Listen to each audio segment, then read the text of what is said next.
What is happening, guys? How's everybody doing? Happy Friday, everybody. What is going on, everybody? How you guys doing? Oof. It is Friday. Man, I tell you what. Now with the, with this week and transitioning to the new job, it was like, what day is it? I don't even know what day it is because now I'm not doing like the normal driving into the office Monday through Friday and stuff like that. So, man, I tell you what is going on, guys? How's everybody doing? Huh? How's everybody doing? All right, who's out there? What's going on, Jason? How's it going, Ram? Happy Friday, Neil. You got the queso burger, huh? Sounds delicious. I've had the queso burger before from Applebee's. What's up, fellow junkies? What is happening? Brace yourselves. Uh-oh. Brace yourselves. Eric's going to take it all the way to the Capitol. What's going on, legend? How you doing, Eric? The other Eric Z. Evening, Steve-O. How's it going? How's everybody doing? Philip Baker. There I am.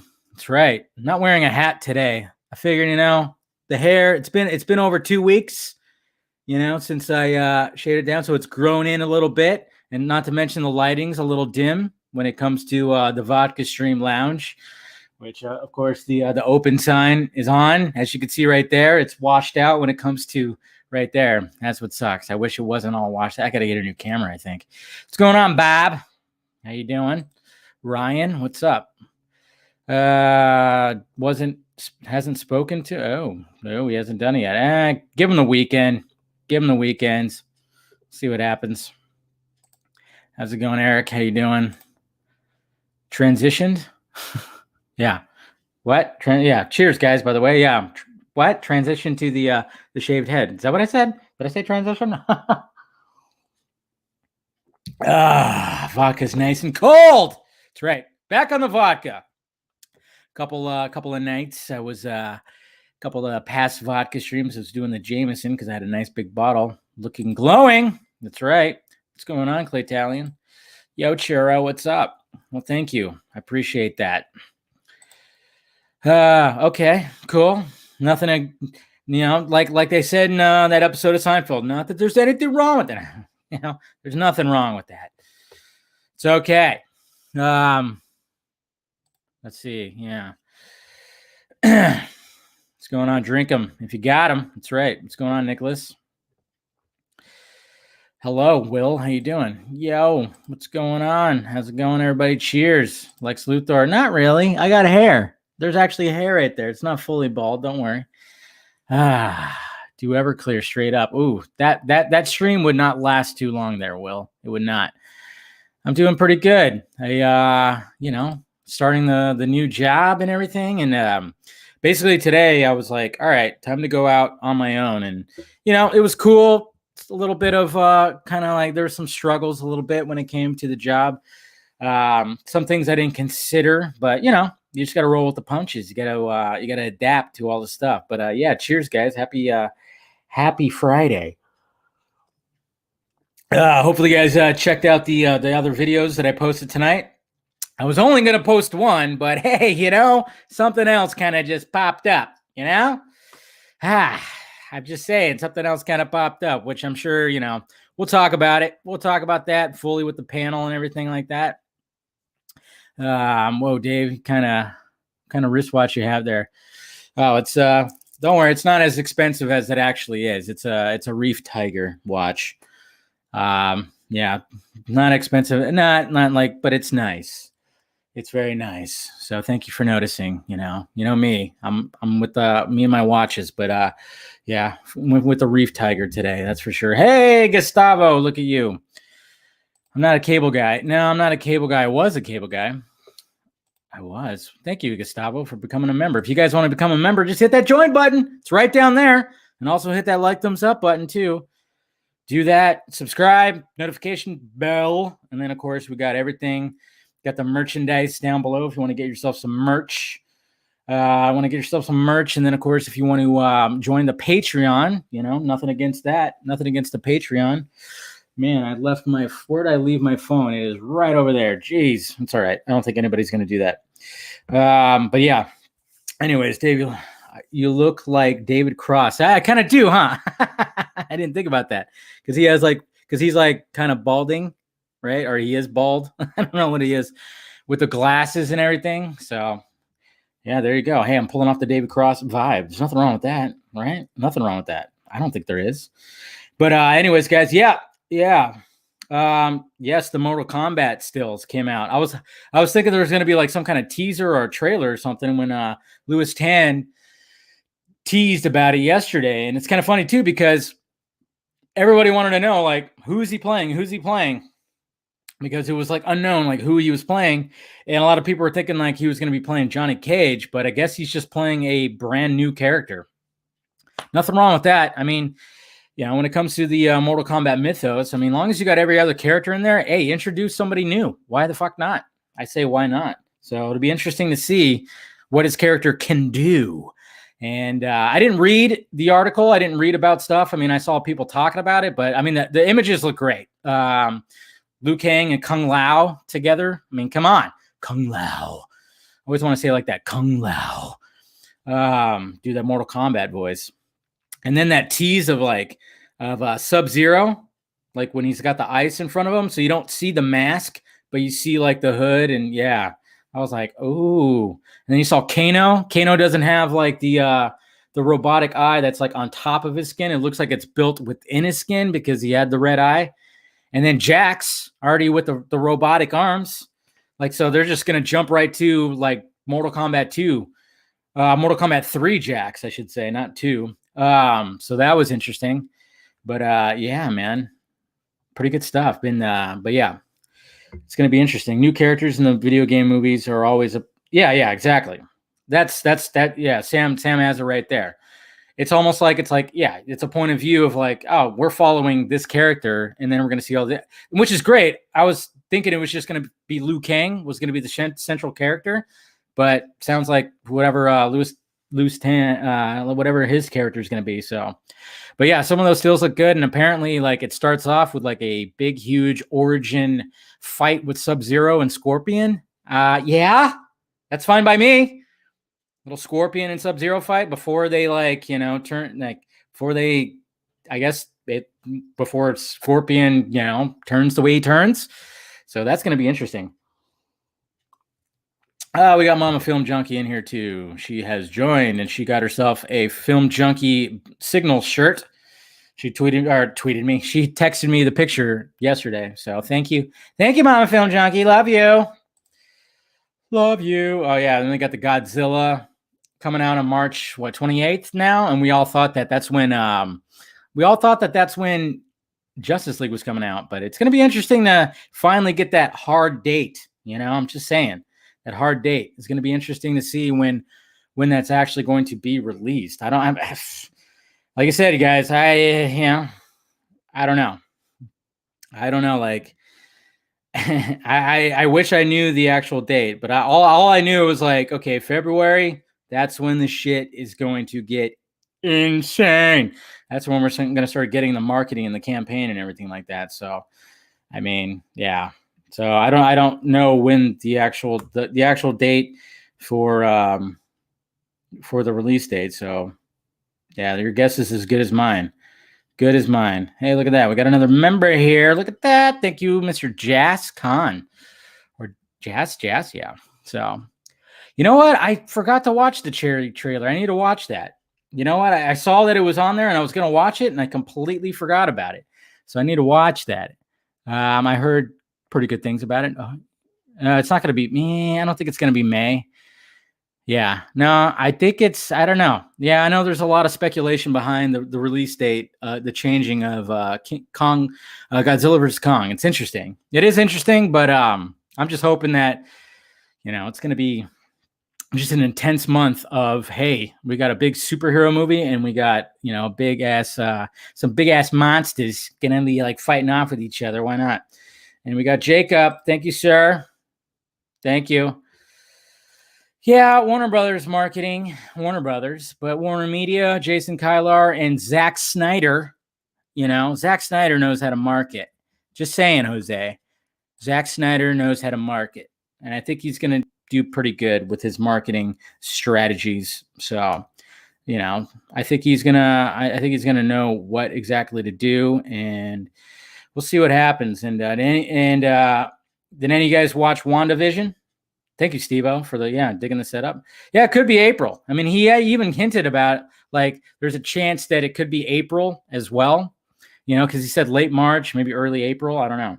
Yeah, Warner Brothers kind of sucking right now. They are pretty much sucking right now. Look at that. We got Zabis, new member. Thank you. Cheers. Got the Gal Gadot Batman Cal avatar right there. Don't doubt Zach. I mean, that's what I'm saying. I mean, I'm telling you. I mean, when these promo posters come out, you guys are all gonna like, yeah. I mean, basically, yeah. When you see the promo posters and anything else that comes out, you're just gonna. That is the sexiest thing I have ever seen. It's gonna be that. It's gonna be all of you. Just saying. It's gonna be all of you saying all of that. So, but yeah. It's going to be interesting. And then, fuck it. I know. And you kind of wonder too, is like, what if they bump it up? What if they bump it up? That would be interesting. And, see some people talking about WandaVision. Don't have Disney Plus, so I haven't seen. Yeah. No interest. You should, you know what? I'm telling you guys, if you watch my review of the first 2 episodes. No spoilers or anything like that. And I'm sure we're going to be talking about it tonight. But we'll keep the spoilers to as minimal as possible. But I think we'll keep them as minimal. But I'm telling you what, if everybody who's like, hey, it's time for Marvel to do something different, this is it. It is it. Like, it's a little strange at first, but then you realize the vibe that's going on and the mystery that's involved with this series. And I thought they did a pretty bang up job. When it came to them doing the whole 50s TV setting and everything like that. I mean, it was like, wow, good job, guys. And it's cheesy as hell, but that's what they were going for with all the little tropey stuff and everything. But then there's like a little hidden little mystery where you're like, wait, something is not right here. So it's interesting. It's very interesting. Yeah, watch it. I'm just saying. I've only seen the trailer, but I get Cloverfield vibes. Interesting. Okay. Elizabeth Olsen, yeah, she's a stunner. And, like I said, give props to Paul Bettany, man. Paul Bettany has been there since the very beginning, okay? As Jarvis, that's all he did. The voice of Jarvis, perfect voice for Jarvis. And then his character grows into Vision. So now it's like, oh, now you have to actually earn your paycheck, sir. You got to earn your paycheck. You got to sit in that makeup chair for 4.5 fucking hours, man. And you got to do your thing. And you're going to be in a couple movies. And now he's leading a TV series. And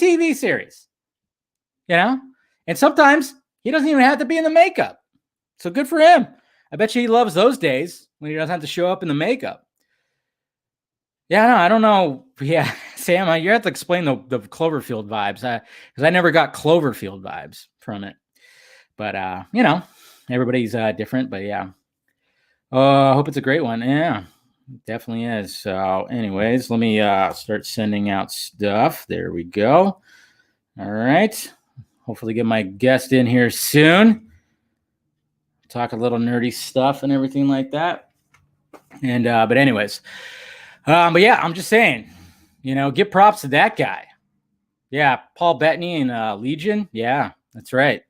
Badass, almost said alien. Badass angel protecting people. That movie's a little underrated. I dig it. It's a small little, one of those movies where a bunch of characters are stuck in one location, and then all of a sudden it's like, all right, we got this one badass that's just gonna help us out and fight for us and save the day. And Paul Bettany was pretty badass in that. So join the stream. Okay, here we go. Let's get my guest in here. Let me go ahead and set up the tweets. All right, here we go. We got Mr. Brandon Davis. What's up, sir? How you doing? What's up, man? How are you? Oh, I'm chilling, man. How you doing? I'm good. I've been listening for the past 15 minutes. It's an entertaining show. That's what I try to do, man. I got the lounge kind of setting. Yeah, it looks Relax. good. Yeah. Hopefully you're I don't know if you're sipping something, but what do you got? I'm doing a little margarita tonight. Little margarita. Well, cheers, sir. Cheers, man. Thank you for having me. Yeah. It's good to talk to you, man. I dig the Batman versus Superman. A lot of people. Everybody always asks me about that, and it was funny because I looked it up on Amazon. That's where I got it. And yesterday it was like they said currently nothing in stock. So I was like, sorry guys, nothing there. But that's where I got it. So keep on looking on Amazon. Anybody in the chat, I feel like that's something you could stumble upon at like Comic-Con back in like 2014, right? But now it's like you really have to get lucky. It's hard to find. Am I echoing? If I'm creating an echo or something, I could go get some headphones. No, you're good. Okay. I think you're good. Cool. I'm not hearing any echo from my end. But we were talking a little bit about, of course, WandaVision. And I know you recently had some interviews with the cast and everything and the show. And I was telling everybody, people that wanted Marvel or the MCU to kind of go a different direction now that the Infinity Saga is done. I thought this is like a pretty good start. I don't know how you go further in a new direction than what they did with this. I mean, yeah. I liked it a lot, but I was texting one of my friends who hated it, and I was like, I understand. Yeah. Like, I'm not surprised that some people are going to hate this, but I personally had a lot of fun watching it. It's just so different. It's so different. It's and a lot of people are saying it's a slow burn, but I'm like, there's nothing wrong with like a little buildup because obviously they're going for the first little round is all about actually I think I'm hearing a little echo.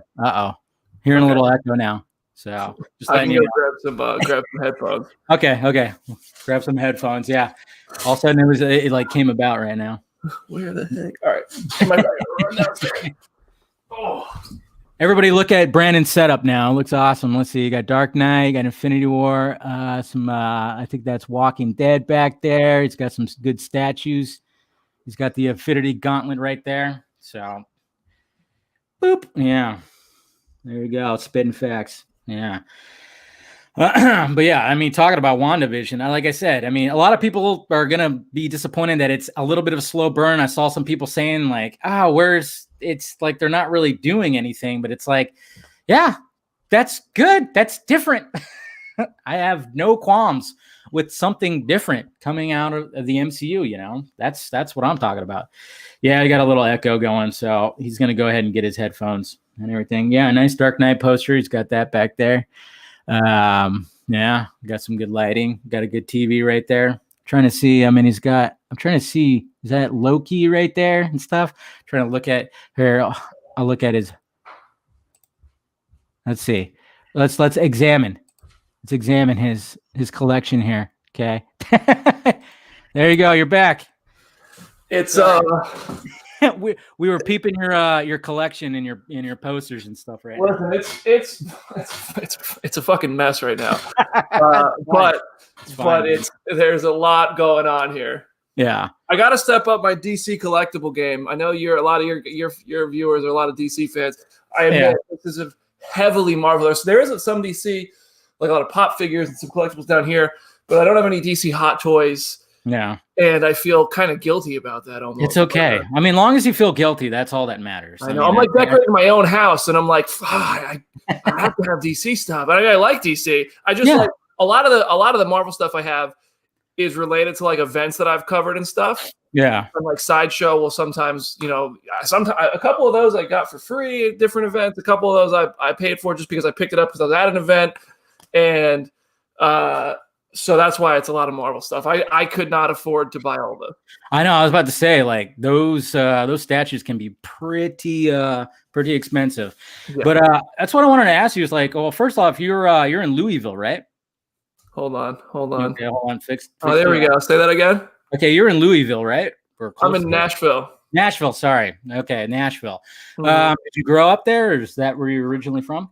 I grew up in New Jersey. Okay. And then I went to school in South Carolina, And then as soon as I graduated school, like, I mean, the week I graduated, I moved to Nashville to start working at Comic Book. I don't know why Comic Book is based in Nashville, but we are. That is interesting. I've always wondered that. I mean, but now if you're going to run a website, I guess it really doesn't matter where it's at. But so you just graduated college and just went right into it?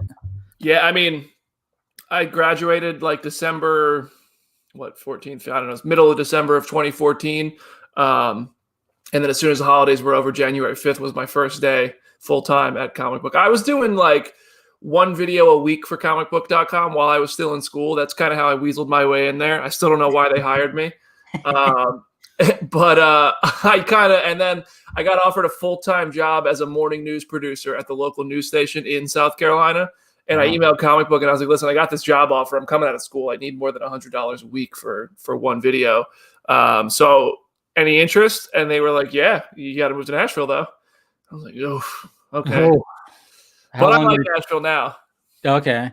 So when they gave you that little decision to make, was it like quick, or did it take you a couple weeks to think about?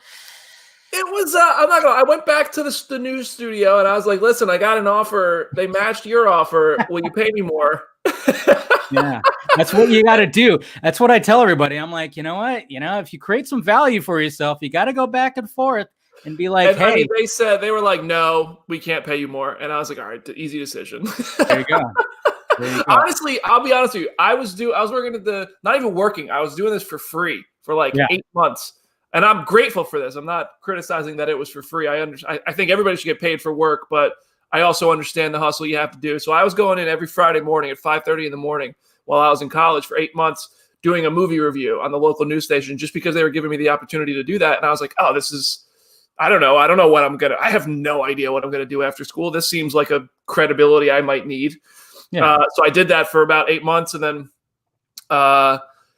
just use that to send over to comments like, this is what I do, guys. Can I do this kind of stuff for you guys? And they were like, yeah, sure. Yeah. I mean, some people, people need to realize that, when you're trying to go and trying to do your hustle and you're trying to get to that position in your life that you want to get to, sometimes you're going to have to work for free. This kind of stuff right here is not a guaranteed like paycheck or anything like that. You just got to you got to put in the time. Yeah. Dude, I like it hasn't happened. It feels kind of like it has happened overnight. I've been at comicbook.com full time for more than 6 years. But like when I started, I was like severely unhappy. Like, I'm not going to lie. I thought about leaving several times because it just wasn't the job I thought it was, or like, I it just was not what I wanted. And I wasn't happy in Nashville. And I just like, it was tough. And I had to like really, really work for years to get to like being invited to stuff and access and like a network of, and I mean, I'm glad I stuck it out because fortunately, like I'm happy now, very happy now. But now you tweet at The Rock and he tweets back at you. I was like, I saw that. I was like, Jesus Christ, look at that. These guys are like buddies now. What the bro? It's wild. It is. I grew up a fucking huge. Can I curse on here? I'm sorry. No, yeah, totally. No censorship at all, man. I grew up a huge fan of The Rock, man. WWF was like my first dream was to be a professional wrestler, and now like I walk in the room and The Rock knows my name. That's the coolest shit in the world. Dude, I'll never get over that. That's got to be surreal, man. So surreal. I mean, like, I saw you tweet at him and then he tweeted right back and I was like, Jesus Christ, the fucking Rock is like responding to this guy. Look at that, bro, man. I've heard stories where he could be like a whatever behind the scenes, but every time I've ever encountered him, he is what you see on Instagram. And also, like, he's a nice guy. He's a stand-up guy who is just actually like a genuine dude. At least from my perspective, everything I've seen, he's been a pretty freaking awesome dude. Yeah. When you hear like rumors, I mean, I've heard some rumors too that he could be, but like he could be, I don't know. There's like things that you hear like on the Fast and Furious set and blah blah blah. But I mean, but for the most part, you always hear that he's just a genuine dude. He's all about like everybody, and he's all about business. I don't know when the fucking guy sleeps. Like, to be honest, like when does he sleep? Have you asked him that? I asked him. This is actually my favorite interview moments I've ever had. I asked him, what was this? Hobbs and Shaw Junket. So like July of 2019, I guess. I was like, bro, I was like, I said, I kind of related it to myself. I was like, you're light years ahead of me in a career. Like you're at a level I'll never achieve. But I feel like we have a similar mindset in that as soon as you do one thing, you want to do the next thing. Yeah. And like, no matter how many things you do, there's always something else. Like, when can you stop? Like, when will you be like, all right, I can sit back and say I did it? And he was just like, you can't. He's like, it's bittersweet because you never feel like you're done, but you start wanting to build a culture and build a community of positivity and opportunity for other people. And a really cool answer. But I mean, I don't know, man. I think I could stop one day. I don't think you can.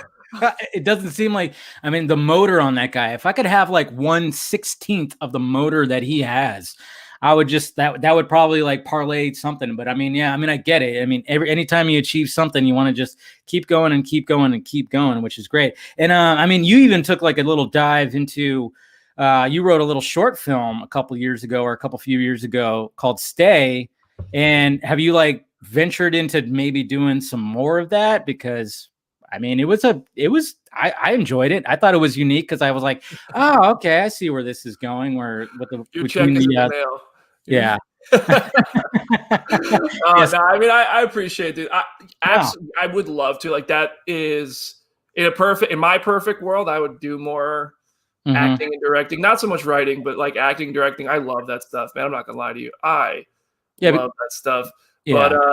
But my goal of this is to make another fictional story, make another film, whether it's a short film, feature film. I want to, by the end of this year, do another project, whether that's a short film or a feature or something.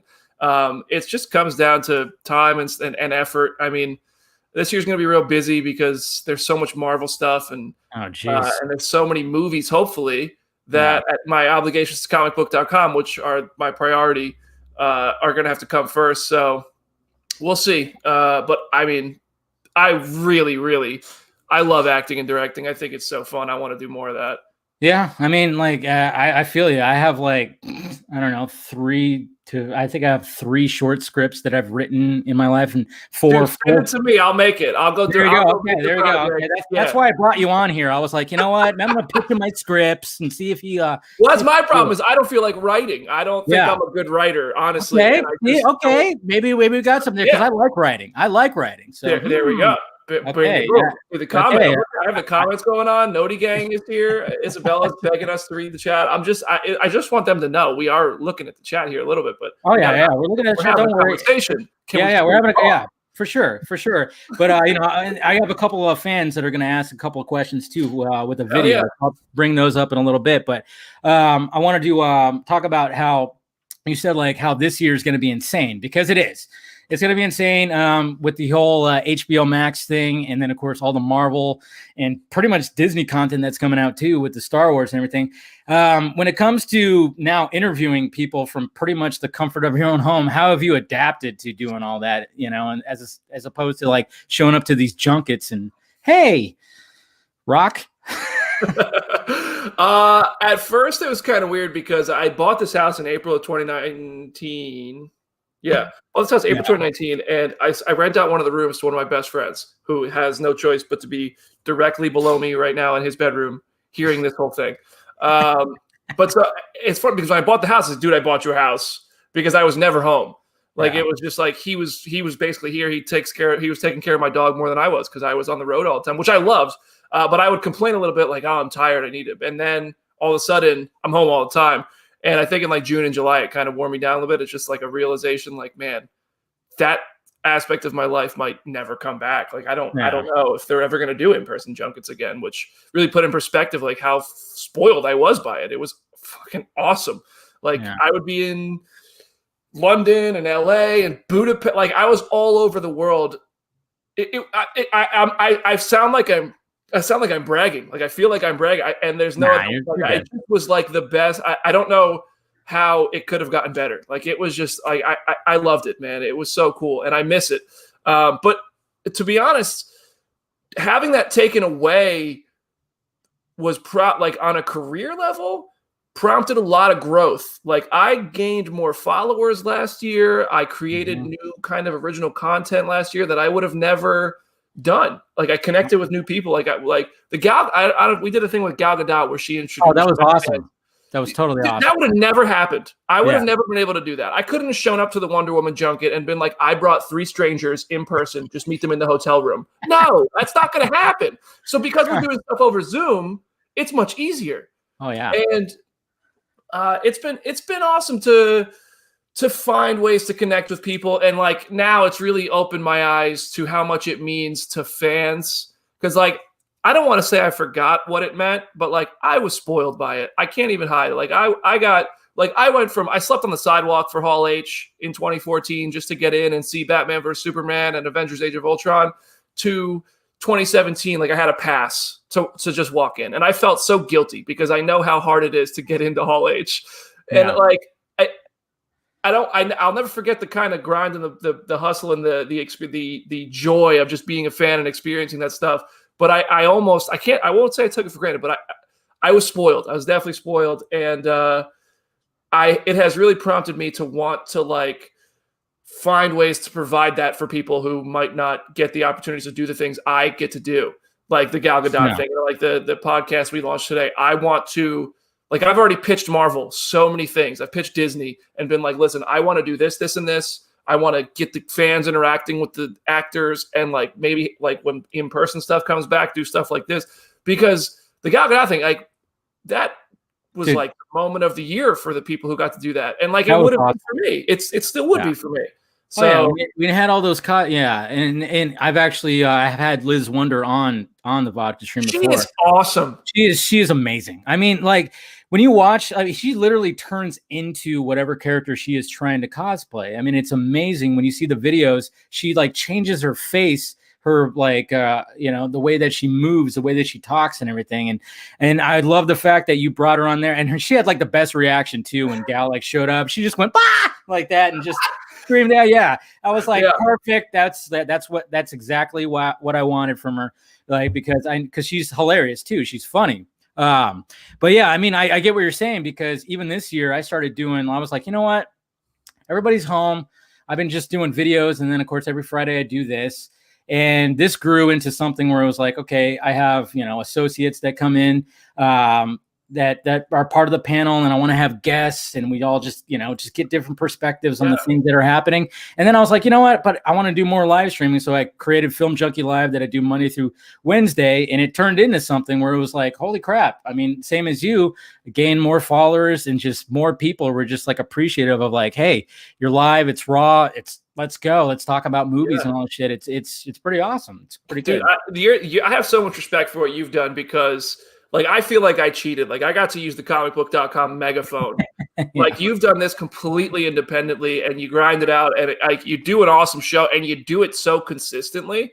Like, and that's the key. It's people think YouTube is easy. Like, it's not easy. Dude, you put out more views than a lot of the stuff we put out on Comic Book, and we have over 1 million subscribers. Yeah. Like, you kill it, man. So I have a ton of respect for what you and everybody who does what you do. Well, I appreciate it, man. And then I had my surreal moment too when I finally got Zack Snyder on this thing, and it was like, what? I remember I was driving home from work, and all of a sudden I'm getting a call from Zack Snyder, the first call ever from him, and it was just like, this is happening. And I pulled over, and we talked for like 20 minutes. And I mean, Zack's awesome. I know you've talked to him. We'll talk about that in a little bit, but it's like, it was just like, holy shit. He's going to come on my stream. He's going to go up. And then now we got to a point where it's like, he showed up on this thing 3 times now, on my stream 3 times, where it's just because it's just like, oh yeah, I like I dig what you're doing. I want to promote my stuff and stuff like that. And so it was like how like the Rock was with you, is like same thing. Was just like, I'm just like cool with Zack Snyder. He knows who I am. What the fuck? It's crazy. Yeah. Dude, that's like that's one of the coolest things about doing this stuff. I think both of us do this because we actually are really passionate about this stuff. Like, we love these movies, dude. Like, there's no secret. So that's why we do this stuff. And to be able to kind of get on like a relationship basis where these people and they know you back, and like, they trust you too. Yeah. Yeah. And I mean, I have a ton of respect for Zack, because I've watched what he's been doing and where he's been doing interviews, and he's been doing interviews with people who have really stuck by him. Yep. And like, he did that comic book debate with the Faruqi Bros. He's come with your show a few times. Like, Grace Randolph, but he's done a lot of. He's It's okay. he's done it's cool though that he's doing this stuff because like the outlets like Comic Book and the outlets like Screen Rant and Collider and stuff. Yeah, they interview everybody all the time. Yeah. And I think that and I can't say he's wrong for it, but I think he partially looks at those outlets and says, "You're the reason why my Justice League kind of happened the way it did." Oh, so yeah. I respect what he's doing, and like it makes sense, and it's really cool to see him give back to the fan. Like that helps your platform to have Zach on here. That's huge. Yeah, so, it's very huge. Especially, I mean, like when he comes on and just drops little things like, hey, I mean, like the last time he was on, he just dropped like, oh, here's some Junkee XL music on my phone. I was like, cool, there it is. And everybody, blew up about it. But you actually went to the Justice League set, right? The original, yeah. How first was that? Visit ever. Dude, I mean, it was my first set visit literally ever. So I didn't even know what I was walking into. I was just excited to be there. It was awesome. Zach seemed so fired up. And that's what's so weird to me. Because looking back at it, and I don't remember when this was. I wish I could remember when it happened. I think it was 2016. But like he showed us the scene with Ben and Ezra where he throws the Batarang and then Ezra catches it and realizes he's Batman. He's like, I need friends. And he was just so excited. And like there was concept art everywhere. We got to take a picture with the Batmobile. And I just remember how fired up he was. And then all of a sudden, like when he was removed from the project, that's so weird. Like it was very weird. I mean, but it seemed like the set visit was very organized to maybe kind of send a message like that he wasn't necessarily wanting to send, because it was like, we want to make this fun. We want to make this, like a Marvel type of movie, I guess. I don't know. I don't know that. But it was like, it just was so different from Batman versus Superman. Like I remember after Batman versus Superman, all the complaints were it's too dark, it's too heavy. Even Deadpool made a joke about it. Yeah. And then the scene he showed us was the scene that made you laugh when Barry was just like, say no more, I'm in. I just need friends. Like it was kind of quick and witty and light and bantery. And it was interesting, but I don't know, because that was before, at least I don't know. Maybe I'm unfamiliar with it, but I think that was before like any of the changes happened or any of the kind of executive stuff.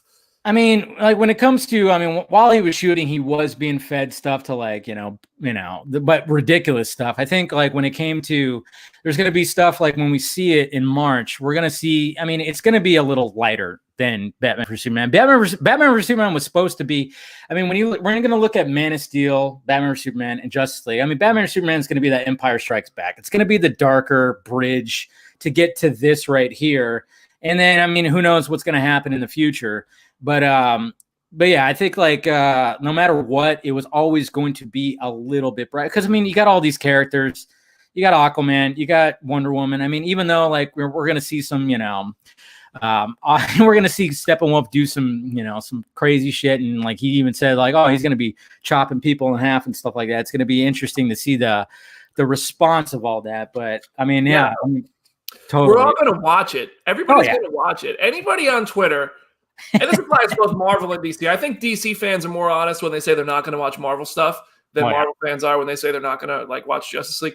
But everybody's going to watch it, and we're all going to talk about it. Like there's no question. It's going to be the biggest thing happening at the time, and we're all going to watch every episode as soon as we can, and we're all going to dissect it, and we're all going to talk about it. And who knows? Maybe it'll be awesome. Maybe it'll suck. I don't know. But I hope it's good because I'm going to watch it. Like, I hope it's awesome. Well, it's going to be better than probably that theatrical version that we got. I don't know. What was your initial response when you first saw Justice League? When I first saw Justice League, I thought like, oh, that was a fun movie. I liked it. Because it was one of the first movies. Like, I was just excited to be involved. Like, it was one of the first movies to go to the set, go to the junket, go to LA to watch it, go to London for the junket. And I brought my friend with me, and I was like, dude, I thought that was awesome to see the Flash and Wonder Woman interacting, even though I distinctly remember the moment where Flash landed on top of Wonder Woman and being like, aren't we past that? Yeah. But it just felt so like years back to where that humor would work. Yeah. But Age of Ultron. Yeah, when Banner fell on Natasha's boobies. Yeah, Banner and Natasha. Marvel fans, we don't talk about that. Oh yeah. I'm glad that you agree with that. I'm not a fan of that either. Oof, man. If there was one thing in Marvel, might be the second thing I'd undo. The first thing I'd undo would be a fake Mandarin. But a lot of people didn't know that pissed me off as a comic fan. But it's just like I remember walking out of Justice League and being like, that was cool. That was cool to see the characters. Like the lip was weird, but whatever. And then the more I thought about it, I was just like, this is kind of a weird movie. Like it was fun to watch, but it is what it is. And then I think I just kind of developed more of like a lens to watch these movies through. Like I remember, like I think The Rise of Skywalker is the perfect example. I watched that movie at the premiere, and I was just like, had I watched that movie 5 years ago when I was brand new and all that stuff was exciting, I would have been like, this was awesome. But I watched it, I was like, man, what do they do? Like, what just happened? There's some things missing here. I don't know. Yeah. No, I understand, man. I actually watched Justice League on the Warner Brothers lot. I fought to get like a press screening, and I remember just walking out like feeling like I got punched in the gut, and I'm like, oh man. I remember hearing all the rumors and being like, they would not try to reshoot an entire movie in 6 months. Fucking crazy. Turns out that's what they try to do. And then it was just like, what do I tell her? Everybody's waiting for my first reaction. Everybody's waiting for my review. So I did kind of fluff it up a little bit. And then even the second time I watched it, I was like, all right, I'm going in, not thinking this is a sequel to Batman vs. Superman and Man of Steel. And it's not Zack Snyder. It's a DCU animated flick wrapped in flesh. And then I was able to enjoy it because I liked seeing all the characters. But now, I mean, I tried watching it again one time, and I couldn't. I couldn't do it. I couldn't do it. So it was so weird. Like when watching the movie, and it seemed like an authentic thing. Mm-hmm. Like where the change of directors didn't have so many layers to it. Like, you know what I mean? Like it's just, it's weird now to learn that so much happened. But like, I maybe I was just oblivious to all that at the time. Like if that was known when the movie came out, I didn't know that. Like if it was known that Joss Whedon was being a dick on set, or the people were saying that about him when the movie came out, I genuinely did not know that when I watched Justice League. But I do remember like being like, okay, it was really cool to see these characters together for the first time finally. And then the more I digested it, especially like over months and let alone years, just like, yeah. This isn't the movie. Yeah, I mean, once it like got announced, I remember you did like a little you did a video where you brought in a bunch of fans and like kind of like the road to like the Snyder Cut and stuff like that. I mean, it was pretty exciting. I remember you hit me up. Sadly, I remember when you hit me up and you were like, hey, I was gonna do this, and I was like, shit. I'm at work, and then of course I got stuck in like the worst traffic possible. That's of course what was going to happen. So I couldn't be a part of that, but I appreciate it. There you go. Pour that shit, man. Cheers. But I remember like, thank you for asking. But yeah, shittily, I was stuck in like the worst traffic that of course I've ever been in, and it took me like 2 hours to get home. You know what sucks is that I rushed so fast to get those interviews done, to make that in a timely fashion. It felt like I wanted to get it ready while that announcement was so fresh. Mm-hmm. It's not like that announcement has like faded away. Like everybody's still excited. But when the announcement came in May, and we ended up having that thing edited in like 2 weeks, and then we didn't even release it until the week before DC Fandom. So you rushed all that time, and then because that was like, on it for like 2 months. Yeah, because I'm happy with the end of May. That was like the end of May, like early June, maybe. Yeah. And Fandom it was. I'm proud of that. I honestly, the only reason I felt the biggest reason, not the only reason, the biggest reason I felt like coming to you and everybody else who got involved was because like I said good things when I first saw Justice League, and I was like, I can't tell this story. Like this isn't my place. I like see the error in my ways. I need to let the fans tell this because they were right all along, and it's their job. It's their place to tell this story. So I was like, we thought about for a while having me do like a voiceover or like an intro, and I was like, honestly, like I'd love to like have my face in it or my voice in it or whatever. Like that'd be cool. I'm not gonna lie, but this isn't about me. Like this is like genuinely. I was like, this isn't about me. We need to just let the fans tell this story. you know? Yeah. And I'm happy we did. Yeah, no, it is a crazy story. It's a long fought battle, and it's I mean, it's pretty crazy what's happening with all right now. And this year, of course, we talked about how like HBO Max is going to be doing the dual release. When you heard about that, what did you feel like? How'd you feel about that? I thought more people were going to follow that. Yeah. I thought the other studios were. I thought that was just going to be the first domino. Like I thought Disney was going to come out. Well, I didn't know if Disney would be next, but I thought they'd be one of the studios. Yeah. And I thought for sure like Paramount and Sony, these other studios were going to be like. Yeah, it seemed like the right thing to do. It's like, especially what else Paramount. can we do? Like Paramount is trying to get CBS All Access. I don't know if the change happened yet. I should know. I'm a Viacom CBS employee technically. Oh, there you go. But CBS All Access is becoming Paramount Plus. So I thought for sure, I don't know very many people who have CBS All Access. I really don't. Star Trek fans love it and they get what they want out of it. But it's not as big as Netflix, Disney Plus. That's no secret. So I thought for sure, Top Gun. That's a huge way to draw people to Paramount Plus. G.I. Joe, Snake Eyes. Great way to draw people to Paramount Plus. I don't know. I don't think there's another Transformers movie on the way, but whatever Paramount has coming to the movies would be a great way. Universal, I was like, does Universal Peacock? They're trying to get Peacock off. They just pulled The Office off of Netflix, threw it on Peacock. Put it on there, yeah. Well, they have Fast and Furious. They have F9, I guess, but I think Fast and Furious might just be like Universal's one cash cow right now. Yeah, yes. I don't know what else Universal has that is really almost like. Well, they try to do that. They try to do their MonsterVerse, and I know, the Invisible Man that came out last year that was Universal, right? I love that movie. No. Yeah, that is Universal, I think. But it was also Blumhouse too, right? Yeah, no, that was a great movie. I was like, okay, that's the direction you guys should have went. I mean, when it came to The Mummy and Tom Cruise, it was like, okay, you guys got some cool shit in there. I love seeing Tom Cruise run. I get it. And I love that fucking plane crash sequence. That was amazing.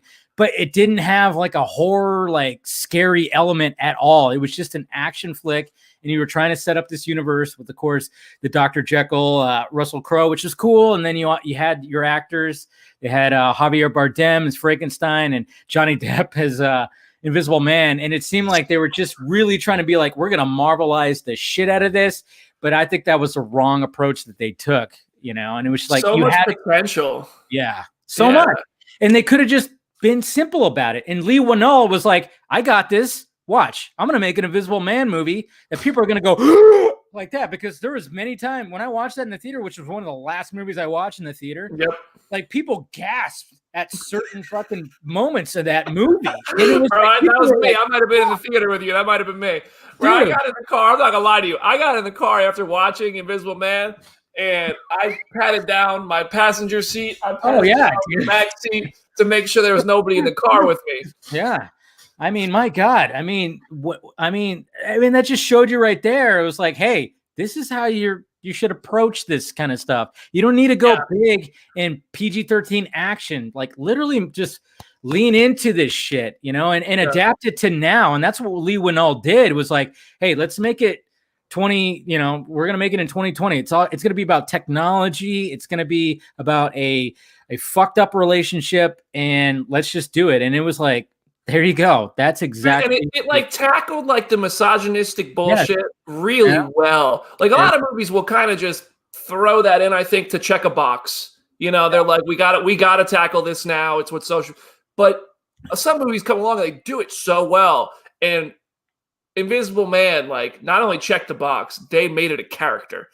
They did it so well. They made you hate that.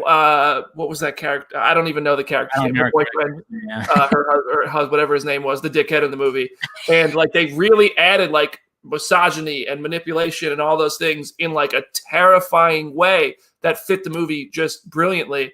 And she came out on top like a boss, and it was awesome. Yeah. It was. I thought, Invisible Man is might be number. It's in my top 3 for 2020. Not that there's that many options, but I think it still would be in my top 3 if there were. My top 3 is Bad Boys for Life, Tenet, and Invisible Man, and I don't know in what order. Yeah. But yeah, when I did my my top 10 last year, I was like, I think I'm gonna have to do a top 5. I don't even know what the fuck. And then I started like looking at like, oh my god, Bad Boys for Life came out last year. I mean, it felt like last year was just like I don't remember going to the movies at all. And I started like looking. I'm like, oh yeah, that Invisible Man came out. Oh yeah, the Way Back came back. I was like, shit. I'm like, these movies like came out, and I was like, all right. So I've eventually like put it into like a top 10. And then of course did my anticipated 2021 movie. And I wanted to ask you, what is your anticipated movie of 2021? Since it's like a fucking crazy movie. Like I would have to say it's the Suicide Squad. There it is. Yeah. I think that's my number one. Yeah. I think like I would love to see David Ayer's Suicide Squad. Like I don't know. I don't know if we will be not because like I just think it's not as easy as Snyder's Justice League because there's already another movie with the same title. Yeah. Like how do you market both of those? That could fuck it up, even though like it would be easier to, because I mean Zack Snyder got what $70 million from like Warner Media and HBO Max, just like, hey, finish your shit.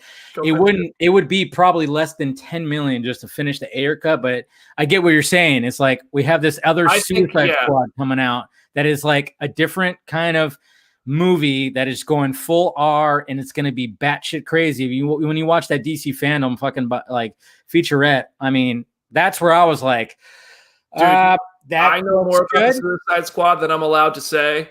I think that movie is going to be like, I can't. I think the movie's going to the set, didn't you? You went to the set, didn't you? I think that movie is going to be bonkers awesome. All right, take another big drink, Brandon, and then tell me. Went to the set. Oh, man. All I'm saying, listen, I think it would be awesome. And then what else is even? I mean, I guess I'm excited. I am excited for like Black Widow. I lost my hype, man. Honestly, I think I'm more excited for like on the Marvel front, more excited for Shang-Chi than I am for Black Widow. Yeah. I think there's going to be like some pretty cool. That's going to be something different too. There's going to be some awesome fight choreography, that I'm imagining. It's going to be some interesting stuff that's going, and something brand new, like Black Widow. Like I just feel like now, like when I first thought about it, I was like, okay, yeah, it's time she got her own movie, cool. And then when I started talking they started talking about where it was placed in the timeline, I was like, okay, it's supposed to be what, after Civil War. Like right after, I'm like, okay, I get that. And then now that it's been pushed, and it's just like, I just kind of just lot. The only thing, I mean, I love Florence Pugh, Pew, Pew, Pew. I can never say her last name without going Pew, Pew, Pew, Pew. I like that. I mean, we heard that she's probably going to end up taking over. And I'm like, all right, I'd get that. She's going to be like kind of like our new Black Widow. I totally dig that. I'll still watch it, but my hype level, I just always forget. Oh yeah, Black Widow still hasn't come out. So yeah, I mean, I can't even deny, like, I am bought into the MCU just as a franchise. Yeah. So my Marvel fandom, and I think this is really how Marvel's kind of success and genius works. It's just you feel like almost an obligation to watch them all. Yeah. Like just to continue knowing what's going on in that world. I mean, I like Black Widow. I'm excited for the movie and it's on its own right. But if this was just like a random, not part of the MCU Black Widow movie, would I be as excited? No, I wouldn't. But I think it's going to be I think Black Widow is going to do more for the MCU than people expect, but I still am like for the future of it, but I'm still more excited for Shang-Chi because Simu Liu is like going all Tom Holland on it on social media. He's like doing his own stunts, just doing flipping and everything. Like, bro, chill. Speaking of Tom Holland, I mean, when it comes to Spider-Man 3, I mean, you guys even, I think comicbook.com reported today that Charlie Cox was like on set, spotted, and he rapped. So I was like, I mean, that news came out. I mean, it was always rumored that he was going to be there, and it was just kind of like, okay, so confirmed. Dude, I just like dropped that like Black Widow on the podcast. Like I didn't even. Charles Murphy and Murphy's Multiverse were the first ones to report that. Full credit to them. I heard at the same time that they reported it, like the night before Murphy's Multiverse reported that Charlie Cox was Daredevil, I had started hearing that he was going to be in it. And I was like, okay, let me try to get some confirmations. And then the next morning I woke up, it was already out there. I was like, okay, cool. So I'll just credit them, whatever. And then today on the podcast, I just said, yeah, Charlie Cox was on the set of it was on you the set of Spider-Man 3, which I believe is true. I have a source who told me that has never been wrong before. I think it's 6 for 6 with this source. Okay. And if they're wrong, I'll own it. When the movie comes out, if Charlie Cox isn't in it, I'll say, you know what? I was wrong. You know, you got me. My bad. But I believe it. If I didn't believe it, I wouldn't have said it. So I think Charlie Cox was on the set of Spider-Man 3. Yeah, I hope it's right. I mean, I'm going to grill the absolute shit out of you if you're wrong, but I'm just kidding. No, but I'm deleting fucking Twitter if it's wrong. Damn you, Brandon! I'm going to have a Brandon. I've been wrong on a scoop before. I was wrong. Yeah. Hey, we all have. Dude, I mean, it's part of the game, and it sucks. But I've been right far more than I've been wrong. I was wrong one time, and I remember what it was. I said, I don't even know if you'll know what this means. I said Daniel Sharman was coming back to Fear the Walking Dead as Troy Otto. Mm-hmm. And it was on a casting grid for the new season of Fear the Walking Dead. His character died. And so it was on a casting grid from another that I know was legit. I don't know why he was on there because it wasn't true. But I just went ahead. I didn't ask AMC. I should have. And I just ran it. Yeah. I said Daniel Sharman's coming back to Fear the Walking Dead next year. Now, there's nothing wrong with that. I mean, like, yeah, I've been sent casting grids myself, and not, it's all never like legit. And no, you're always going to be wrong. But hey, if you own up to it and stuff like that. But when it comes to like multiverse stuff, I mean, are you looking forward to how like both DC and Marvel are kind of just like, hey, I guess this is the next step. So Spider-Man, hey, Flash, hey, comic book movies. Like, what's up? Say that again. Age of comic book movies. Yeah, we are. Is my audio coming? No. It was just. I think it was just because like I talked and it like cut you off. Sorry about that. I talked too much. Like, I just don't see like we're getting literally Marvel and DC multiverses. Yeah. Like, yeah. Could you imagine saying that 10 years ago? No, you wouldn't be able to. Everybody would be like, "What's a multiverse?" Yeah. I mean, I think like they both have different advantages over each other. Yeah. But I think that DC has better legacy casts and stories to pick up, like Keaton, and if they somehow get Christian Bale or Linda Carter and things like that. Like they have, like I just think they have a better legacy arsenal.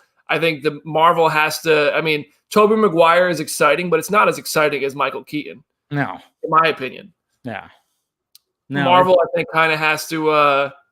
Maybe turn the Netflix stuff into multiverse or the X-Men franchise, which became a convoluted mess. If they want to use that, yeah, I mean, yeah, that's the thing that's the advantage that DC has. It's like, I mean, they've been doing movies since 1978, like with these characters, and it's been there. And like Marvel is still like, I mean, of course you got the X-Men that that started in the early 2000s, 1999, whatever, and then of course Spider-Man, but then it just.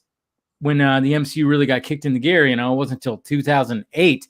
And I think like when it comes to comparing, both the universes and how people approach these characters, I think it's going to be interesting now that they're going to introduce another Fantastic Four. They're going to introduce some more mutants, how people respond, because I think when people respond to the new like DC stuff, they start comparing it to the old, that was the big thing with Man of Steel. And of course, Batman, that's like, hey, Christopher Reeves, that's the way to go. And blah, blah, blah. I'm kind of curious to see like when they recast a Wolverine, what the hell is that going to like? I mean, people are going to be like, that's not my Wolverine, man.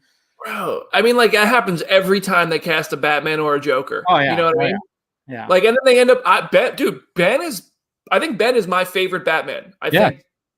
He's definitely my favorite Batman. I think he's the best Batman. I could make a case for a different Bruce Wayne being better, if that makes sense. But I love Ben's Batman. But then I remember I was working at a bar. I remember I read it on IGN when Ben was cast as Batman. And all the comments were like, this sucks. This is trash. He's not going to be Christian Bale. And I think he's great.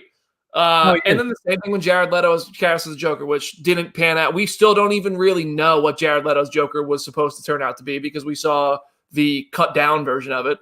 But I mean, he did something with it, and I don't think anybody was going to live up to Heath Ledger, but I think Jared Leto's Joker was a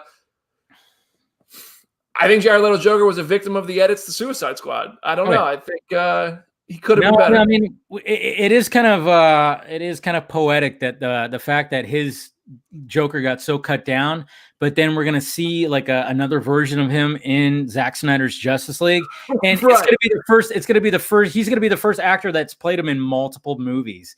Even though, people were like, and then who knows what happens with the Ayer cut, but yeah, I mean, it's pretty insane when you see like the reaction. That's why I'm kind of like, oh yeah, it's going to be Marvel's turn eventually when it comes to, I mean, it already kind of was with, I guess you could say with Spider-Man, because we've already had 3 different Spider-Men, but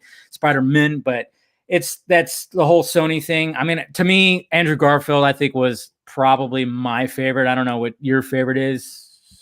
What are your favorite? Tom. I think Tom is a great Spider-Man. I have nothing against Tom. When it comes to, I mean, I enjoyed Homecoming, things I don't like about it. And then Far From Home, it was like the first 30 to 40 minutes I kind of struggle with. But then when the Mysterio shit came through, I was like, there it is. Mysterio was sick. That was good. Like when he was fucking with his brain and he was doing all the stuff. And I was like, that's what I was waiting for right there. But the first 30 to 40 minutes, I was like, I'm struggling with this, this stuff in MJ. But I think Andrew might even be a better Spider-Man than Toby. Those two are so close. The problem is Andrew's movies aren't that good. So I think Andrew is a better Spider-Man than his movies are. Yeah. Toby is both great and his movies are great. So I don't know. That's a tough one. But Tom, I think, is probably my favorite. But but to go back to what you were saying about the X-Men, I think they have to go the route that they went with Spider-Man. And I still get shit on for this on social media. I said in one tweet or something that Mysterio and Vulture were obscure villains. And what I meant was in mainstream audiences, they're absolutely obscure villains. If I walked into a random movie theater and I asked, I would say 8, maybe 9 out of 10 people in that theater, do you know who these characters are? They probably wouldn't know. Comic fans absolutely would know Mysterio and Vulture and the rest of Spider-Man's awesome villain gallery. But the Spider-Man franchises before Homecoming and Far From Home made the Oscorp stuff, the Green Goblin and the Lizard and Sandman and all that more mainstream kind of villains. So I think the X-Men have to do something similar. They have to go deeper in the catalog to characters that are a little bit more obscure to a mainstream audience. I think Cyclops should be a top tier character. Gambit. What about Gambit? Yes. Dude, don't even get me. Gambit growing up was one of my favorites ever. Channing Tatum playing Gambit, I don't know. But Gambit in the MCU played by, I can't even, I'll try to think of somebody. I don't have one on the top of my head. But Gambit, there's Bishop. There's so many characters in the X-Men catalog that did not get their due. I mean, even Colossus, Kitty Pryde, Jubilee. There's so many characters who did not get their due under the Fox regime, which is fine because a lot of the Fox movies worked and they paved the way for the modern era of comic book movies. But I think what Marvel Studios needs to do is choose different kind of characters than we saw in movies already. Don't go straight into Wolverine. Don't go straight into Professor X and Magneto. Don't do something else first. Yeah, that's what they need to do. Don't go right to Storm and everything like that. I mean, yeah, it's going to be interesting to see when that all comes about. I mean, when the whole Disney thing and they just revealed, they just pulled their pants down and said, this is what we're doing. And it was just, it was crazy. And I mean, they showed that Fantastic Four logo and it was like, oh, okay, well, they have Fantastic Four ready, but there is no mention of X-Men. And I'm like, okay, yeah, take your time. Take your time, Feige, please. That's smart. Yes, take your time. You don't need to rush the whole mutant thing because, get the whole multiverse thing is happening, and I'm glad that Doctor Strange is going to be helping, even though I think that title sounds like a theme park ride, the multiverse of madness, but it's I mean, it does. Come on, man. I'm like, all right, but hey, it's Sam Raimi, right? That's coming in, and I'm like, all right, I'm totally for it. I mean, even though like I wish Scott Derrickson could have stuck it out, but it seems like, they got Sam Raimi, and then they're gonna like parlay that into Spider-Man 3, and it's gonna be something pretty interesting that they're going to be doing over there in the MCU. So I am excited for it. I'm not so excited for Thor Love and whatever the hell, but that's just me. I mean, Thor Ragnarok is I feel like I'm lower on the loving that movie than it seems like. Good. I like you even more now. Is, Yeah. I'm not a fan. I liked it. I think I gave it like a 7 point something out of 10. I didn't review it for the site. I just reviewed it on Twitter, so it doesn't count, I guess. But I liked it. I thought it was good. But I don't love it as much as everyone else does. Yeah, I know. I mean, I think to me, like, I think it was a smart business decision to do that because it ended up being successful. And I totally get that. I totally get like, okay, not everybody's all hot about Thor. They're all about, Iron Man, Captain America, and they're all about those guys. And Thor is just like, so what do we do? Okay, let's just turning into like a funny little, almost like a spoof of itself. I was more looking forward to the Thor Ragnarok when they first showed that first title, and it looked all like, oh man, this is going to be something dark, and like, look at that, look at the font, and then it got changed into like a 80s arcade video game font, and I was like, oh shit, that's not going to be the same. And yeah, I was a little disappointed. I'm a huge fan of Taika. Yeah, but his other movies. For me, the moment, like a moment that kind of summarizes why I'm not as high as others are on Ragnarok, is the fact that like Thor lost an eye, and I was too busy laughing to care. Like the movie was so funny. Yeah. But it tried to like it has a deeper meaning, and I respect that. Like it has a real meaning about refugees and just things like that, and I respect that. But I want to care when a big moment happens to a main character, and I felt like Hulk jumping out of the ship and smacking Dab on the bridge. I was just like, yo, just give us a cool Hulk entrance. We don't need to laugh this much, but. I think Taika's a genius, and I have full respect for what he did. Jojo Rabbit's a hell of a movie. Oh yeah, it was a good movie. What's Wilder People? Awesome movie. He's a good director. It's just but when it came to that, I was like, wasn't. I mean, some visuals were great. Some of the action stuff was great. Okay, cool, but just some of the comedy, and I was just like, I was not a big fan of, and I was like, this wasn't just for me. But I'm going to go, let's go to the questions here. We've got a couple questions for you. We got one from Darren. He's a big fan of yours, so let's bring it up. Mr. Brandon Davis, look, I'm a huge fan of your work, and we're only like an hour away from each other. So look, hey, when this pandemic's over, we should like meet up at Dave and Buster's or something, have some drinks and talk nerd stuff. I'm just saying. But no, anyway, I want to know which movie set that you have been on was like the most surreal, and has anybody that you ever interviewed gave you like any like advice that you will take with you for the rest of your career? That's a good question. First of all, Darren, I am totally down to hit up the Opry Mills Dave and Buster's with you as soon as we can do that. Absolutely. Darren's cool guy. Yeah, that's like a 15-minute drive for me. I'm in. And a set visit that was totally surreal. I'm trying to think. I mean, I think it's the two answers there are Justice League and Avengers Infinity War. Like, Justice League was my first set visit. It's always my first set visit. And so that's always going to hold a special place. Yeah. Yeah, and I learned so much about filmmaking, about my job, like about covering these things, about what you do on a set as a reporter, about like all that kind of stuff, just from talking to other reporters who were there on that. And that was awesome. But I mean, and also Avengers Infinity, where we got to hold the actual Infinity Gauntlet. Damn. We got to talk to the half of the Avengers while they were wearing their costumes. That's great. Like Chris Evans, Scarlett Johansson, Chadwick Boseman, Sebastian Stan, Anthony Mackie. They all walked over, and I was at the craft service table on Avengers Infinity War scooping mashed potatoes, and all of a sudden I hear, "I'll take that." I shit you not, Black Widow is standing right next to me. I almost fucking died. I handed the fucking ladle to Black Widow, and I was like, here you go. Sure. So awesome. Yeah. My God. So, yeah, that was awesome. That was freaking awesome. And a piece of advice. I think the bit I said about The Rock earlier was one of them. Mm-hmm. About how you just, no matter how much you accomplish, you should start wanting to build a culture for other people and give out other opportunities and positivity and things like that. But also, I mean, it's funny. We were just kind of talking about Thor Ragnarok.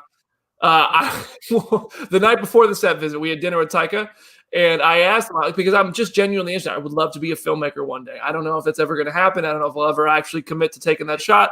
But you know what? I was like, Taika, how did you learn to do this stuff? Like we're at like this. We were in Australia, and we were at, I don't know.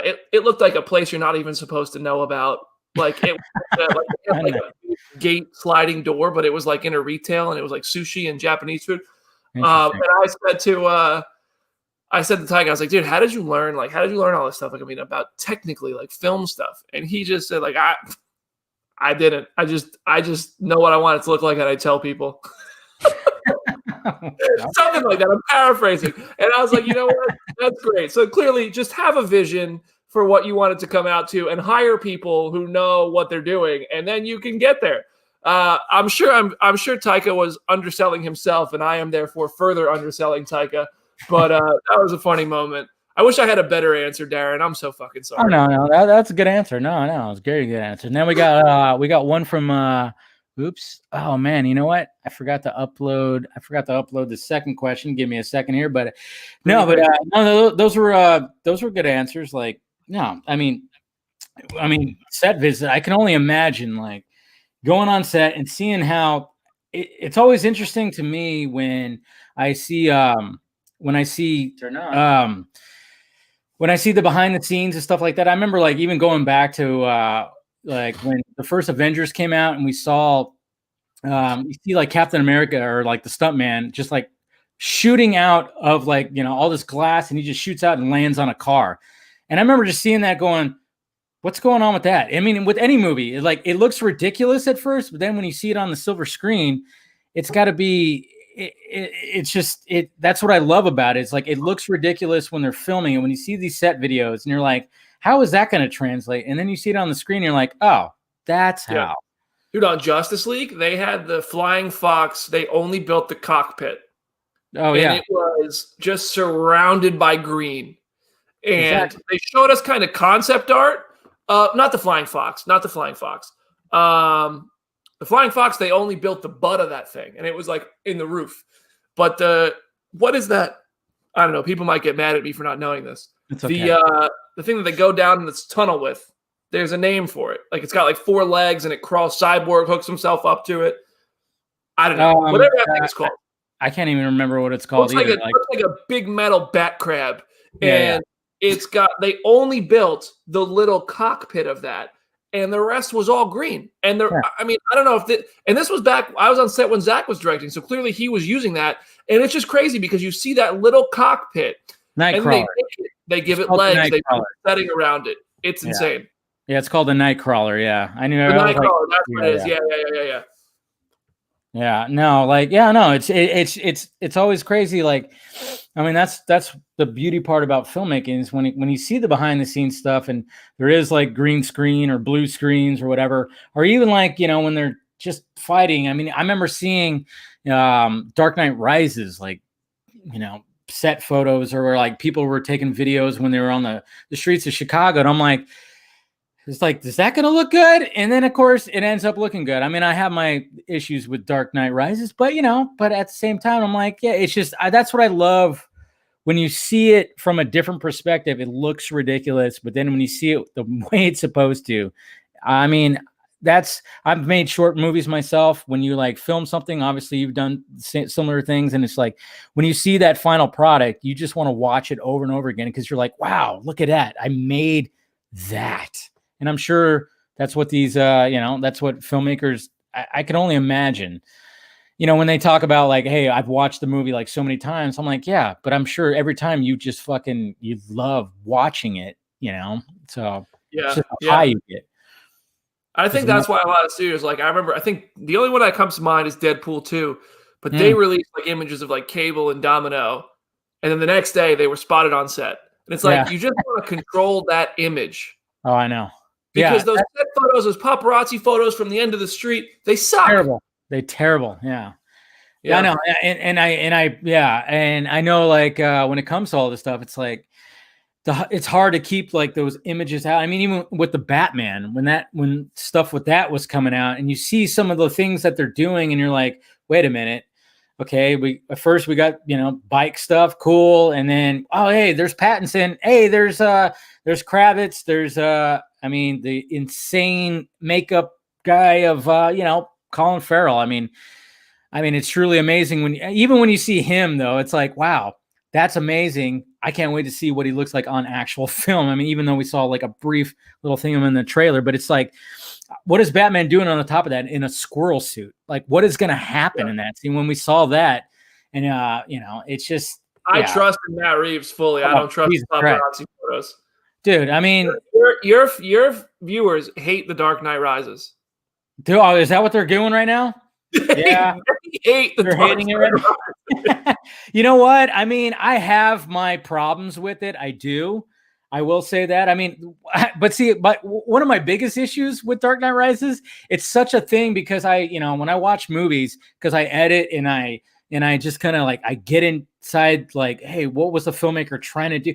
The thing that takes me out is the fact that I know that they shot it during like summer of like Chicago, and it was supposed to be cold, and I don't see their breath.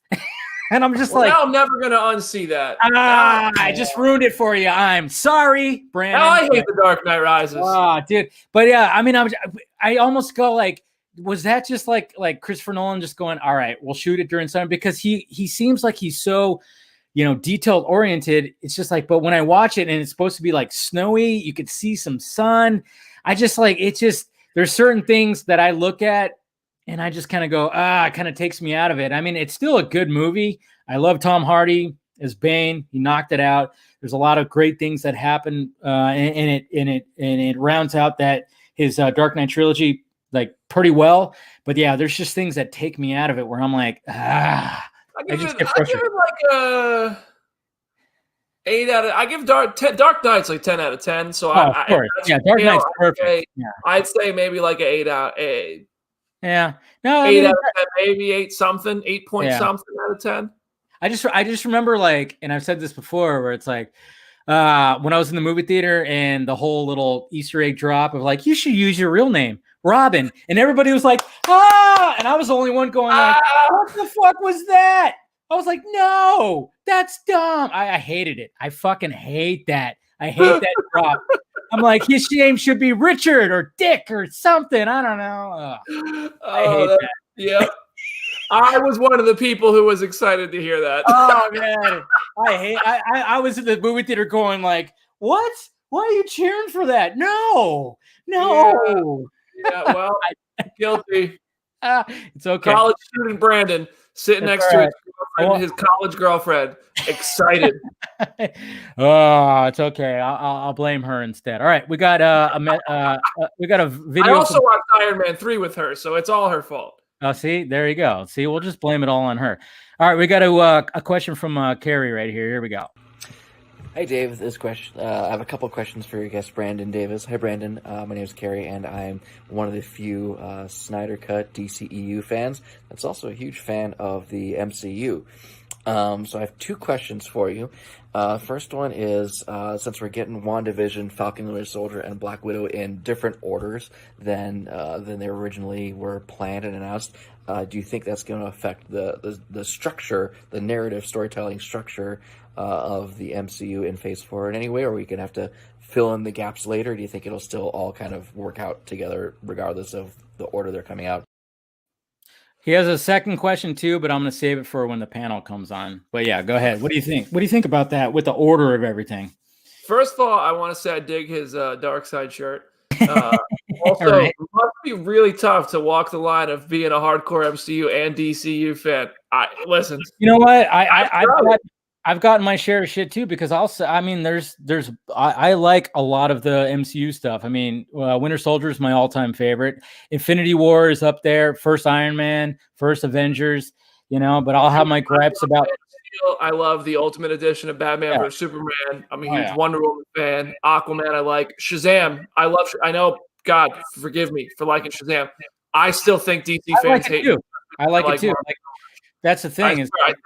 I think DC fans hate me. I said it. Whatever. Cheers. No. I've gotten the hate too. I love both. I'm gonna watch them all no matter what. But anyway. Yeah. The question. Wow, we got derailed there. Clearly, I have something. DC fans are living here rent free. Congratulations. Disclaimer: huge DC fan, despite all the shit you see around me. Right. Do I think it will mix up anything? The only thing I could think of would be Yelena Belova appearing in The Falcon and the Winter Soldier. If that happens, which I have heard, I've heard like from rumor mills, not from sources. This isn't me out here making a claim that you should write about. I promise. Don't waste your time. Exclusivo! I wish I could give you a good exclusive, Dave, but unfortunately, this one I did not go to the set of Falcon and Winter Soldier. Our friend COVID-19 shut that shit down, Negan style. But no, I think the MCU will continue as planned. I think that WandaVision coming first will be wholly unrelated from the Falcon and the Winter Soldier and Black Widow. The only two that could be related would be Black Widow and Falcon and Winter Soldier. In a Thunderbolts, Thaddeus Ross, Yelena Belova kind of way. So I don't know if that's going to be a factor, but I think if there is anything, that will be it. And we might maybe see like Yelena in Falcon and Winter Soldier, implying she survives Black Widow, which is that a surprise to anybody? You don't hire Florence Pugh for one movie. Yeah. Yeah. That's what's exciting me about that. It's like, okay, yeah, let's get her to continue it, because I mean, obviously we know the fate of Natasha, and I'm like, all right, that's fine. What are your thoughts about the Hawkeye series? Seinfeld's gonna be awesome, dude. Okay, thank you. That's like the only reason why I'm gonna like. Why I'm like, okay, Jeremy Renner, cool. I mean, Jeremy Renner. He's Jeremy Renner. That's what it is. I mean, you've done this thing since the first Thor. Cool. But, Haley Steinfeld, why not? Haley Steinfeld, I think, she was awesome in Bumblebee. Mm-hmm. And she just seems like she's having a good time with life. So I support it. It's and it helps that looks good. She looks good. Like the pictures of her as Kate Bishop, she looks good in the part. She does. She'll fit. If I'm watching Hawkeye, which I'm going to watch all these things, like I just said, I'm going to watch Hawkeye. But if I'm a casual fan who comes in and out and watches a couple things here and there, if I'm watching Hawkeye, I imagine I'm watching Hawkeye for Kate Bishop / Haley Steinfeld, not necessarily for Jeremy Renner / Clint Barton. That's true. And I know like a lot of people were like, when it came to Black Widow and Taskmaster, everybody was thinking like, isn't that just going to be like revealed that it's Hawkeye? I was like, that'd be a weird little, but I think that would piss off a lot of Marvel fans. Kind of like how with the Mandalorian kind of thing, or not Mandalorian. Did I say Mandalorian? The Mandarin. Yeah. Oh, yeah. I don't know. Like, I'm not trying to squeeze any information out of you. I know I'm not trying to, but maybe I'm trying to ease you into like, maybe he knows something, guys. Hawkeye is too far. I'll be honest with you. The stuff that's that far out is stuff I'm not going to know much about. Okay. A lot of the 21 titles, I know more than I can talk about, but the 2022, like the Disney Plus shows that were announced at Investor Day, both Marvel and DC, are titles that I just, unfortunately, like I wish I knew more about. The only thing in 21 that I genuinely don't know much about is Shang-Chi, and I wish I knew more. But there's a lot of stuff in 21 I know more than I can say, but 2022, just keep drinking up. We'll get it out of you. All right, we got Mr. Scott McClellan joining the Vox stream. What's up, Scott? Hey guys, Brandon, nice to meet you. What's Yes. up, Scott? Pleasure, brother. I like your Zack Snyder's Justice League hoodie. Thank you very much. I should have Rocking it. worn my I have the T-shirt, the The JL associate. yeah, the associate producer Yeah. T-shirt. Yeah, So- that one's hanging up in my closet. I have kind of sworn that I will not wear that until the day I watch Zack Snyder's Justice League. I think that's kind of I will christen the shirt on that day. Yeah, I respect it. What's the signed poster behind you? That is the director's event from Pasadena. The same So- thing right here.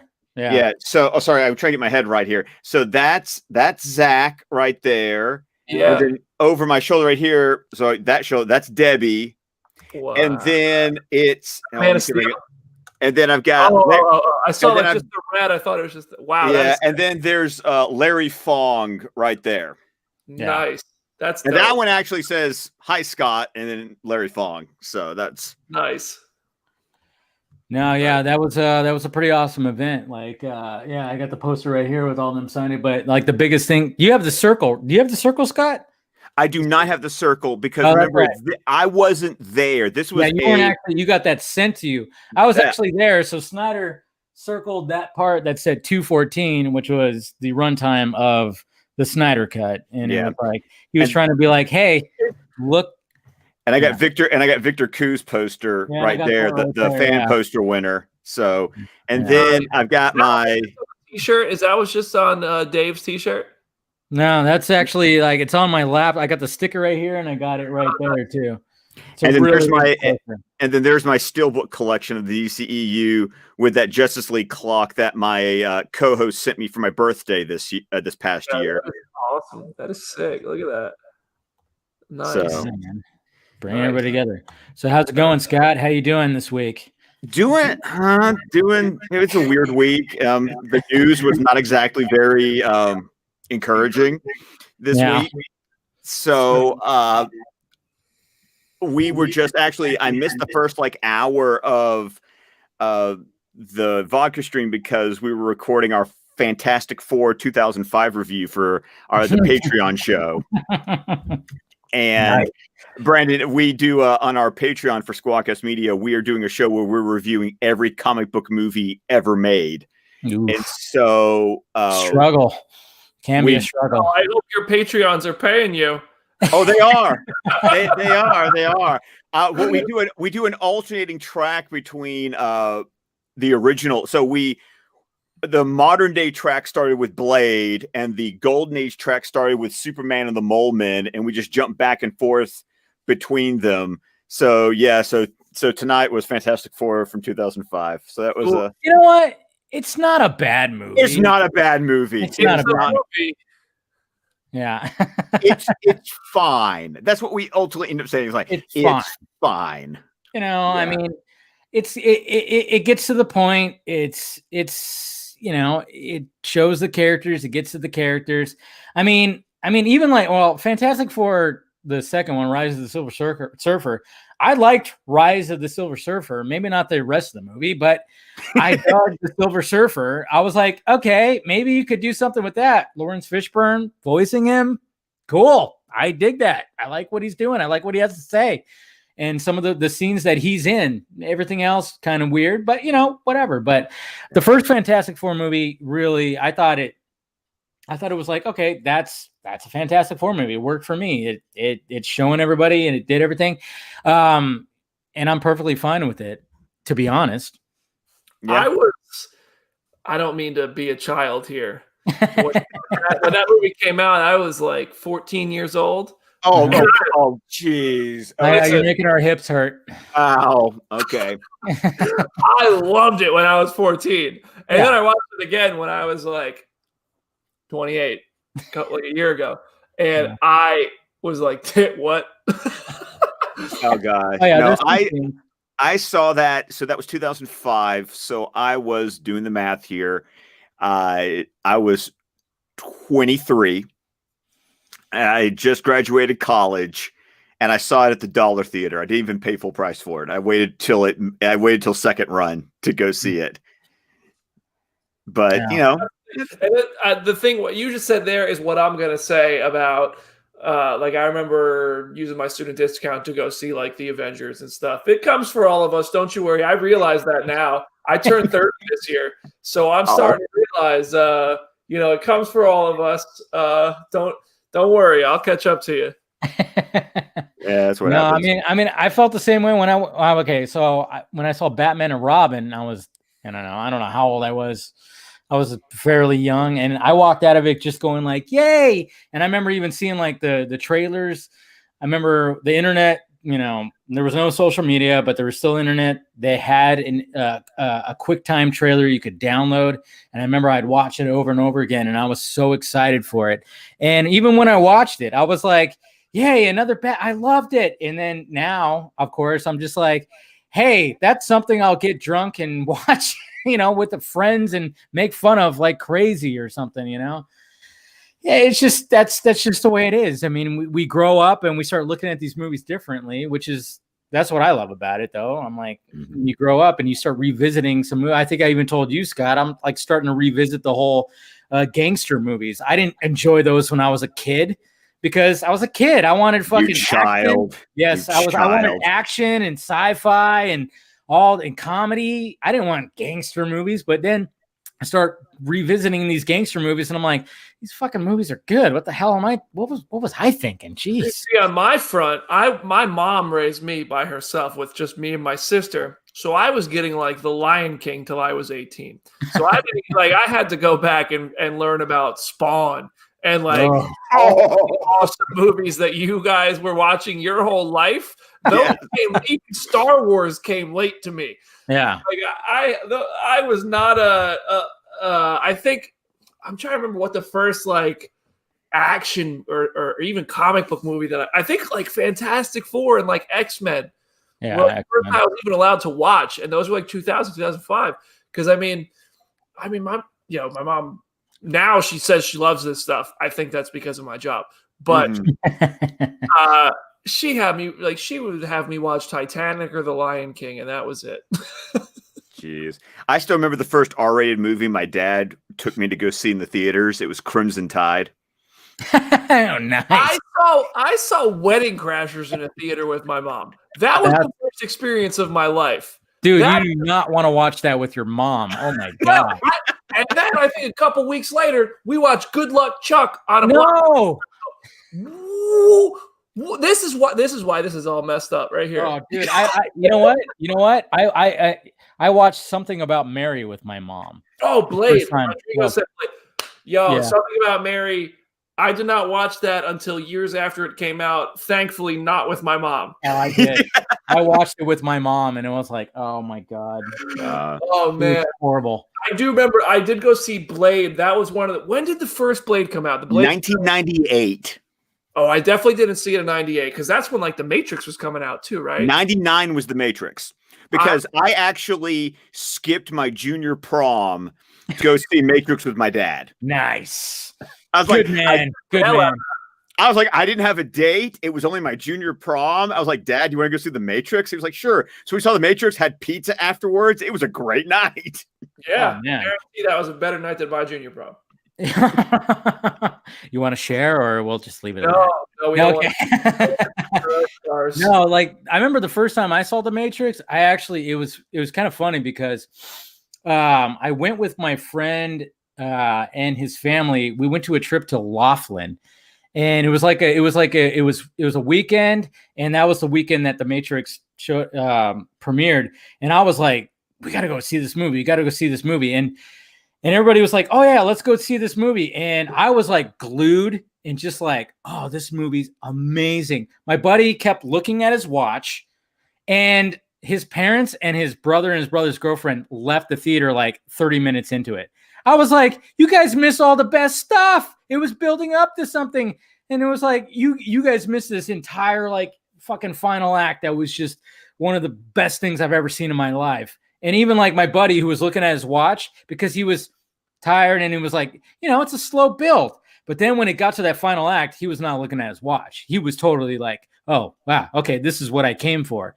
But that was my experience first time watching The Matrix. Totally just, nobody else. I remember watching the first Matrix for the first time. I know I did sometime, but I remember the Matrix Reloaded and Lord of the Rings Two Towers came out around a similar time, right?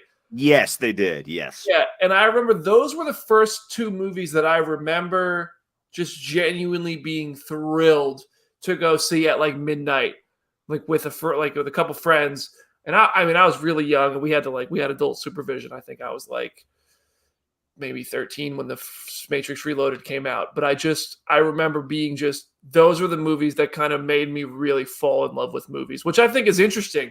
I think it's interesting how kind of everybody at a different age has kind of those. And for me, I think it was The Matrix and The Lord of the Rings. Those two trilogies were like when I really started to like realize how you can kind of go to the movies and just share that experience. I don't know. I'm geeking out. I'm getting real geeky and deep now.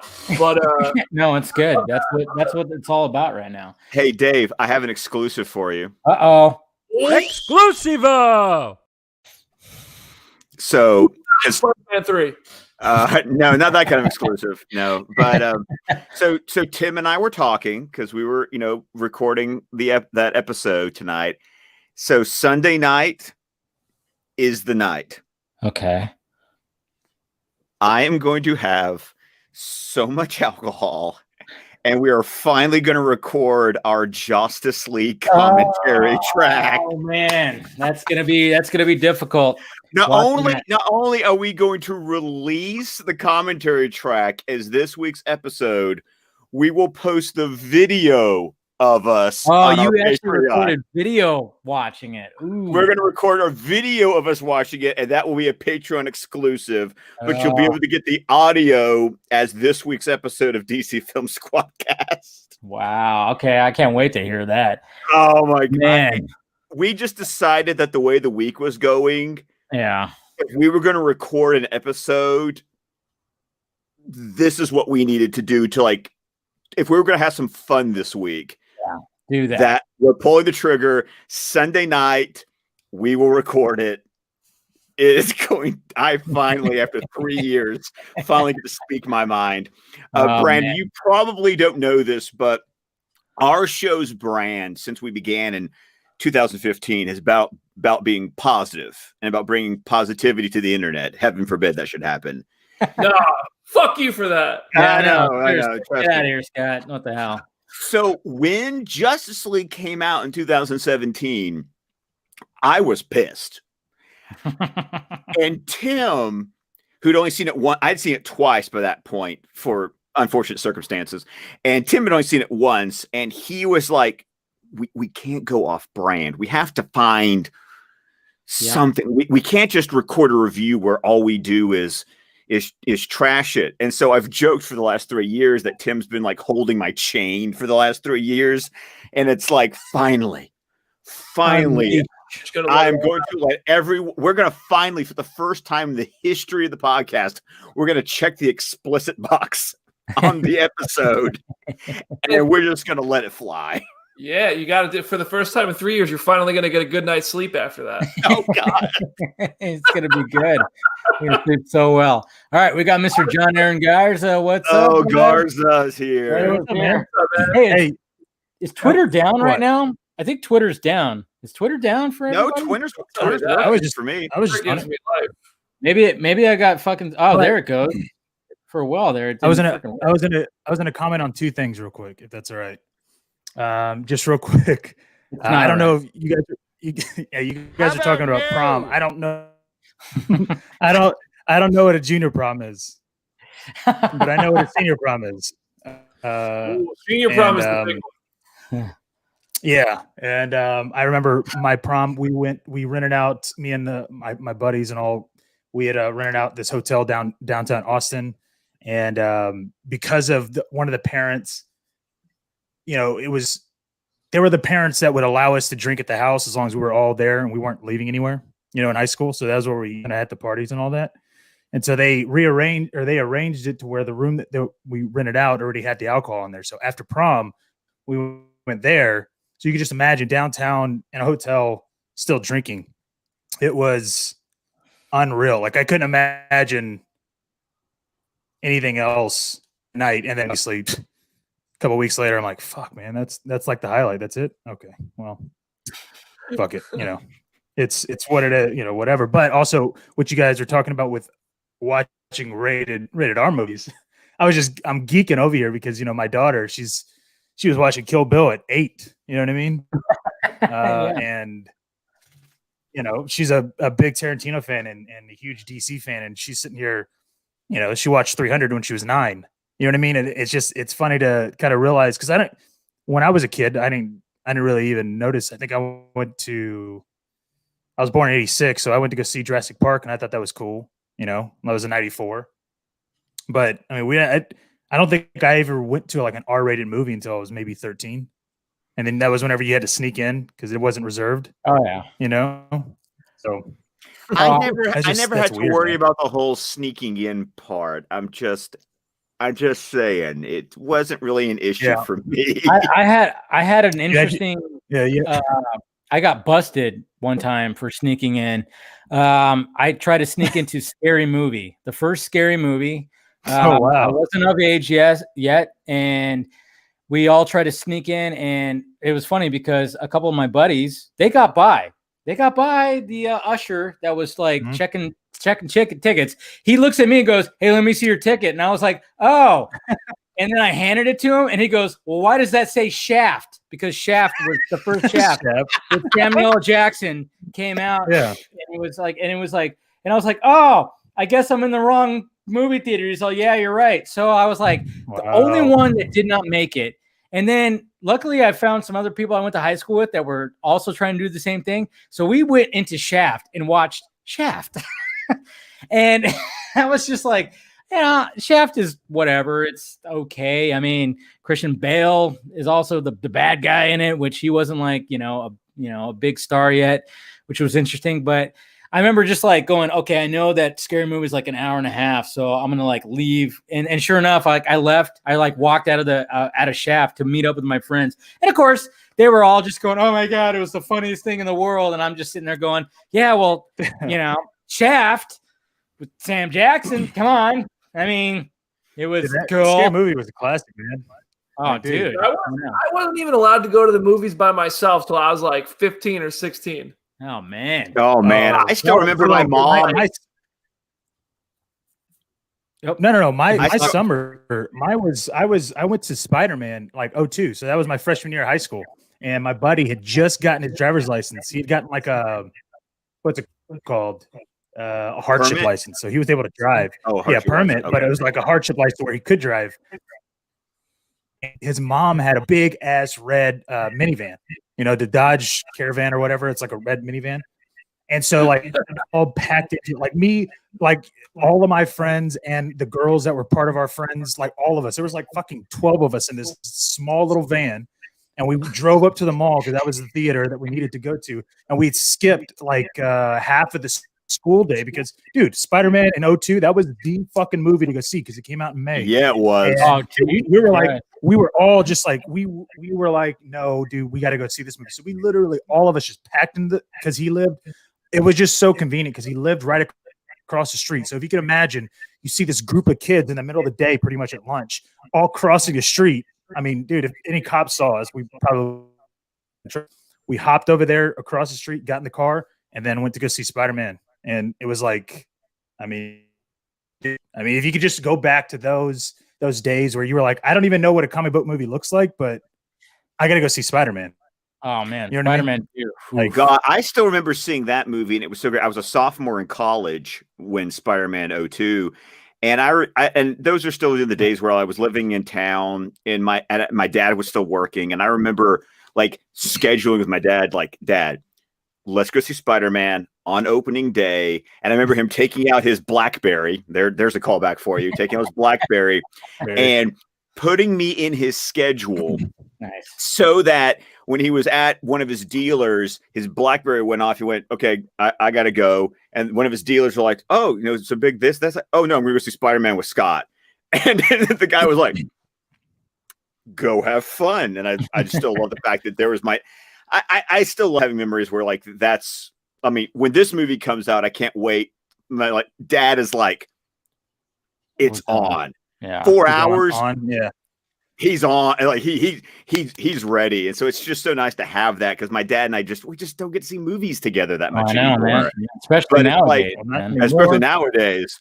But this one, he's already said, "Oh no, I'm there." Well, I want to ask a genuine question because I know you're Scott, especially. I don't know, Dave and Garza. I think you guys are both big Snyder fans. Like you guys are big proponents of the Snyder Cut. And I'm genuinely curious, after the Snyder Cut, Zack says he doesn't have plans. I personally hope that's bullshit. I want to see more from Zack. I want to see Batman versus Deathstroke. I want to see Manganiello and Affleck and all that shit. If that doesn't happen, like, where do you guys stand on kind of like DC? Just like, will you guys support DC movies if they completely remove themselves from Snyder and just continue in kind of the Patty Jenkins, David F. Sandberg, Matt Reeves, whoever else direction, or are you guys going to continue? Will the fight continue to get more Snyder and even the David Ayer cut? Maybe this has been answered before. I'm sorry if it has. I'm genuinely interested to have this conversation, to hear from you guys. Yeah. Where you stand on that in the post Zack Snyder's Justice League releasing in theaters and on HBO Max era of our lives. And before we answer that, we're going to bring in Mr. Ben Everts, and we're going to bring in Stephen Colbert. What's up? You get all the answers. Neither one. Hey, both of those that just joined in, because they didn't get the question asked to them, they can't answer it. Okay, so sorry. No, sorry, I had sorry. Ray Fisher news. Yeah. So okay, well, the answer, Brandon. I will fuck you up. Yes. Exactly. Fantastic movie. Oh god, I love that movie. Oh, we got Amanda. We got Amanda Colbert. Oh, Amanda's here too. Okay. Especially all three of them. They don't get to answer. Hello there, Amanda. Hi, Brandon. Nice to meet you. So, Brandon, to Hi, answer Ben. Whatever. your question. Go ahead, Scott. Ben still doesn't like Tenet, so it's fine. Hi, Ben. let me know if we've got audio issues, because obviously we're not using headphones, so we'll have to like share an earbud or something like that. Oh, think you're good. an earbud. That's so romantic.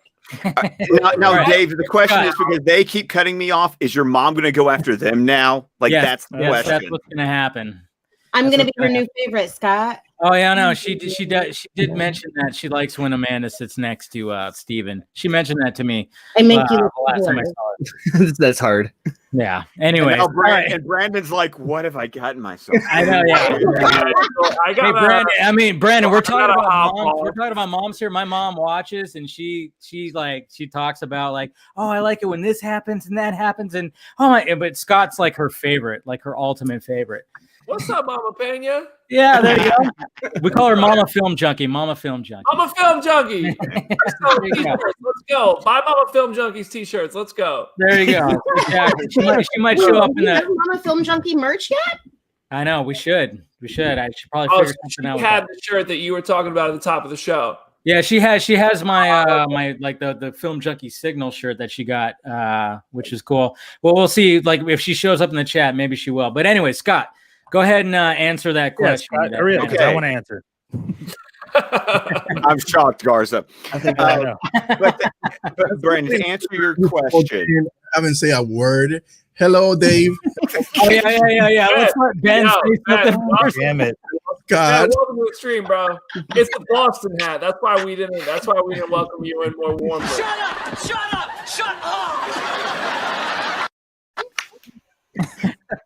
Sorry. The past 3 weeks. I know you haven't been on for a bit. That's why I had to give you that. And then Mr. Ping Pong. Hey, look at that compliment. there goes Hey. There it is. Green Ranger. Good job, babe. Yes, I've always wanted to get that shirt.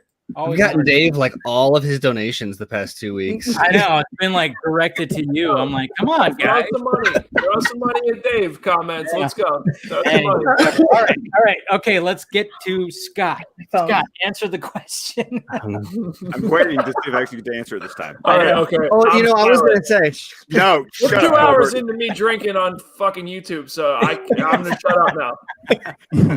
So, Brandon, to answer your question, one, I also hope that that's just a as of now response. Because do I hope that there's going to be more Zack Snyder's Justice League? Abso-freaking-lutely.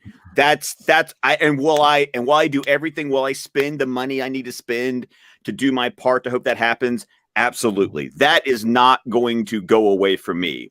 When it comes to the other movies, then it's just purely a case-by-case basis. I'll tell you, I am pumped for Matt Reeves' Batman. I after Fandom, after seeing that trailer, I got a couple of shirts. I got the Jim Lee poster. It's like, dude, I'm looking at going, is this, as far as solo Batman movies go, I'm looking at this going, you might just win me over here. So, but my point is that I'm a DC fan. I love these characters.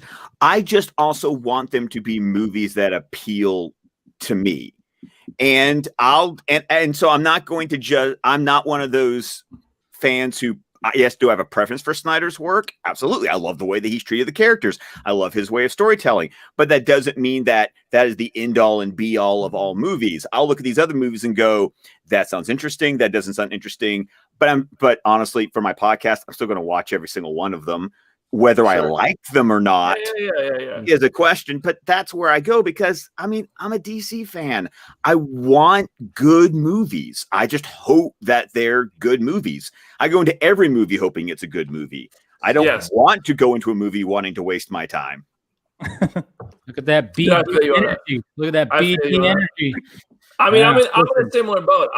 And Garza, I want to hear from you too. But like, dude, I want to see more Snyder stuff too. Especially, dude, I said it earlier, Batman and Deathstroke. Like, I just honestly, the continuity snob in me wants to see more Snyder stuff. Just because it seems like he had such a clear plan, and there's such a clear chance or probability that it feels like we're never going to be able to see that realized. And that pisses me off almost more than anything. Almost more than the fact that this man made a movie and we didn't see it, or two movies and we didn't see it. Well, it's ironic because like one of the criticisms at the time was like, there's no plan. And then all of a sudden they were like, oh wait, no, there's too much of a plan and they're sticking to the plan too hard is the problem, but there's also no plan. And so here's what I'll say. We spend 3 years being like, I don't know what the plan is. And like, here's the plan, multiverse. So there's no plan again. But there is. Now there is. It's literally a fucking, I don't know what kind of plan. Like, it's like they just came up with that word and they were like, yeah, sure, that sounds good. Like, I mean, I think it's cool. Like, I'm a fan of the multiverse idea. It's just at the end of the day, of course. I mean, yeah, but at the end of the day, you say multiverse, and I was like, yeah, that's a plan. Like, well, what happens in the multiverse? Well, fuck if I know. I just know that's my plan for everything. So, yeah, it's like anything can happen. So, I genuinely, I listen. I know the name Kevin Feige pisses DC fans off sometimes, and especially coming from I'm a Marvel fan, but I don't think DC needs somebody who has the opinions and kind of taste of a Kevin Feige and wants things to be light and fun and all that shit. Like I love Marvel movies. I love the movies and the TV shows that Marvel is producing, but I do think DC needs to let somebody, whether it's Zach or just somebody who knows these characters and actually gives a shit, be that Kevin Feige role. Well, that was going to be Zach, and that's kind of why, like, to answer your question, like it. At the end of the day, sure. Like I love what Snyder's done with the characters. And this is no slight to David F. Sandberg. This is no slight to Patty Jenkins. Shit, this isn't even a slight to David Ayer, because it's not really, I'm not meaning it that way, but nobody can make a Zack Snyder film. And so when I watch Wonder Woman and Wonder Woman 84, I mean, I was just kind of like, oh, okay. I got it. I got the movie. It was good.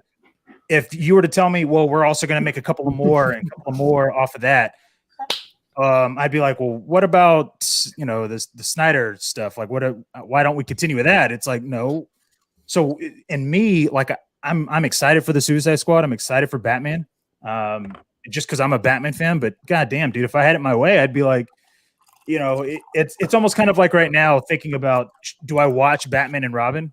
Like on the regular, like, no, I don't, like those movies were made. I don't give a fuck if they were made. I'm not going to sit there and proudly promote them.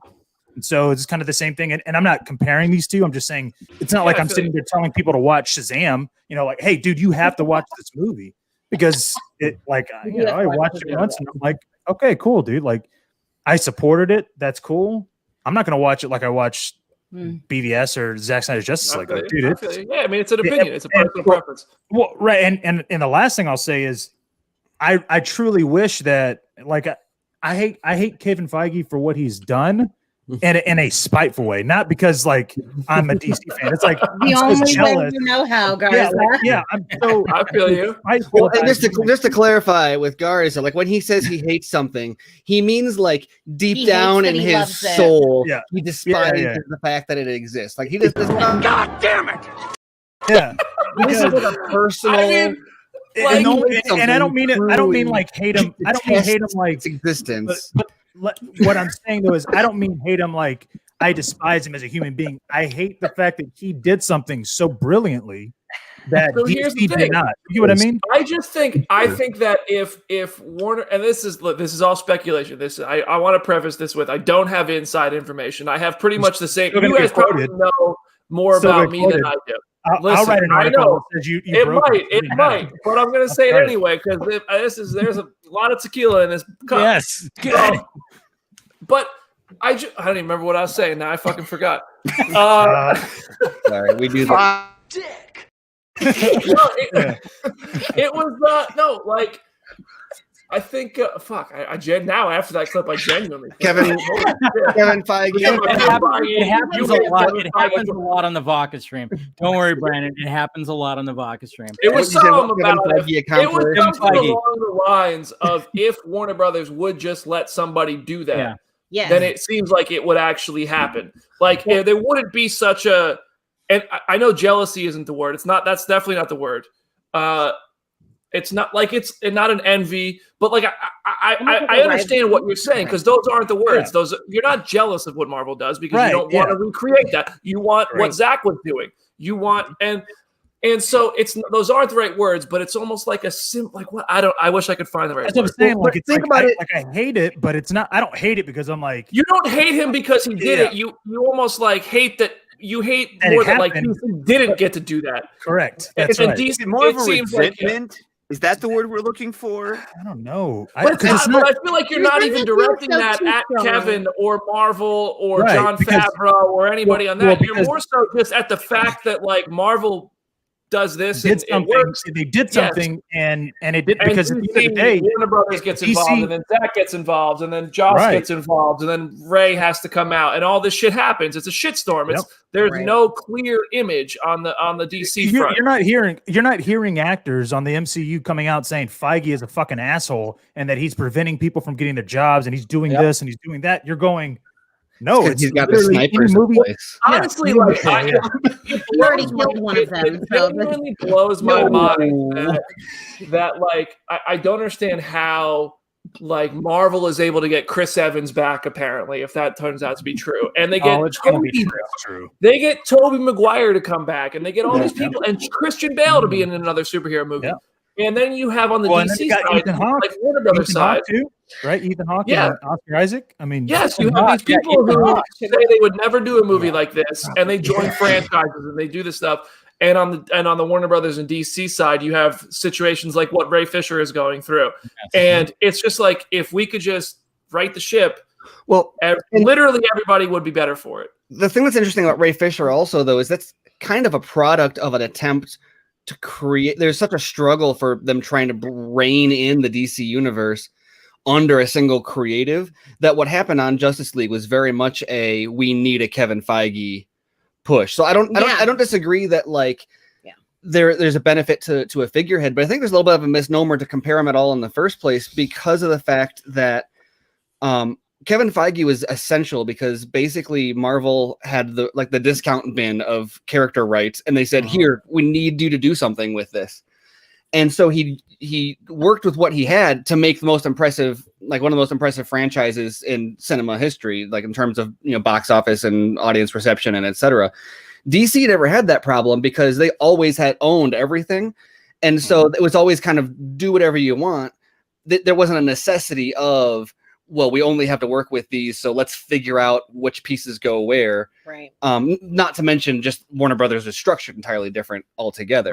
Right. So they were kind of trying to retrofit a circumstance that was created by scarcity and necessity on Marvel's part, and they were trying to like cram all of the, like people talk about, like try to think about the notion of a DC version of the MCU. I know everyone wants that, and it sounds awesome, but start to try to piece it together in your head. And what, Batman is your Iron Man? Okay, you can really have a Batman trilogy. You're gonna have the Bat family. Like you could do an entire MCU with just Batman. How do you start piecing it together without leaving stuff on the ground? You're 20 movies in. You're not at Endgame. You're at like you're barely at them movies for every character, and there's Dude, DC characters and villains are like they're superior. Like, I just think attainable something like the MCU, unless you acknowledge from the front.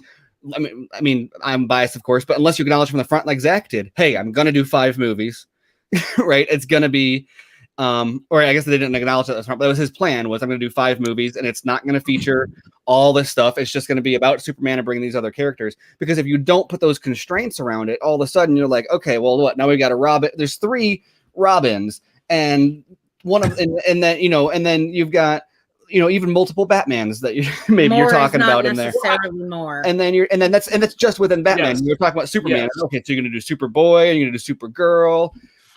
And then like, where's all the, there's a Flash family. Like, how does this I first of all want to agree with Amanda that more is not necessarily more, because this Marvel slate, the Marvel slate for the future is wild. And I look at that and I'm like, which one of these is going to suck? Like, there's no way they're all good. And maybe they all end up turning out to be at least good, and maybe some are great, maybe some suck. I don't know. But like, I just think like, it's not like I do think Warner Brothers could have definitely benefited from having somebody who was architecturing the DC universe, whether that was Zach or somebody, like just and giving them the power to do that fully. I think that it would have been a nice cohesive story to it all.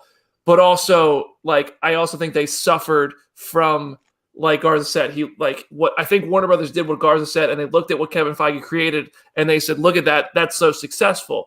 And they tried to just recreate it to some extent. And that's the evidence. They tried to recreate it, but not in that way. They went, they tried to retrofit it. Yeah. They went yeah. And I don't understand why, because Batman and Superman are 2 of the most, like, I know. I think the only character who could join that conversation possibly would be Spider-Man. From Wolverine, like, maybe. Those are the 2 I don't even think Wolverine's in that conversation. Like, I mean, if you go to an elementary school, especially maybe 5 years ago, maybe now you'd have some Captain Marvel and you'd have a couple other things. You will. Big time. But 5 years ago, you would have had Batman, you would have had Superman, you would have had Wonder Woman, and you would have had Spider-Man. You definitely would have had Spider-Man. Yeah, Spider-Man. No, you had Spider-Man over Wonder Woman. Well, maybe you're just young enough to have not. I mean, you're not that much young, but you grew up with X-Men the animated series. I did. Yeah, I did. Because I think that's a big thing that I think that our generation had. That like when the X-Men kind of, I guess maybe they grew since then with the movies a little bit, but I feel like they kind of peaked with character recognition. Like in the 90s, like people knew the X-Men because of the animated series, but then after that, like they knew the movies, they knew like the movie characters, not the animated series. Yeah. Well, and I think to Brandon talking about what you were saying is that, I read over the lockdown, I read that Marvel Comics The Untold Story. Have you ever read that book? I haven't. Fantastic history of the entire company. You should definitely check it out. But, the idea of that Marvel Studios was, it was before Disney bought Marvel, you're talking about something that was an independent film studio. And like Steven said, it was necessity was the mother of invention. Yeah.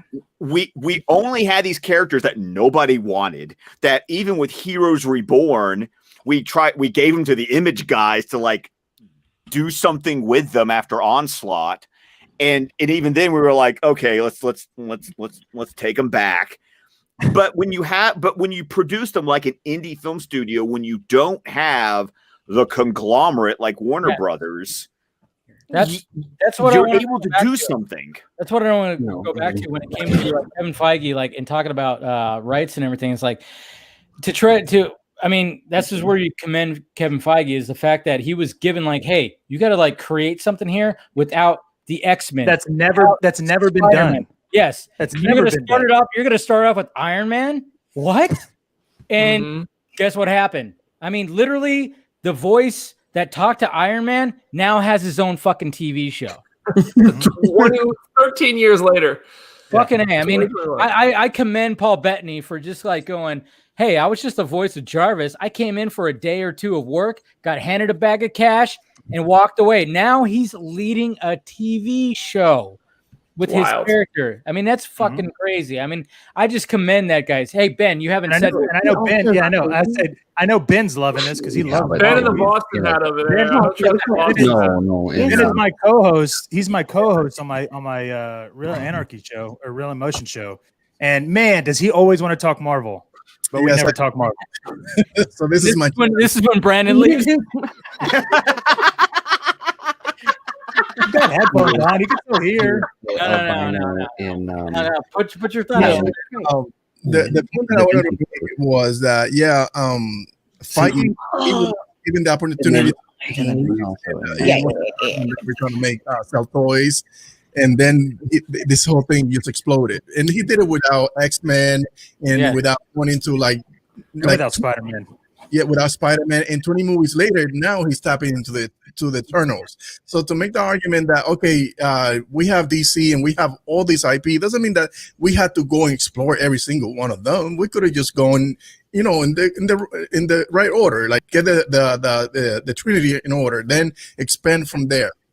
Well, you know what? When it came to DC, I think when they saw what Marvel's doing, they were like, "Hey, we could do that with Green Lantern. We're going to get Green Lantern. We're going to get Ryan Reynolds. Oh, this is going to be our Iron Man, guys." It's so weird, though, to think about, right? Like, dude, they were totally thinking and it's the perfect way because it's exactly what Zach said. Like, dude, once you get to a certain level, like you have to get something in order first, right? So if you're going to ground Superman, right, like he did, then once you ground Superman and make it realistic, then anything is possible above that, right? Because now you literally brought a being that could fly in our world and make it realistic and build off of that. But we started out in Oa, you know what I mean? Like we're on another planet and you're trying to build a universe where we're not even the center of it. You know what I mean? Like as weird as it sounds. So how are you going to bring in anybody else from that Green Lantern, world, right? But another thing is that we are very reactionary because we have brought people on board to be sort of the Kevin Feige type. So when something goes wrong, like everybody loses their mind. They start firing people. They want to change direction. They want to change tones in movies. So there's never been somebody who said, "No, we're gonna stay the course, whatever, no matter what." This is the 10 movies. One person. Well, one person did. Got rid of him. And they got rid of him. But there hasn't been one person other than Zach that come on board and say, "This is what we're gonna do, and this is how we're gonna expand this universe." And when they do, is one movie doesn't meet their expectation, they just dismantle the whole operation. So there's no way that we ever gonna be to that level where we are Marvel Junior or anything. I think that. Oh, sorry. Go ahead. No, go ahead.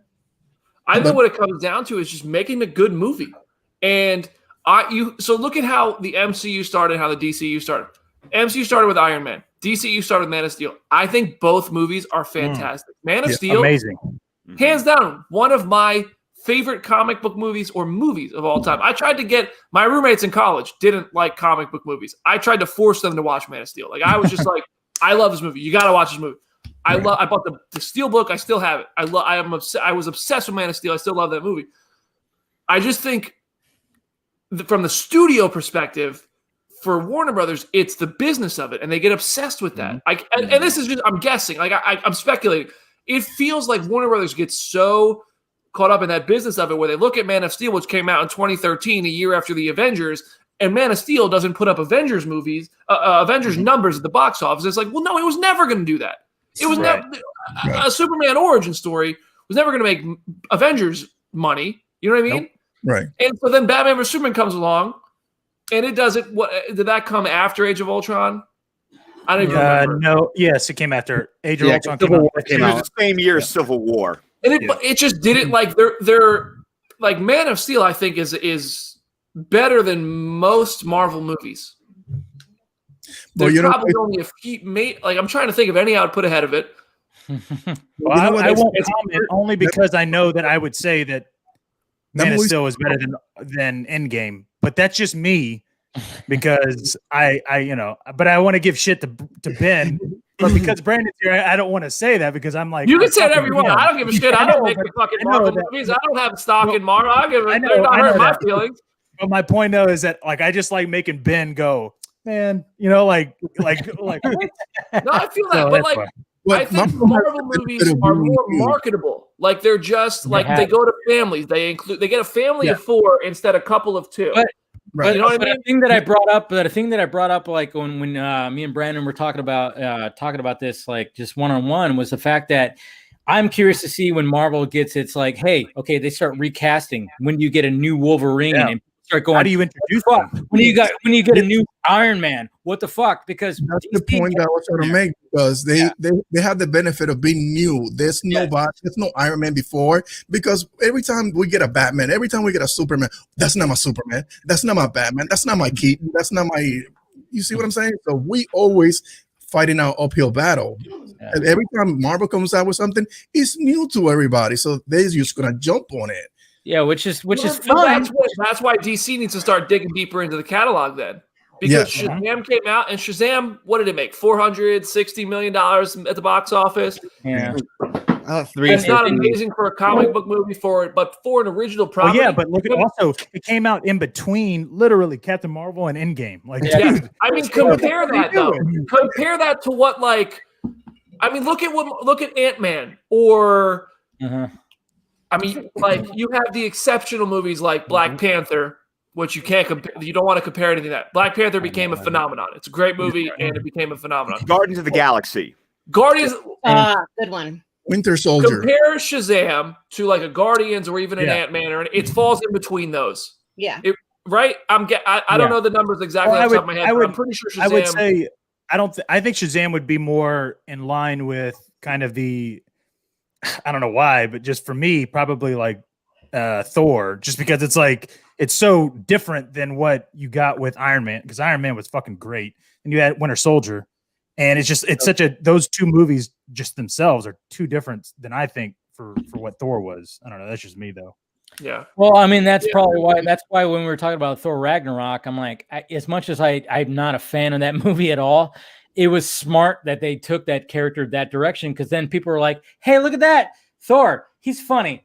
Look at that. He's cracking jokes. He's got spiky hair now. He don't have that long hair. And he's like, that stuff. Yeah. I don't know. It was just, I don't know. I mean, I get it. Now my mom likes him because he's clean shaven. And he looks like a young man, a nice young man. It put more, Brandon, I was gonna tell you this. I wasn't sure if you were aware, but on the set for Justice League, I don't know if you're aware of this. And I don't think you were included. I think it was just the affiliate with Comic Book, but everybody that got invited to Justice League, it was pretty much. I know he was, but I'm saying it was everybody that either had a mixed or negative review of BVS. That's why all these people That's why they were all called to go to Justice League.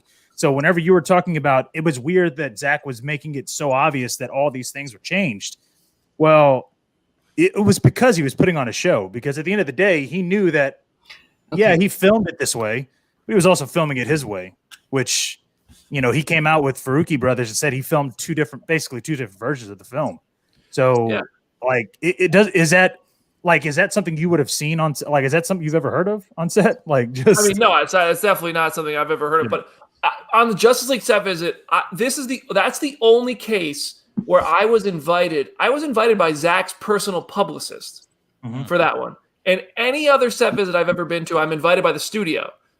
And it's just like looking back at it, I have more questions than I have answers about any of that. Oh, very interesting.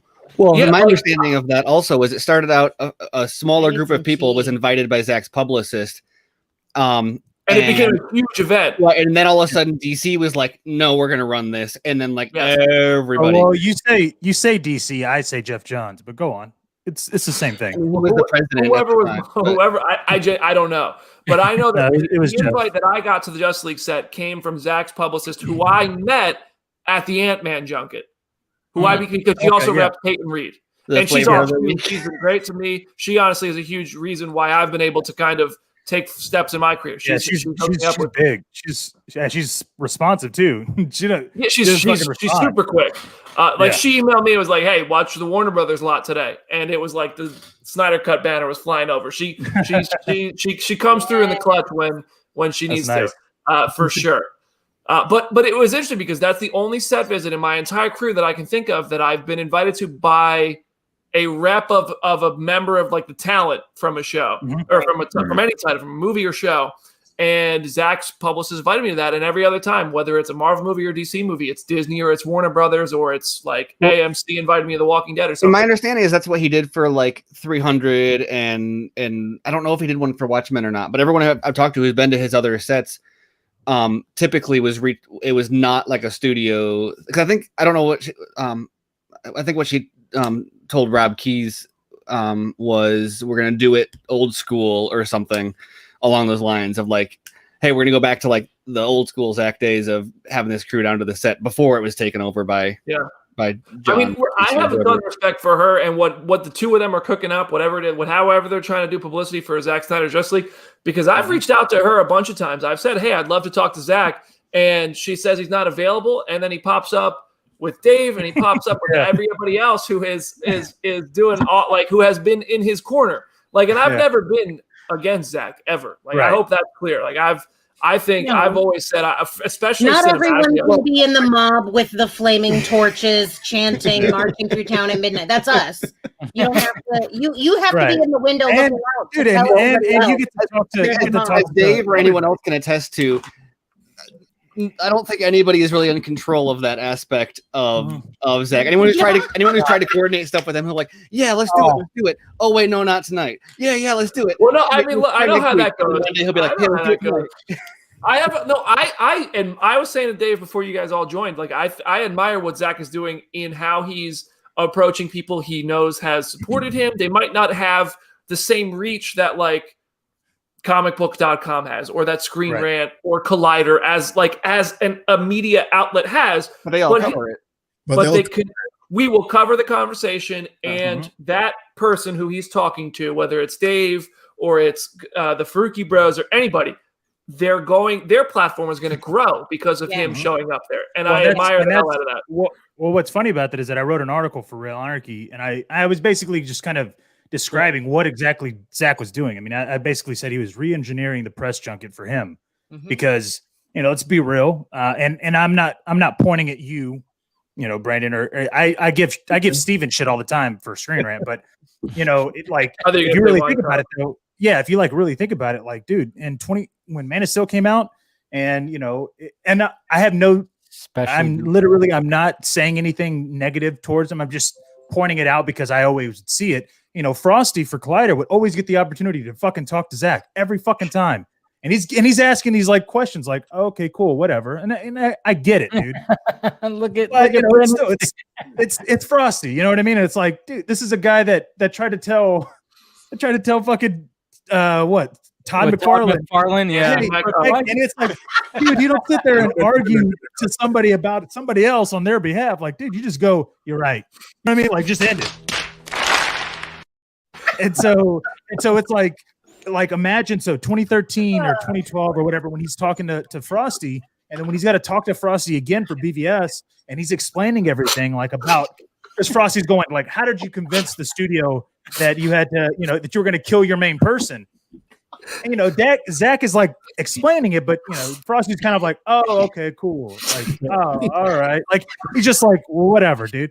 And so this article I wrote, I was like, dude, he's basically going, fuck that route. I'm not going to do that anymore. I'm going to go to the fans that actually know what the fuck they're talking about to my movie. I understand exactly. Yeah.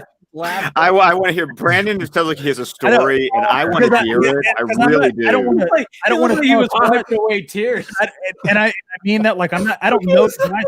I can't talk. I'm not talking down on him. I'm just saying like that's the difference, and that was something that Zach said. I can't. There's come on. I wish I could. We let you have a pass on the prom story. We let you have a pass on the scene in the movie with your mom story. Listen, come on. All right, go ahead, Brandon. I'm sure enough. No, I can't. Oh, No, You guys know. I agree with what you said, Garza. I agree with what you said, especially in who you talked about. Right. Brought up. Yeah. At the end of the day, it's like, can you imagine Zach going like this? Like, can you imagine Zach talking to him about Zach, like the Justice League? Like, he'd be like, dude, it's your fucking reason I didn't get this. One day I'm gonna retire. I'm gonna walk away. I'm just gonna Dave Chappelle it, and I'm gonna say, "Fuck it, I'm out." And I'm gonna leave a book behind. I'm gonna leave it. Yeah. And then you're gonna get the Mark Twain Prize for comedy, which is the highest civilian award. All I'm gonna say, listen, I know that there are people. I have awesome friends who I see at some of these junkets who represent outlets, and some of them who have built these outlets. So I'd like to preface it with that. There are some really fucking awesome people that I get that we're fucking privileged and lucky to get to do the shit we get to do and talk to people we get to and see the movies when we get to see them and all that shit. But there are some people in that circle who make it about them. Or dicks. Who fuck it up for everybody else. And and I don't understand. And this is not necessarily about who you were bringing up. No, I know. You're just talking about general. But there are just people in that circle who fuck it up, and they're just not. They're just kind of dicks, like they are, and they make it like awkward for everybody else, and they make it like I got to go into an interview and establish the fact that like I'm here to support your title, and I want to be nice to you, and like I also got to do my job. But I don't know if the person before me was out here trying to make you feel like they're trying to get a fucking bullshit scoop or put you in a corner or some shit, and you're uncomfortable now that I'm in the room. Like, that's how I feel. Well, like, my and at the perspective same time, some of those people also do that same thing. They go in the room like, I'm on your team, and the article comes out, and they're like, that's not how that went. No, that's a fact. I mean, I know how the game works. I know how, like, the game is driven by traffic and views and ad revenue. It's a business at the end of the day. And when I go into an interview, I know that the person I'm sitting across from, I have a job to do. It's my goal to get them to say literally anything that will drive traffic. But you have to have a fucking level of respect to say, like, you're not going to say this person said Man of Steel sucks. Right. Oh, absolutely. And therefore try to unleash like a mob on them. You know what I mean? Or to prove that you're right. You're not going to try to prove your point to the person you're interviewing because you're going. That's another point. That's another thing is the interview. Any interview I go into, I've become a little bit more performative in my interviews because I'm trying to build a podcast and build a following myself. But when I go in just for comicbook.com for an interview, especially like an editorial-driven interview that's not even video, the interview is not about me. The interview is in no way about me. The person I'm interviewing doesn't want to hear about me. The person who's reading the story doesn't want to hear about me. It's about the interview. The questions. Come up with good questions, make a good story, tell and create content based on that. And a lot of people, not a lot of people, some people don't have that for going, like they don't seem to care about that. So you have to respect like the people you're talking to. You have to have respect for the people who are going before you and going after you. And just realize, like, we're all so lucky to do this shit. We're talking about movies for a living, and the people we're sitting across from are making movies for a living. Like, just allow everybody to enjoy that. Like, don't. Dude, I gotta ask you though. Listen, I gotta ask you though, man. What was it like interviewing Margot Robbie? Because fuck, oh my god, dude. Jesus like God, Christ. Like my co-host right next to me. That is the sexiest thing I have ever seen.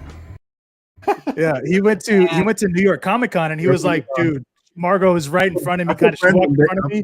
Brandon that day. Yeah, he was like, dude, she is fucking gorgeous in real life. And I was like, fuck, man. Like, I can only imagine. Like, what's that like, dude? Sweating. Yeah. It's kind of nerve-wracking. It's a little nerve-wracking, I'm not gonna lie. But I mean, she was really nice. Like, she was really nice. The only reason why I asked that is because, like, I don't give a fuck who you are. Like, I could play it cool all fucking day long, talking to Zach. That's cool.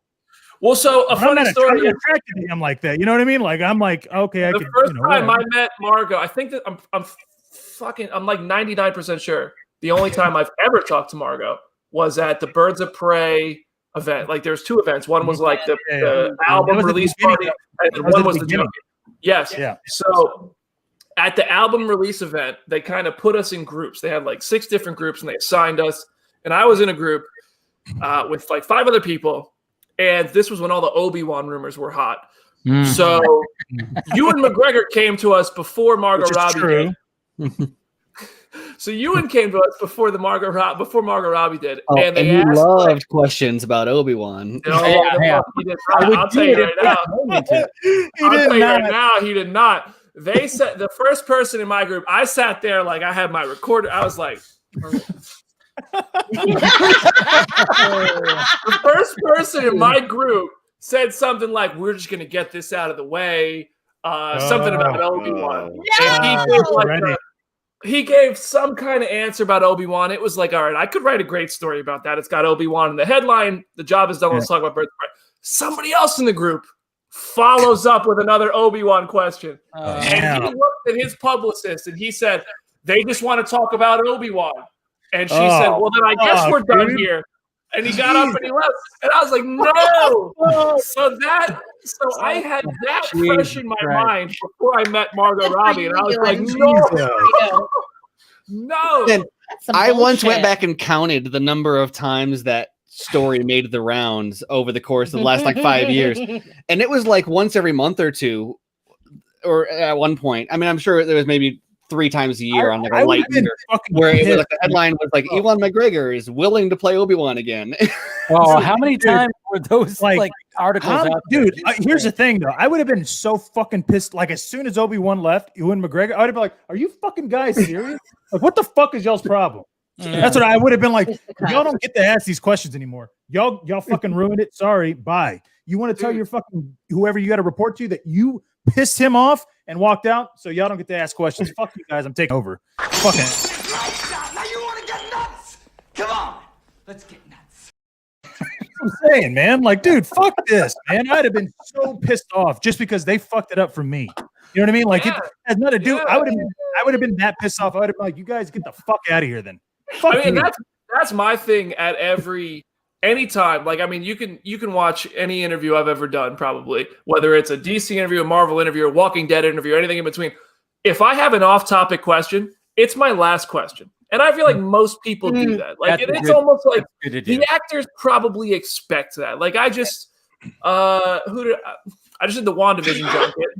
And like I talked to Feige for 10 minutes, and the last like 3 minutes I spent asking off-topic questions, but the first 7 I talked about WandaVision, knowing full well the WandaVision stuff isn't going to drive crazy traffic, but out of respect for the event, you have to do that. Yeah. And so like, and I interviewed Margot Robbie, and I'm sure, I don't know, you guys probably saw this. I interviewed Margot Robbie, and the last question for her, and this came down from my boss who was asking me to ask a question that he knew would hit well on social media if she answered it, and on traffic if she answered it. And I said, your next movie is Suicide Squad. James Gunn directs that. He made the jump from DC to Marvel, or from Marvel to DC. Can you make the jump from DC to Marvel? And it just like Film Gob or something made a video where they basically ripped me for it. And I'm like, you know what? Who? Wait. You know, Film Gob would never do that. I'm sorry, who? But here's the point, though, right? You literally had a reason to even go that route, right? It's not like you randomly. I understand why fans get frustrated. Like, I fully get it. Like, it's a DC junket. You're asking a fucking Marvel question. Like, I'm not fucking dumb. I know. But like at the end of the day, like she is under the direction of James Gunn, who did a Marvel film. Yes, you know what I mean. She's not only going to be playing Margot Robbie or Harley Quinn for the rest of her life. Like, dude, she's another film. So that one question, because Linda Carter winks. Yeah, because of right. Because of the situation of she is in this new Suicide Squad. She's playing another character. She's playing Harley Quinn again for James Gunn. He came in, like, it makes sense that you're going to go. Very logical question. You know what I mean? I mean, Christian Bale is going to be in the next. Which one is it? Christian Bale. But like, they're just like a general, like, basically, I could be at CinemaCon and I could be interviewing the cast of Bad Moms, but I work for comicbook.com. So my last question for everybody is: be a comic book. would you ever want to play a superhero for Marvel Yes. or DC? And if they've done one, I have to ask about the other. And from a business perspective, that's what is going to work. That's what's going to be like. I asked Aaron Sorkin one time. I forget what he was there for Molly's Game, and I said to him, "Have you've written so many cool scripts? Have you ever met with Marvel or DC?" And he said, "Yeah, I pitched DC this summer or something." And it became like the biggest story out of. He told Patty that he didn't know how to write. He was like, "I don't even know how to write like an action scene like." And he was like kind of explaining it, and I was like, "Dude, that would be crazy to see an Aaron Sorkin fucking comic book." Like, dude. I mean, listen, I'm sure you guys get shit too. I'm sure like you open your Twitter notifications or you read the YouTube comments and you get shit. It is what it like. We're doing what we want to do. We're doing what works for us, and that's all. And I like and it's genuine and it's fan. Like it's not like you're fake. It's not like you're Yes, you know what I mean? Like fully. One thing I might like one thing bullshit. more than you do, or you might like one thing more than I do. And at the end, the Venn diagram has plenty of overlap for pretty much all of us. And we're all going to Comic-Con and we're all celebrating this shit. And I'm literally just doing my job. Like I have things I have to do. I have questions I have to ask. I have like boxes I have to check. I have goals I have to meet. People aren't going to fucking lie. I could fucking go out there and say, be nice to people, wear a mask, wash your hands, and watch Marvel and DC movies. And somebody's going to say, fuck you, watch The Walking Dead. Like, there's always somebody. Like, there's always something. So you keep bringing up The Walking Dead, man. What do you have like a? He was like the Walking Dead dude. What are you talking about? That was like, the Walking Dead was like the first step in my career. Yeah, and I love that. This is the first time that this is going to be relevant ever. I know Sonequa Martin Green, and she's fucking great. She's awesome. She's cool as hell. She's amazing. Yeah, she's cool as hell. Yes. I am a huge fan of Sonequa Martin Green. Gorgeous. So She then is are you gorgeous, out on a scale of 1 to, I don't know, 10, I guess. How excited are you about Zack 7. Snyder's Army of the Dead? 1 to 7. 1 to 7. Army of the Dead, 1 to 7. That's the weirdest scale. I don't know. He's like 10. So I was like, I just emailed Netflix yesterday and I said, yo, please let me in on all Army of the Dead things and let me see this movie as soon as possible. I can actually show. I'm going to take a picture just to prove it that I sent that email literally yesterday. You can share it. You can share it if you want. Share it. Whenever I email them, they're like, we have nothing to share at this time. Thank you.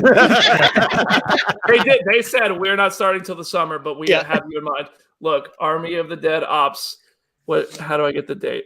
Okay. Look, wait. Can you see this? I can kind of. Yeah. Like, dude, I don't want to point anybody out, and I don't want to call anyone out because that's not what I'm really doing. But there's a couple people on this panel that Wrong! that they know a little bit, or they could probably help you out. I don't know. I don't want to call them out, but I like to think that Netflix is going to hit me back. They hit me back and said, we'll let you know when we get started. But it's not going to be until like a month. I know a couple of you guys are good friends with a certain somebody. I mean, yeah. It rhymes with Schmack Schmider. What do you know, Steve? Hard backed. Yeah, Steven, do you know anybody for your Green Ranger shirt? I feel like you're a hero, right? Yeah. Oh, okay. So coy. He's so coy. That's what they like to say in like interviews. Everybody knows. I just can't say anything about it yet. So whatever embargo is. Just imagine if you go to the set for that one. Yeah. I'll answer the question so he doesn't get in trouble. Yes. That didn't come from him. It came from me. Well, it's been said multiple times before. I didn't say anything, but Sean outed me because he was on the show a while back, and I don't usually say anything because if they don't specify. But he's been all out there like to promote his book and stuff. Like, oh yeah, I was on Army of the Dead set. Then he came on here and was like, and Steven was with me, and I was like, okay, I guess. Are you not supposed to say when you go to a set? All right, isn't that I mean, they don't care, but like I mean, technically, they'll say like they'll be like, you can say you were in Atlantic City on October 3rd, but you can't say why. Like, here's the thing. You know who would always do that? They would always post like a photo, but you'd be like, well, obviously you got to be going somewhere. It is what's his name?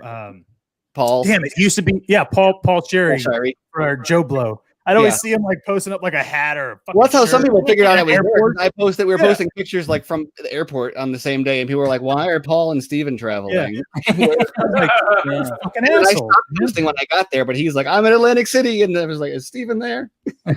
Yeah, like a jerk.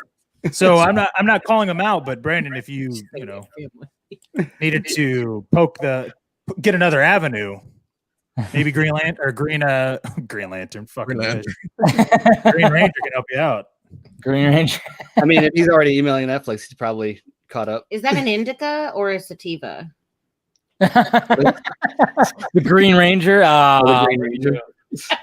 I'm sure it exists. I know it. It totally exists. There's no way that there's Sort not. of like Zack Snyder cinematography type shit with zombies is like, I mean, that's gonna be wild. Yes. Yeah, well, especially with him operating, because he's operating the camera, and I mean the cinematographer, but also he's like the camera operator and the director. Obviously, he storyboarded everything. And then he's using like an 8K camera with a vintage lens from the 70s that gives this like razor thin depth of field. Like I don't like. It's gonna be insane. I mean, like that's almost completely unnecessary. Yeah, but also entirely necessary. Well, you look at that trailer that had all these movies for Netflix, right? You're seeing them, you're watching them, they're like, oh, okay, cool, all right, and all of a sudden you see this helicopter in the fucking sun. You're like, oh, okay, this one looks fucking way different. And dude, there's literally a fucking headshot in that reel. Yeah. Like I remember I messaged that to him, like, how did you get them to convince you to put a zombie headshot in that reel that everybody's gonna see? And he's just like, you don't even know like how insane the movie is. That's what he told me. I'm just saying right now. I mean, it's if you want to get exclusivo. When we were talking about like, I was like, dude, Army of the Dead exclusive in text. Dude, he's like, you don't even know. I was like, fuck. Okay. When he calls it balls to the walls, and like unchained, I think is the other word to use. Wait, like Zach, like if Zach is using those terms, because if he was like, there's a little bit of blood, you're like, there's gonna be a lot of blood in this. Right. So when Zach says like it's balls to the walls, you're like, okay, hold on. Isn't I think you literally probably mean there's balls on the walls. Like there's probably gonna we're gonna see somebody's balls explode. Is that what you're oh god. That's not exclusive. I'm just saying. What did you I like the intro, the issue of the helicopter.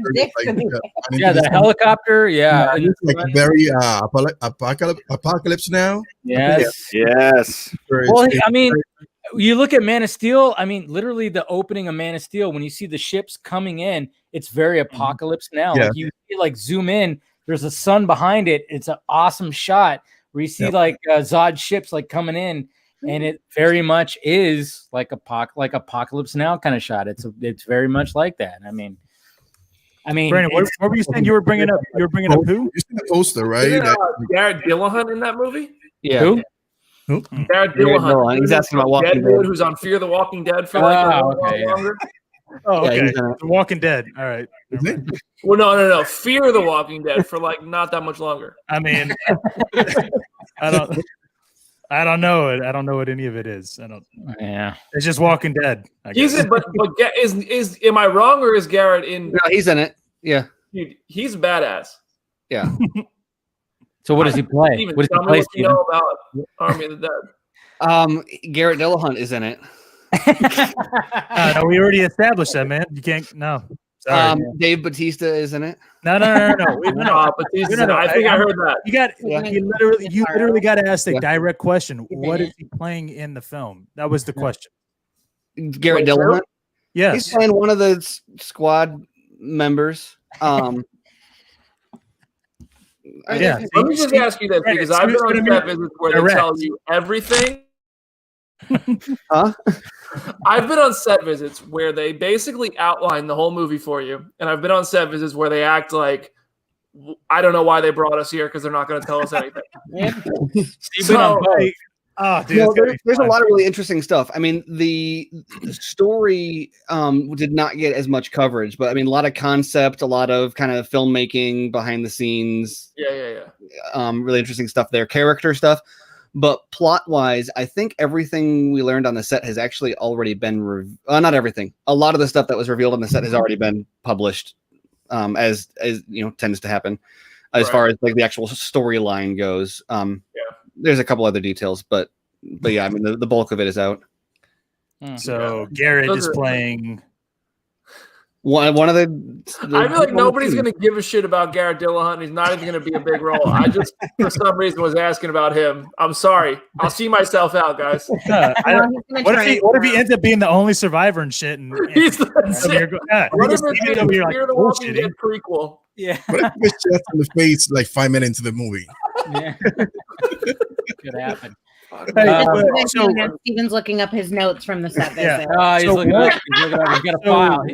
Got a file. I got to ask you this question then, because obviously somebody had asked. I forgot what it was. What's your worst set visit you've ever been on? Without naming the movie, unless you want to name the movie. What's the one where you were like, "What the fuck are we doing? Like, what am I doing?" Because that is it. While he's thinking about it, I went to LA to the what's right down the street from the Chinese theater? It's the other historic. Isn't that porno one? For the porno thing, right? No, for the announcement of the Denny's partnership. I was going to say, please with this is about the Denny's Solo, a Star Wars story. Oh, I remember that. LA they flew me to LA, and and I ate pancakes with Pop Rocks on it. Nice. Fucking gross. Oh, God. Good God. Oh, that's sending them the insulin bill. I saw Brandon was looking around. He was making sure that he's like, okay, there's no microphones. Okay. No, I was like trying to remember. No, okay. So if I'm I shouldn't say that. You don't. I don't want to get So I'm just gonna come out with it. I believe that I fell asleep on the set of Avengers: Infinity War. Because we were there for so long. I was like on the end of like a really long road trip, and we were waiting so long between people, and we were just watching the same scene where Black Panther and Cap and Bruce Banner, everybody meet each other in Wakanda 100 times over. Oh, and I just kind of closed my eyes on the set. I don't know if I actually dozed off. I might have kind of. But also, I was on the set of Aquaman for about 18 hours straight. We were there because we were there, and James Wan did not want to do interviews until they were done for the day. So we started the day with like the producer and the costume and the props, and then we ended up playing that game where you hold the phone like this and you got heads up. Yes. Yeah, so we played Heads Up, and we were so loud that Momoa walked by and was like, "Yo, what are y'all laughing so loud about?" And we were like, "Yo, listen, we've been here. Since Tuesday. We don't know what's going on." But I ended up being so annoying on the Infinity War set because we just saw so little and we were there for so long that I annoyed the shit out of them that I was like, "Let us see the Infinity Gauntlet," and the publicist was like, "No, it's all digital. There isn't one." And I was like, I know there's an Infinity Gauntlet. Let me see it. And then eventually the prop guy came in the room and the publicist left the room. And I was like, is there an Infinity Gauntlet? And he was like, yeah, there's an Infinity Gauntlet. He stole it. Yo, he came back with, it looked like he was transporting the most valuable, like it was like a band type of travel kit. Like it was like a big hard case. It was huge, and he opened it up, and it had the Infinity Gauntlet, and we all ended up taking a picture with it. So you're welcome to everyone else on that set visit because my annoying fucking ass would not shut up about let us see the Infinity Gauntlet, and they finally brought it back out. So it was good, man. It was a long day. I was on the end of a long ass fucking road trip for Infinity War. I don't remember where I was before that. That was like 2018, but that was like the last stop and it was in Atlanta. And I remember just being there, and we were just sitting there for like 3-4 hours with literally nothing to do in a tent. Set visits, Steven will probably attest to this. No, you can't do anything. Steven will probably test this. Set visits aren't like as glamorous as people probably think they are. Like they're cool as shit. Like I wouldn't trade it, but it's a lot of time of just sitting and waiting. Like it depends on how they're getting set down, or like what they're shooting while you're there. Because like I was on like the New Mutants set, which was fun because I just had to like say nothing about that for 5 years. Oh my God, how did you even remember? But that was fascinating because it was at the it was at the mental hospital where they shot Shutter Island. And so like we were sitting like right next to the cemetery with unmarked graves, which was like an actual cemetery with unmarked graves. And craft services had s'mores. And campfire stories. But there was some more what? They had monitors set up showing they were shooting outside the chapel when magic drops out of the portal. And then we did all the interviews during that. People would come in when they weren't being shot. And so we could see it on the monitor. They just had a big light ring, and then they pick Anya Taylor-Joy up in a harness and then drop her, and then pick her up again and then drop her. And they just shot that like 100 times on top of me with a light up sword. And and then and so like we got to have that like in the background and kind of watch that while people came in and to be interviewed. So it wasn't like entirely boring, but yeah, if you're like sequestered, so if they weren't as secretive there, it was a smaller production and it was a cool set. But if you're at like a studio, they weren't as secretive because they knew he was going to have to shut up about it for 8 years. If you're like at a studio and they put you in like a conference room or something, and they're like, "Wait here," you're like, "Okay, there's nothing to." Exactly. It's a waiting room. Like the Aquaman set, the Thor Ragnarok set, they were both in Australia. I went to something that was in Budapest, and like the time zone change is that's gonna fuck you up because the way it works. Like it sounds amazing. Like I'm like, yo, I got to go to Australia, I got to go to Budapest, I got to go to London. Here's the thing: you're there for literally a day and a half when you go to one of these set visits. So like you go down, you fly out for Aquaman in particular, I was at San Diego Comic-Con. So those are the 3.5 busiest days of my career, hands down. Right. There's nothing busier than San Diego Comic-Con. Sunday afternoon, I fly from San Diego to LA to Australia. That's about 19 hours of traveling. Oh my God! Wait. Wait. You're in Nashville though, right? So that's the East Coast, right? But going from San Diego Comic-Con. I know, but how long were you in San Diego though? So I was there. I go from Nashville to San Diego for 4 days. So I get to San Diego. So that's already jet lag.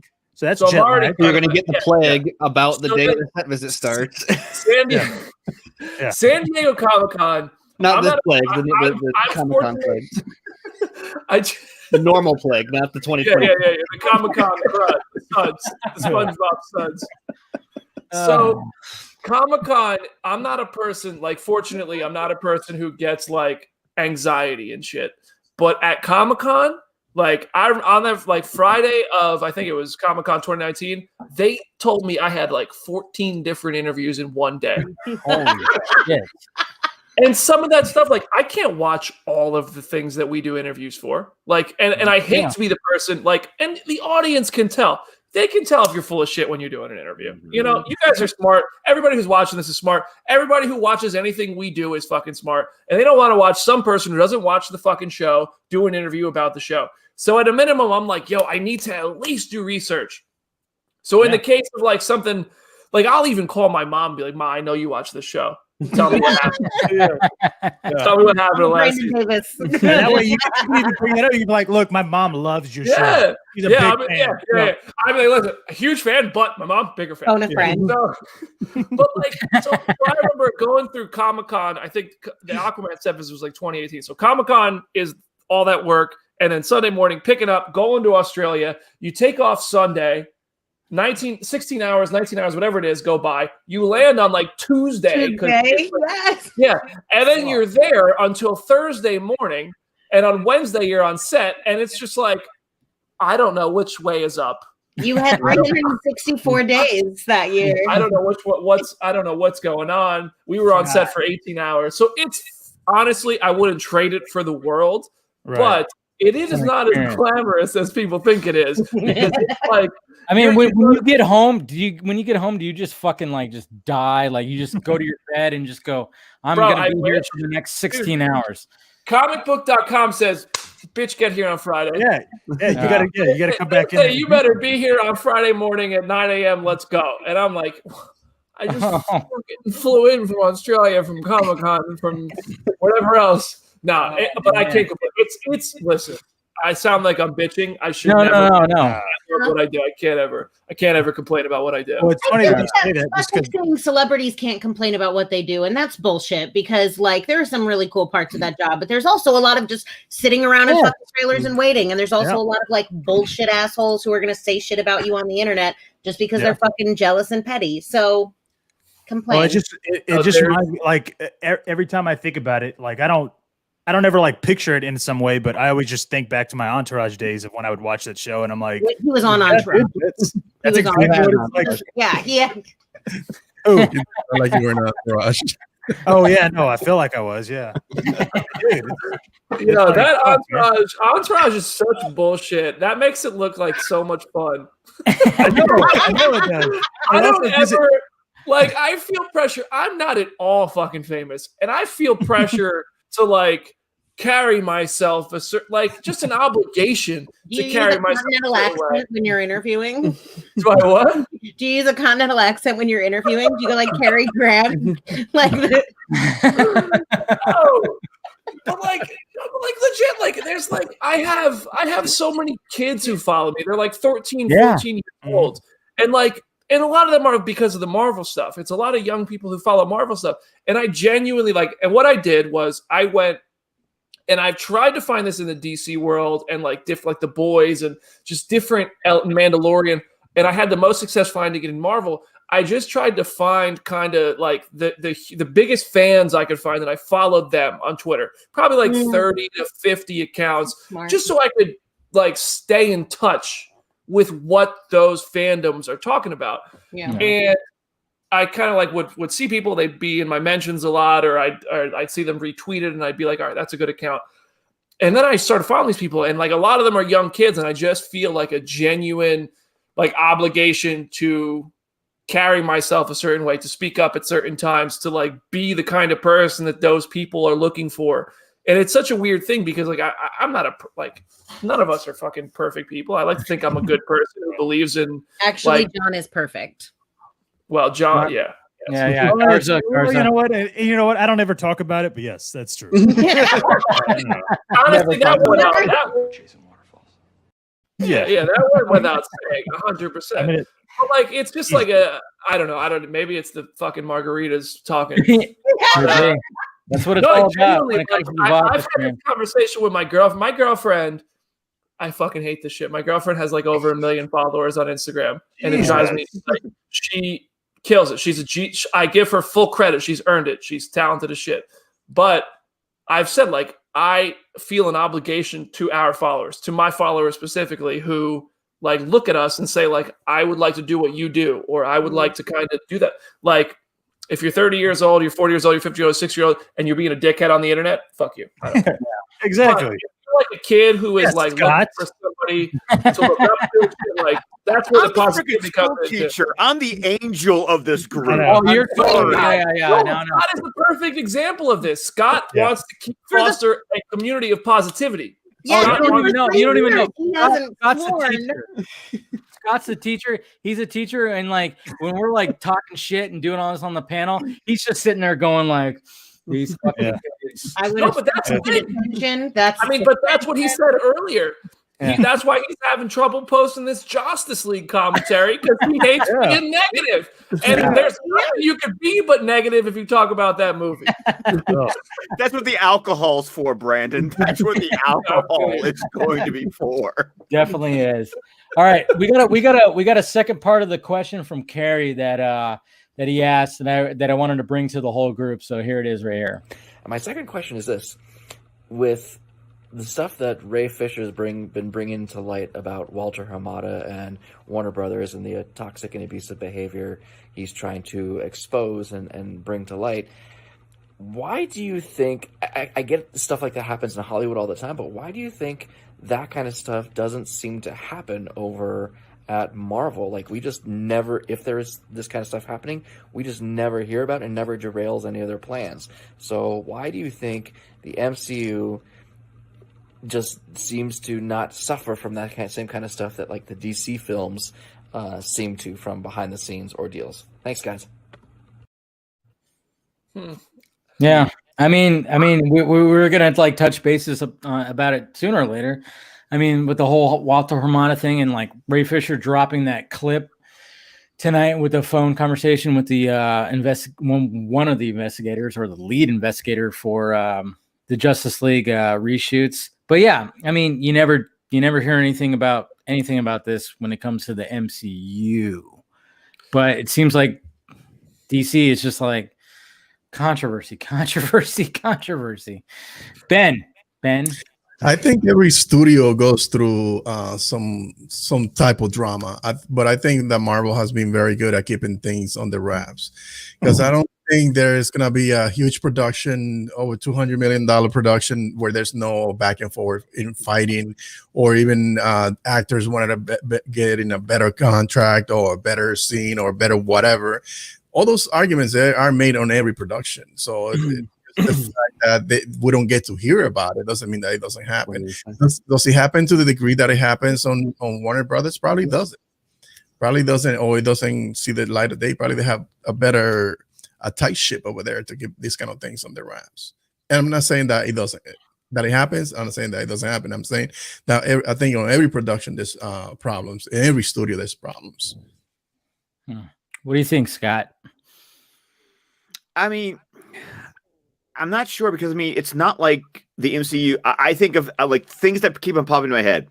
Terrence Howard being replaced with Don Cheadle, or Edgar Wright leaving Ant-Man, or Patty Jenkins leaving and Alan Taylor taking over on, Thor the Dark World. Like, there have been like these old disagreements, but it just seems like everyone just goes, create differences, they part ways, the next person gets slotted in. It's like when celebrities divorce, and it's always like, reconcilable differences. It's like that's everything. Every celebrity.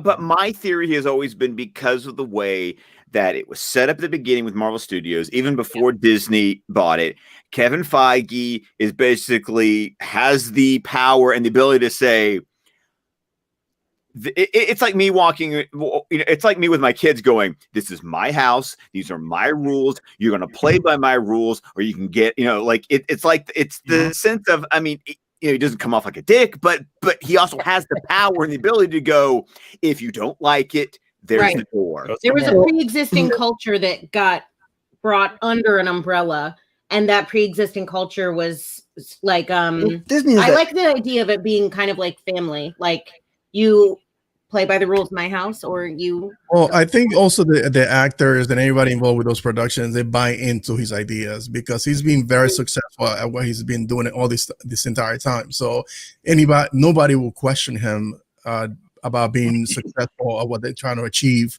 So I don't think there's a lot of pushback from anybody, from the talent or anybody involved with the production. So Disney has really good lawyers, and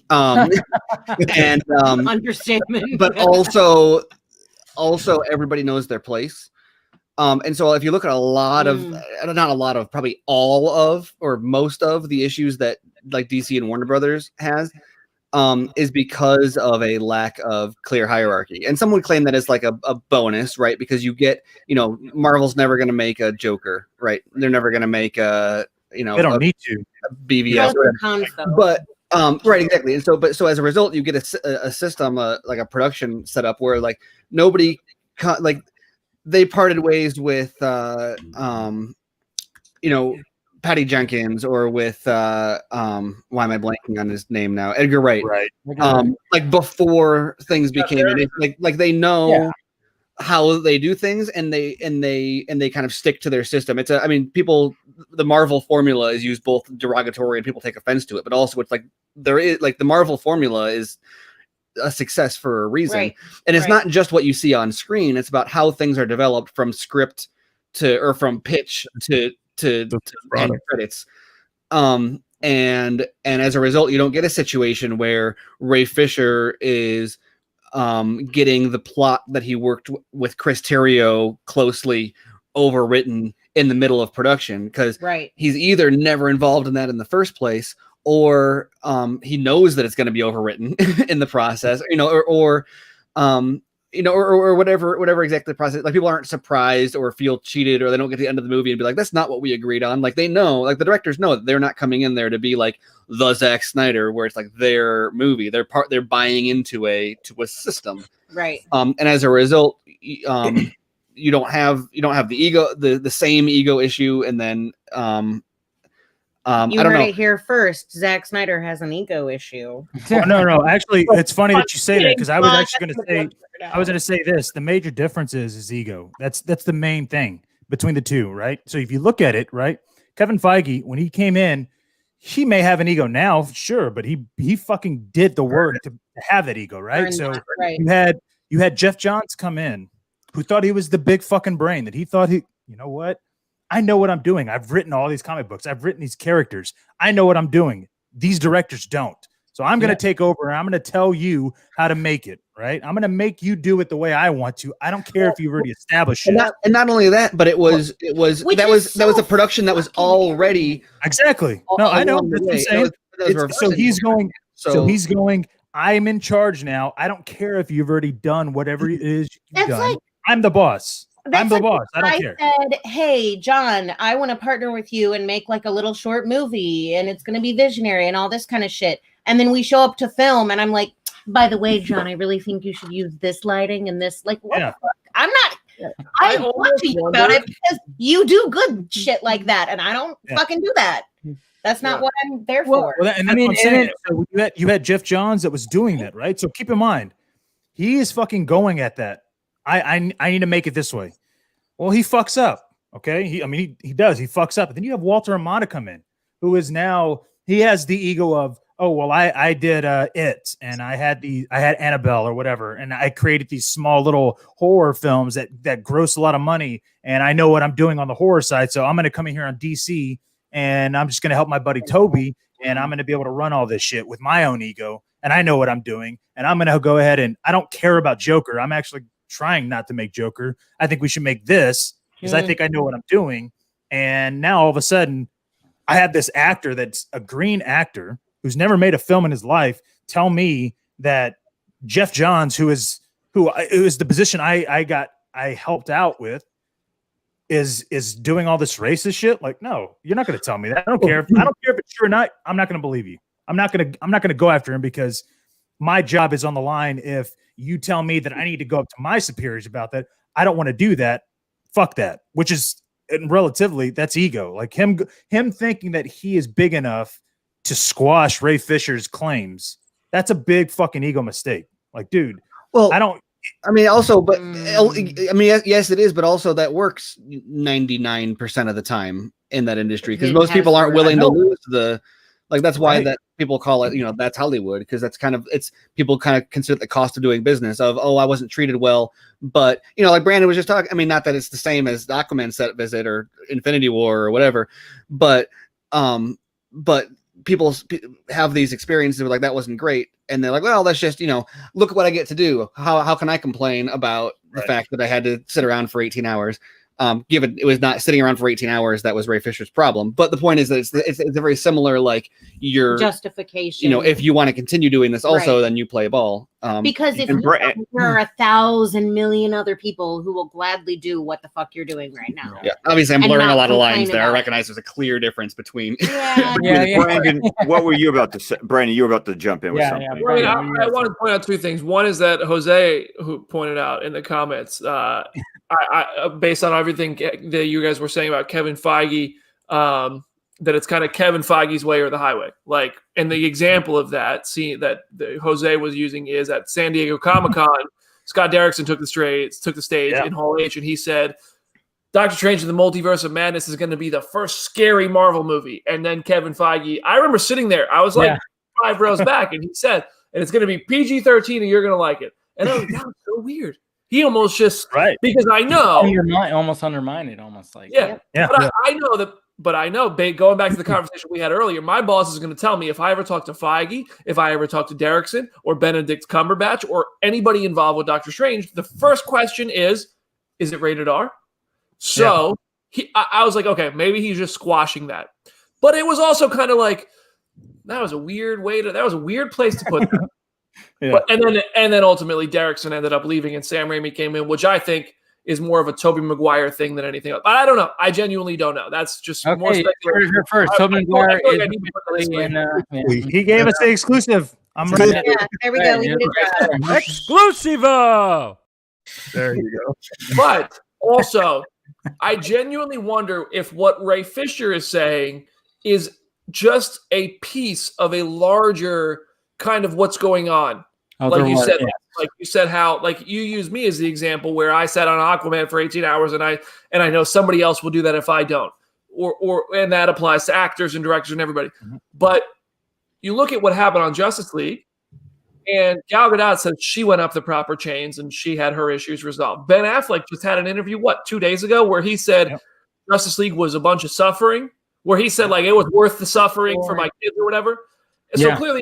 Like Ben didn't have a great time on Justice League either. Oh, well, he wanted to walk off, dude. He planned to walk off. And of everybody involved with Justice League, who was the newest to this level of a production, it was Ray Fisher. So if anybody were to walk into somebody's office and say, I have a problem, who would the person up top be the most comfortable saying, too bad? So I wasn't there. I can't speak to what happened. I don't know. But it seems very abundantly clear that Ray believes in what he's saying. And therefore there has to be at least a little bit, at a minimum, validity to what he's saying. One of the biggest things that the clip that he showed today or played for everybody today was the fact that, when the article came out that he was not being, he was hard to deal with when it came to the investigation. Then you hear somebody from the investigation going, oh, you were awesome. You were this, you were that. And gave him like almost, he gave him credibility because he's putting his career on the line for all that. And it's like, right before I was publishing our article on it. And so I went back to look at the original press release, and it's crazy because what they said in that press release back in September was they said Ray refuses to work with the investigator. Yeah. He's not providing any evidence, and he's not returning calls or whatever. And then you go and listen to the new audio from the investigator, and the investigator says, you provided everything you said you were going to. You met with us whenever we asked to meet with you. Asked to reschedule. You never even tried to reschedule. And then provided more information on top of that. Right. And you've been a joy to deal with. That's exactly what we told the company. And I'm like, wow, that's like I almost the opposite. Everything that she said was exactly the fact that it's clipped out. I wonder if he even said like, this was published about me, and I want to make sure that that's not the experience you had with me. Because it sounds and that's what makes me wonder. Like, is what he's saying like a part of something bigger? Like, is this because I feel like to so many people, whatever he endured could be something that's trivial to somebody who is just accustomed to working in Hollywood. They have, they have job after job after job, and they just go through it. Right. Well, the thing is, though, is that they interviewed 80 people. So but here's the thing, though. You would never, ever, and I do mean ever, as much as I can give him shit all I want, you would never go, yeah, Feige's the same way. He does that. Like, no, dude, all he's really controlling is a rating. Oh, okay, well, boo-hoo, it's a fucking rating. But he's not fucking demeaning somebody or preventing somebody from taking action against somebody. You know what I mean? Like, if that were to come out.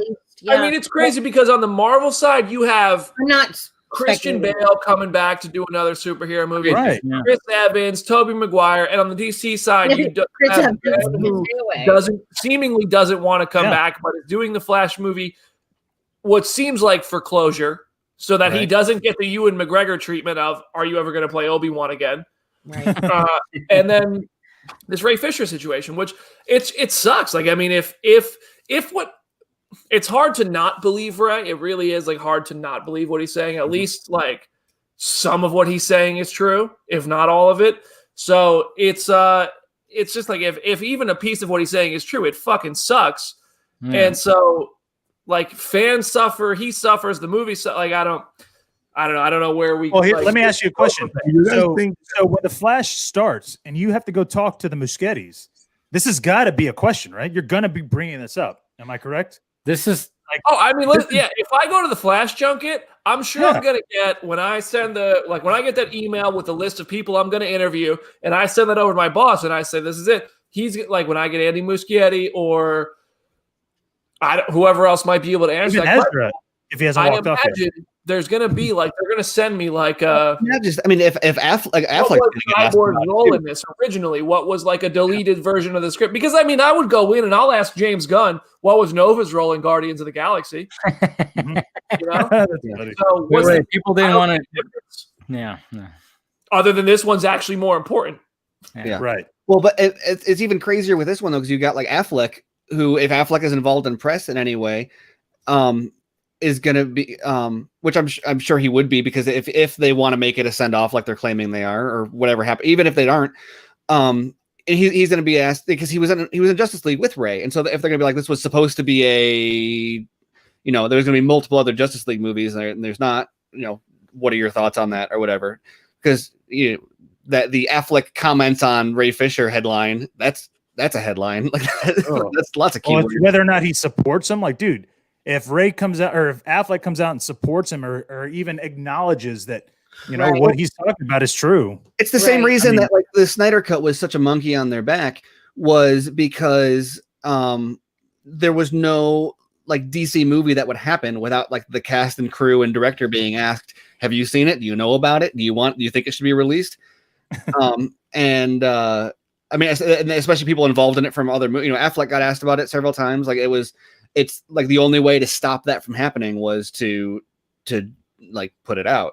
And so, this is going to be a problem if this isn't like resolved somehow. Well, that's what I was saying. I mean, I even like posted a video about it when I was talking about like, okay, when it comes to the Snyder, fandom, is like, should we support this movie? And I was like, well, hold on, pump the brakes. This movie has not shot an inch of film yet. It's going to have to resolve all this controversy before it shoots. There's no way that it doesn't. Like, and you got so many people involved. You got, I mean, not just like Ezra Miller, who was like, besties with Ray Fisher, and you can, I mean, come on, he might try to do something too that's like, hey, fuck this. I want Ray Fisher in this movie. And it almost seems like, yeah, Ray Fisher should be in Cyborg should be in the Flash movie. They're going to be like tapping into the time travel multiverse and everything. Well, go back to the comment he made in Crisis on Infinite Earth. Yes, like, yes. Victor this was possible as he fades out of the Speed Force. I mean, it's almost like you have to have Cyborg in this movie to make it just, and even like what people ask me, like, are you going to be as excited for it if Cyborg's not in it? I'm like, I'm not as hyped about it if Cyborg's not in it. Yeah. But at the same time, it's like we got Keaton, who's loosely attached to it. I mean, he hasn't confirmed. I think the optics are just really hard to get over. Like this movie version of Flashpoint is not going to be too different from like the Marvel equivalent of Civil War. Yeah, like, it's totally not going to be the same. Yeah. No, completely different stories. 100% different stories. But like in terms of like the characters and the changes made from adapting a comic to a movie, I feel like the comparison it's going to be inevitable. Yeah. Mm-hmm. Kevin Feige has entered the chat. What's someone called Kevin Feige in the chat. I saw that. I really think that Warner Brother there's always somebody that does that. See right there. Like, how do you have Flashpoint if you don't go all in on like Wonder Woman and Aquaman's feud? Right. Yeah, exactly. You want to see her holding up the head of Mira. You want to see. But the thing is, though, is that's how. So imagine they go that route, right? That means that Cyborg would have been literally like the Superman of the Flashpoint universe, of that world, in that story. It's like, dude. But what it sounds like is that what they're not. The only thing that, from what I've gathered, the only thing that sounds like the Flashpoint aspect of this is going to be is the time travel to save his mom, and basically that's how they turn the Flash solo movie basically into an origin story, because you have to find out about Nora getting killed, whether she gets killed by the Reverse Flash or not in this iteration. I don't know, but it sounds like you don't get the Flashpoint universe. You just get Barry learning the consequences of effing with the timeline. You know? Yeah. Well, but then I think he's going to have to say. I think hopefully, it's going to be Batman saving his Nora. Or hopefully, it's Flash going back in time and fucking up the timeline to save Nora. But I could very well see them doing a thing where he goes back in time to save Ben Affleck's Batman. Oh. And then electing not to. Oh, interesting. I hope that's not the case, but like, would that surprise you at this point? Yeah, I mean, Anything's possible with multiverse. Yeah. Well, like you said, it's not going to be the same. I mean, Civil War is not going to be the same. Even like Kevin Feige, I actually like he always says. He said for Secret Wars. He said for Secret Wars, it's not going to be like the comic book. Secret Wars is going to be something different, and I have Civil War, and I've read that. I've read the book, and it's just like, yeah, of course, I would love to see an actual version of that, but I mean, you're not going to get that in this fucking, Infinity War branch of the saga that they were trying to do. You're not going to get Secret Wars the way it was in the comic, even though, like, the news about Chris Evans coming back, it's like, oh yeah, hey, is it for that? Anyway. Hey, so Brandon, what do you think of? Because somebody was asking me, I forgot. I think it was last night. I was talking on somebody, but like, so now that they moved up Godzilla vs Kong into March. Oh yeah, Snyder's Cut's going to be in March, right? We have Falcon and Winter Soldier is going to be in March. That's a lot of content for the fucking month of March. Like, how does that?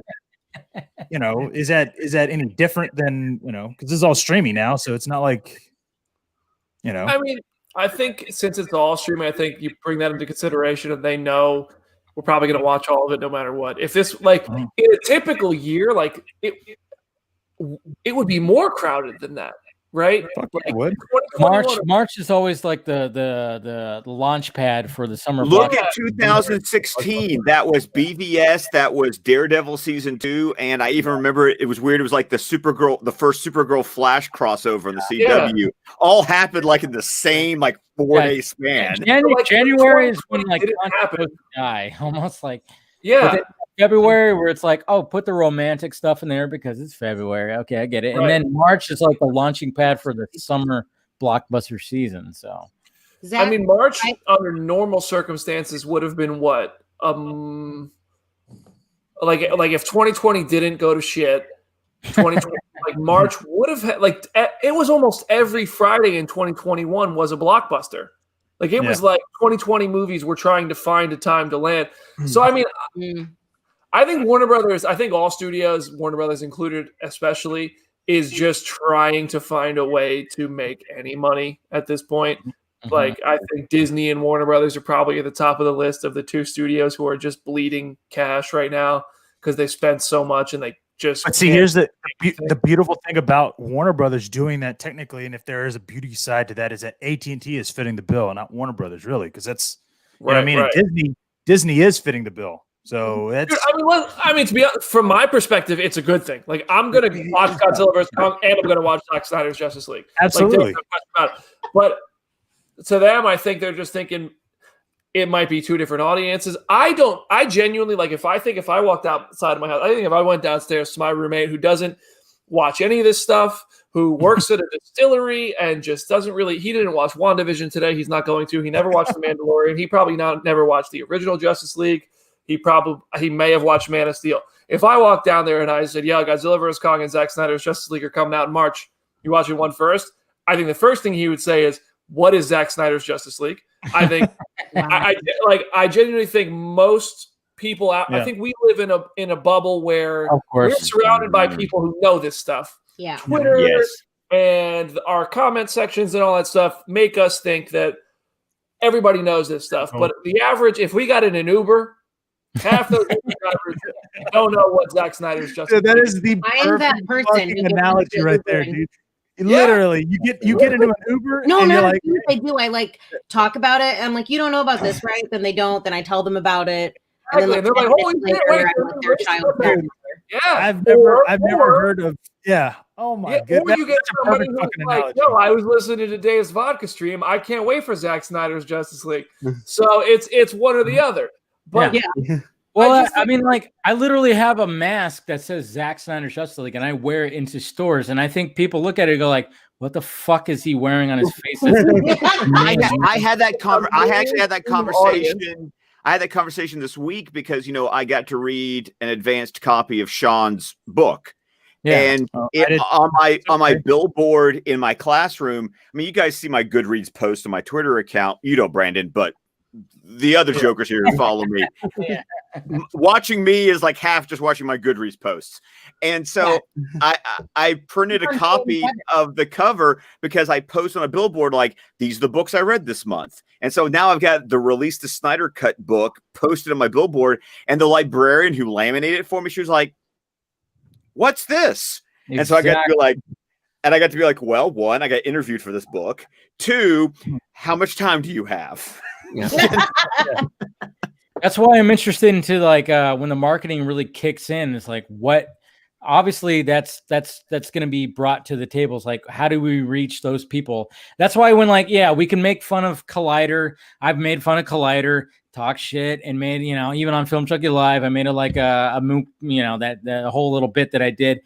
But at the same time, it's like they have a different reach than what we have. It's a whole different reach. Like, as long as they're excited and talking about, hey, Harry Lennox is going to be Martian Manhunter in this version of Justice League, and people might be like, what the fuck is that? I'm sure everyone, those words. Everyone has to have had that experience where you're like, before a Marvel movie, you're in a theater and like there's a crowd of kids in front of you, and there's a trailer on for like an X-Men. I mean, back before the acquisition, there'd be like a trailer for an X-Men movie or something, and the whole row would turn to like the Marvel expert and be like, what's going on? And it'd be like, oh, well, that's Wolverine. He's going to be in the next Avengers movie. And you're like, okay, wait, what? You guys know? Well, the thing is, honestly, I just think we give people a lot of credit because of the bubbles that we surround ourselves with. The people we choose to follow know all the same things we do. They might have different opinions, but they have the same knowledge as us.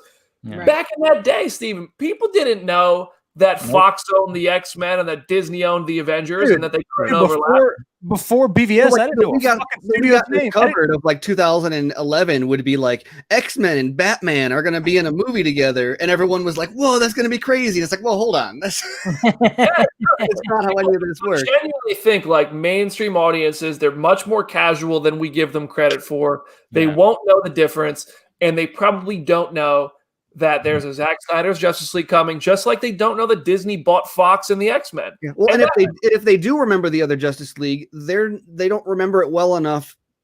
Not because of like we all have a perception of it, but there's a lot of people who they're gonna forgettable. Well, they're gonna because it was or they're gonna think that it was a they're gonna think this is a sequel, and they'll be like, oh yeah, I saw the first one. I'm excited to see what happens next, and they're not gonna know because the villain looks different, or even funnier. Superman looks different. Or even funnier is that a lot of like really casual audiences you'll get will, if you told them like, oh yeah, it was bad, so they did a new one, and they'd be like, oh cool, okay.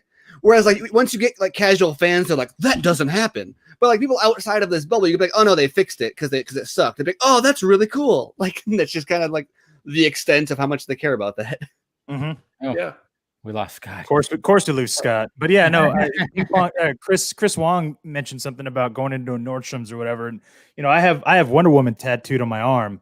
So like, I went to go buy some liquor at one point, and I handed him my card or whatever, and he saw the Wonder Woman and he was like, oh, are you, he mentioned something about Justice League. And I was like, yeah, you talking about Zack Snyder's Justice League? He was like, yeah, dude, I'm excited about watching. And I was like, fuck yeah, I'm so glad I'm buying my liquor from you because I can actually be proud about saying something like, because I didn't have anything else on. It was just a regular T-shirt. Well, but I learned a long time ago, and I used to. This is part of the reason I don't wear like superhero T-shirts and stuff normally, or if I do, I try to find something more vague. I mean, even I would consider this vague. Like someone that's not a fan wouldn't like know what it is. And because I got sick of people would be like, oh, I love Star Wars. And I'd be like, oh yeah, Star Wars is cool. And they'd be like, what's your favorite? And then I'd be like 5 minutes into a conversation before they'd be like, oh no, I don't know. I mean, like I saw one of the movies once. Yeah. And like they start the conversation with like, oh, I'm a huge Star Wars fan. I'm like, oh yeah, did you watch the Clone Wars? And then they're like, oh, I I don't know. Like, whoa! I haven't seen the new ones yet. No. Oh. I was just being nice. I don't even know your fucking name. Sorry. So now when people are like, "Do you like Star Wars?" I'm like, "That's all right." Yeah. like I don't. Every time somebody asks me, like and then they I'm say, like, "What's your name?" And he goes, "Ah." I just feel like this. That's why I'm raising my children the way I'm raising them, that they can look at, they literally can walk into a store and go, I just like my mom made, I forgot, Amanda, you got to help me out here. What's the name of that thing? Like you put like on top of curtains, like the little band, like valance. Yeah. My mom made a valance for my boys' room with the logos. Like, and I love the fact that at 4 years old, my oldest could go Aquaman, Green Lantern, Batman, Wonder Woman, Superman, The Flash. I'm like, dude, you just know more than about 95% of the population of the planet. And I am proud of you. You know more than everybody. My 4-year-old knows more about Transformers than I do. I'm not kidding. But I mean, even with other people that are like, I would be broaching. I'd be like, dude, are you hitting on me? Like, we really gonna have this conversation? Because I'm ready to go. Like, you don't fucking tease me with that kind of a conversation starter. Sorry. Like, my wife just goes, "Are you ready to put a cord on that jukebox?" and then I think we're at a family. No, she does. She's just like, and then literally she's had like family members of hers like here. Like, I've been doing this podcast for 5 years, and people like are still finding out like today. Oh, you do a podcast? Yeah. Yes, you know what it is. I've been doing one every week for the last 5 years. Thank you very much for picking up on that. I talked to my mom recently, and so my favorite thing is when you get that Uber driver who brings, like, if you're wearing a T-shirt, whether it's Superman or Iron Man or Marvel, DC, anything, when they say, "Oh, yeah, so did you see that last movie?" You say, "Yeah." And then they say to you, and then they bring up like, "Well, so I heard DC's doing like a Supergirl movie with Batman, and it's gonna have Deadpool in it." Yeah. I love that, dude. I love. And you're like, well, and they're like, my friend, he's on the forums. He knows all this stuff. And then you have about it. You have to take a moment to yourself and decide. Do I tell them? Yeah. Are they already lost? Because if I start this conversation, it's a path. You know, I've been watching a lot of mountain climbing lately, and sometimes you do, when someone falls that high, you just have to leave them. It's not even that. It's like walking whether or not it's like walking into one of those off-brand toy stores in like the mall or somewhere, or like a flea market, and you see the figurines that have like Wolverine and Batman and Iron Man all in one box, and it says "Look at the Avengers." You're like, okay. No, it's like the Avengers. I'm sure that they are telling the truth. Yeah. And that's why people storm the Capitol, right? Because they think that they actually know certain, and they'll tell you bullshit. And you're like, dude, that's fucking bullshit. Like, it's bullshit, but how do you respond to it? You really? Because I've done it before. I'm like, well, I get what you're saying. I once had a free Uber ride because I told an Uber driver who Negan killed. Like 4 months. What's with you and Uber drivers? What's up with that? Guys, I'm telling you, you have not experienced this until you've run a middle school comic book club for 7 years, and these 11 through 13-year-olds walk in and think that they're going to school you. I can't. And I just sit there going, son, not today. Yeah, not today. Well, that's the thing, though, right? I mean, because at the end of the day, like, sure, like I don't. I mean, it's a passion of mine, like just talking about all this stuff and knowing some of the stuff that I know, like it's cool. But when I hear blatant bullshit, I'm like, how do I respond to that? Do I? You have to. In order to go to sleep tonight, you have to. You kind of go. Well, listen, I don't know where you. I mean, you kind of laugh, right? Like, I don't know where you heard that, but I can tell you that's not true, or that's bullshit. It's like, God damn, dude! You Like get real close to him and you say, "Check your sources." My favorite was back Yeah, you do. With a stank years face. ago before I was even getting paid to do any of this stuff. You're getting paid now. I worked nights and I had a coworker who I don't remember how it came up, but it was a Star Wars thing came up, and it was like right after the Disney acquisition happened. And this was a dude who was like super loud and confident, and he knew everything. I'm like, right here, fucker. When any topic came up about anything, work related or whatever, he was like, "Oh well, I'm an expert," and blah blah blah. And then the Star Wars thing came up, and he goes, "Oh yeah, well, there's a Mace Windu movie coming out, and he's got like a robot arm and." And I remember that moment, like my mind exploded, and I just said, "Oh, that's interesting." And I was like, "This dude is full of shit about everything. He just happened to prove it on the wrong topic." But now I know whenever he talks about anything else, he's doing the same thing. He's doing the same thing when he's talking about fucking network technologies as he is when he's talking about Star Wars. I don't know enough to call it yes on it. I wish you guys knew this. Hey, Brandon, by the way, I was going to say, you just started your podcast, right? Like your number 1 episode, right? Phase 0, right? Yeah, phase 0. We recorded the first episode live today, which was very. Wait, everybody drink! You have to drink now because you plugged. He plugged. He plugged. Yeah, I forgot to mention the rules. It's like we drink when we plug. I've been drinking the whole time. I know. Well, Brandon, we've been plugging and drinking all the night. rules. If I could say that somebody looks shit-faced, it's Brandon. Right now. He's like, I know he is shit-faced. Listen, I've been on a fucking intermittent fasting diet. I'm trying to get in shape. I get it. This shit, I've been drinking a little.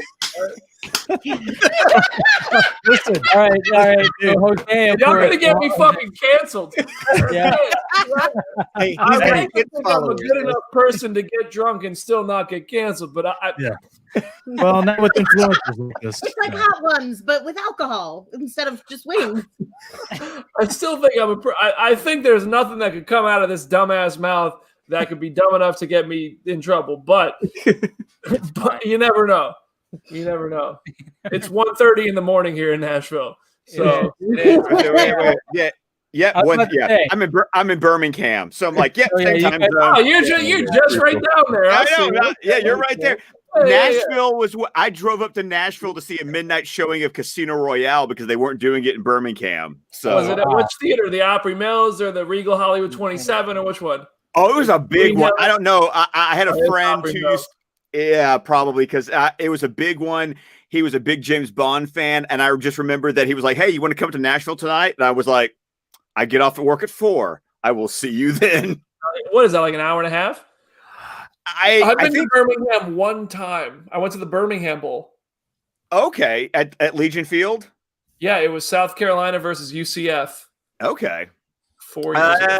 An hour and a half sounds about right because Nashville is like just over the state line in Tennessee. So yeah, because the only problem is you're 65 the whole way, and there is nothing to look at on 65.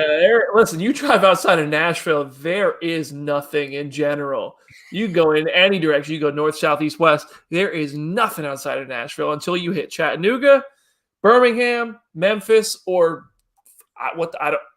I don't know what is north of us. Kentucky. Yes, so nothing.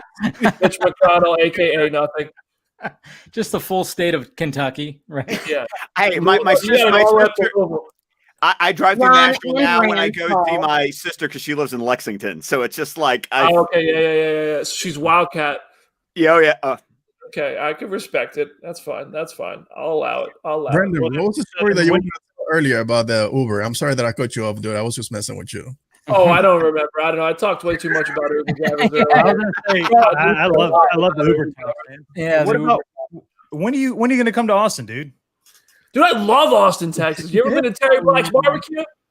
No, because we don't do those things. Because I'm original from Austin, so that's something.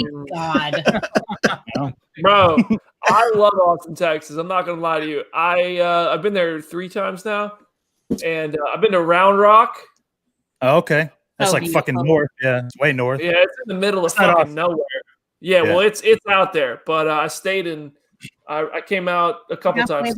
I went to South by twice, and I went to the set of Fear, and I also went to Austin for fun once with my. Well, you know what's bullshit is that this or last South by Sean O'Connell, me and him were supposed to meet up for South by. He was like, right?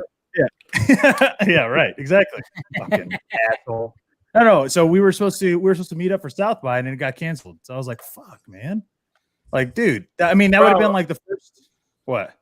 I'm like just sympathizing because I got that South by invitation like a week before, and then it was like, psych.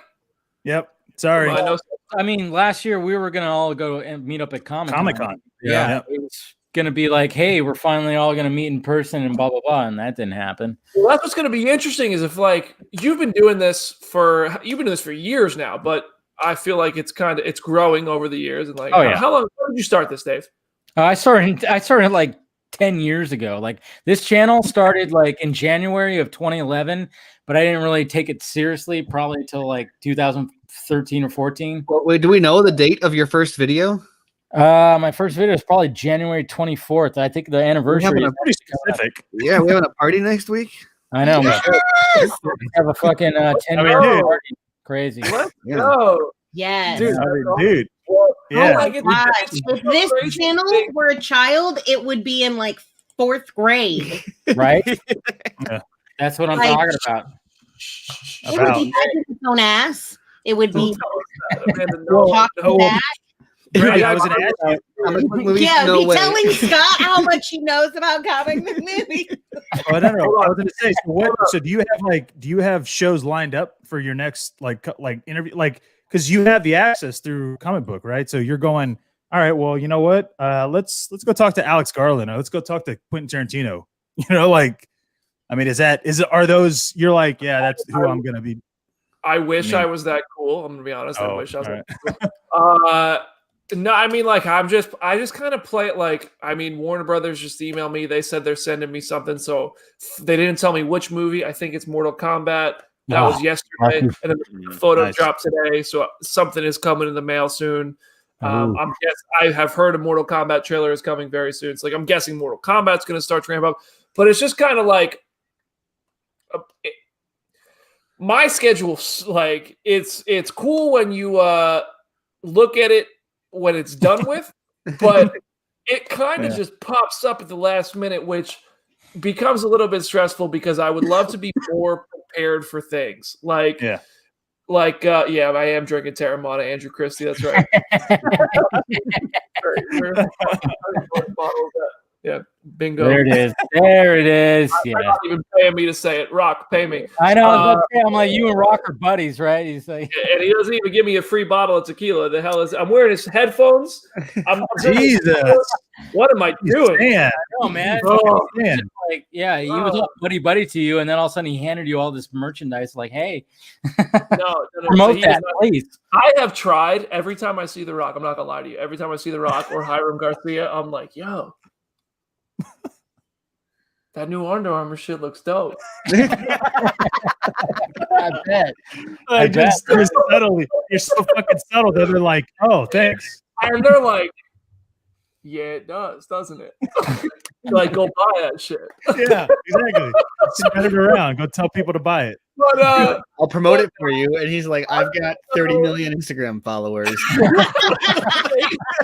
Who are you? You got what? 5 people follow you.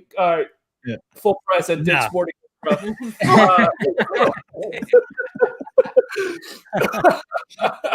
you saying? It feels like an insult somehow. I feel like I would be if I was you, I'd be like, dude, we've already interviewed him. Like, dude, I'll just like.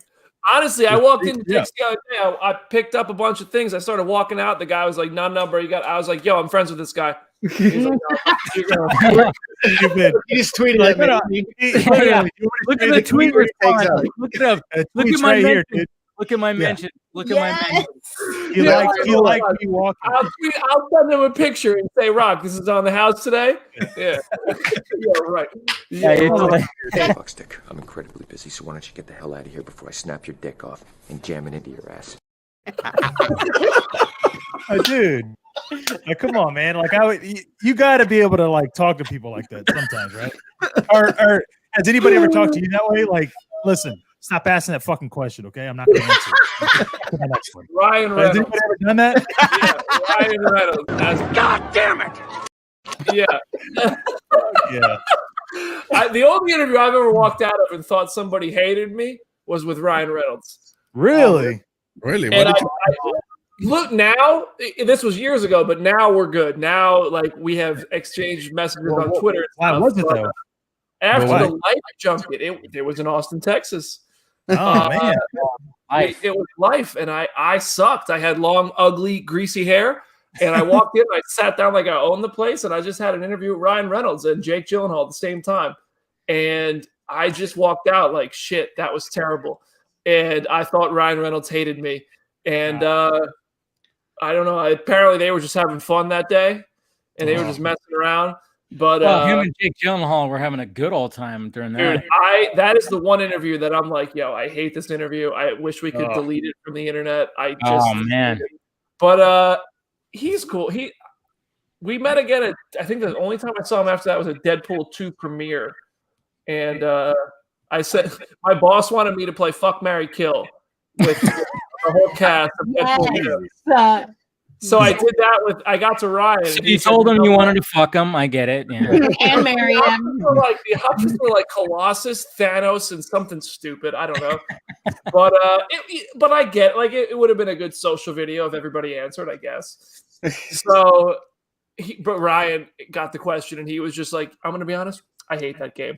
And then his public was like, that's all we have time for. And I was Jesus, dude. God. Hey, so do you think that Deadpool 3 is gonna be really rated R? Like, do you think it's gonna be legit? Yeah, I think that's true. I think that's Thank true. God. I think that'd be so stupid if it's not. I think, dude, But Feige might have to play by Disney's rules, but he's not dumb. Like, he's gonna make an R rate. Like Deadpool can appear in Avengers character movies and be PG-13 because he's done that in comics. I think you can take Deadpool and make him appear in those movies and censor him. And people get mad whenever I say this, but like Deadpool getting censored in an Avengers movie would be the funniest shit. It would be meta. If you have a movie called Deadpool, it has to be rated R, and they know that. And I fully believe that's what's happening. Well, what about Blade? I got a question though. Do you think that sets the I don't know, I guess the stick up there where it's like, does Blade end up being R-rated too? You're killing me. Or like, how do you then tell like Scott Derrickson is like sitting at home watching? I bet he's pissed, dude. Yeah, he's so fucking pissed. Oh yeah. You know, he was like when they announced that, he was just like.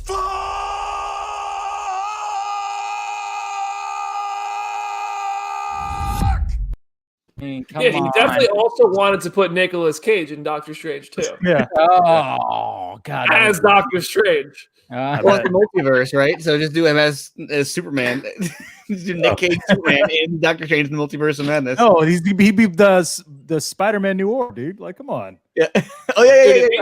If he doesn't play like a live action Spider Noir, I'm not going to do anything, but I won't be happy. Yeah. I never knew I needed that so much, but yeah. That's what I'm saying, dude. Spider Noir, he'd be fucking amazing at it. But I also think like, but do you go, okay, well, if Deadpool's rated R, if Blade's rated R, does that mean that we could get some Wolverine type stuff that's rated R? Right? I mean, it comes down to, is Disney Plus willing to put like a Marvel Max section? Like, I mean, I think they have to. If they're going to bring Charlie Cox into Daredevil. Oh my God! Like, if they want to look at how much. Only so long before you have Sleeping Beauty with. There's a lot of things that I've always thought Marvel would never do, but I think that the pandemic has kind of created a bit of a circumstance where Marvel and Disney and other studios. I mean, look at what WB did. They're just the first. They're just the ones that cracked first, right? Mm-hmm. Everyone's got to sell content, and you know what? I know that we have had like a no R-rated movie policy, but like, fuck it, we need content that people want to see, right? So, I mean that That just happened with WandaVision. Like the Falcon and the Winter Soldier was supposed to precede WandaVision, and Black Widow was supposed to precede those. So they can only bleed so much before they have to put a Band-Aid on it and just bite the bullet and rearrange something. I don't believe there were any significant creative changes in that schedule swap. Yeah. But it wasn't the original plan. So, I mean, it would make more sense to have those characters rated R. I fully agree with all of you. I don't know if it's going to happen. Totally would. But I have to ask this though, like Steven and everybody, like, you guys watch WandaVision, right? Yeah. What'd you guys think? Amanda. Yeah, I'm curious what you guys think of that. Like, you guys are, I'm curious what y'all thought of that. No, I didn't watch Age of Ultron. Yeah, you did. Oh, yeah, I did watch Age of Ultron. That's right. Sorry. Well, I'll just answer. I just don't have time. My answer is probably quick because I didn't know what to expect to it. You know what I mean? Like I wasn't going, oh man, I'm so excited. I actually, I'm such a geek when it comes to this shit. I'm so appreciative that because they went to the sitcom route and that old school route, that they stuck with the 1:3:3 format and the ratio, the aspect ratio. I was like, fuck yeah, dude. Like, I'm glad y'all stuck with that because, you know, if it would have been widescreen, I would have been like, yeah. I think just in general to see Marvel like my biggest frustration with Marvel is like they're like good enough. I think in order to make something that has broad appeal, you kind of have to draw some lines in some places that are like, okay, that's good enough. Let's not push it because you don't know. And so as a result, on certain projects, you know, there's only so many Guardians of the Galaxy out there. So it's not often that you see them like commit to a style or a vibe. Right. And WandaVision has a personality that is just lacking in so many. And it's interesting too, because I wouldn't even say it's a creator driven. I don't even know who the showrunner is. I mean, it's somebody. Yeah, it's somebody I've never heard of. I'm not very aware of any of that. But there is a personality to it, which has been to me lacking since what I noticed. This is the major thing that I noticed, and I was actually impressed because, you know, I don't know what's I only saw the first 2 episodes. I didn't get any screeners, so I can't see the third one. So I'm not special. Sorry, but. You know, I'm like, okay, well, it's something new. It's something that I can watch, and that's cool. Like you know, at the end of the day, what else came on? What else got released today? You know what I mean? Yeah, like, right. I feel you. What I really appreciate and what I was actually shocked about is that the colors, when they showed the colors, dude, that is the best cinematography I've fucking seen in Marvel.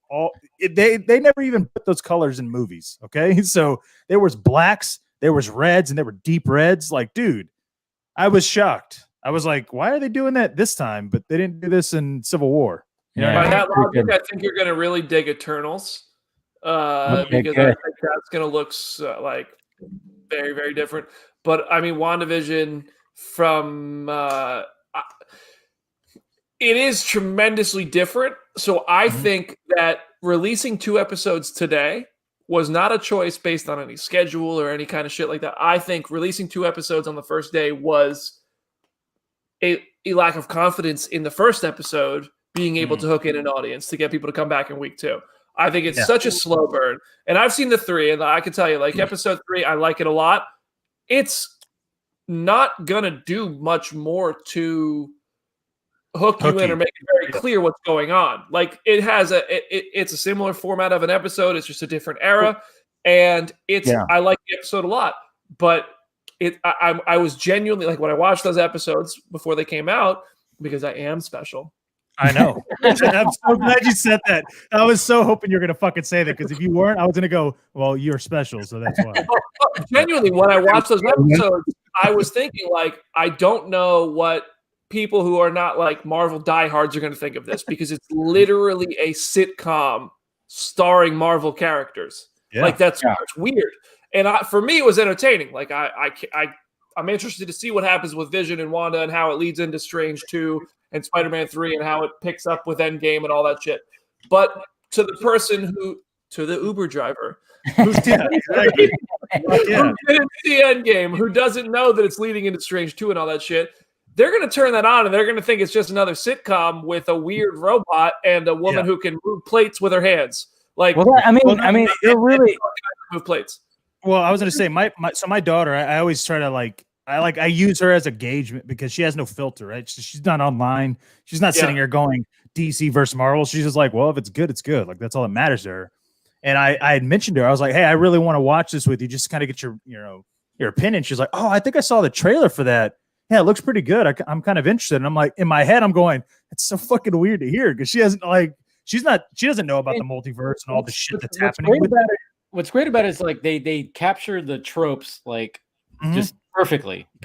I mean, even with the walking, when like Wanda's like walking like this, and everything, every little thing that they capture. But then all of a sudden, there's a deeper mystery. And when people say like, "Oh man, it's a slow burn," I'm like, yeah, but it's building up. Did you see what happened during this moment and during that moment? And it's like, hey, it's very much the thing that's the thing that I didn't get before from Marvel movies, and that's why I like so far these 2 episodes, because like you start one of the things that we like to do is this deep dives on these TV shows where what's going on, we get in the Star, we get in Sword, we get in Hydra is jumping from one decade to the next decade.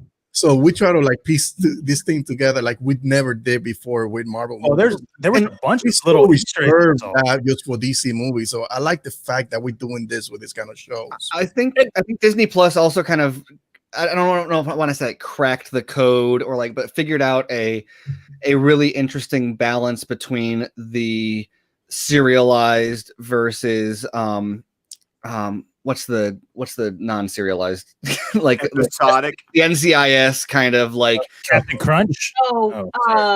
There's the where it's not like formulaic. Well, it's not formulaic, but there's a specific word where it's not there's not a clear season arc. It's just every episode is kind of a villain of the week style.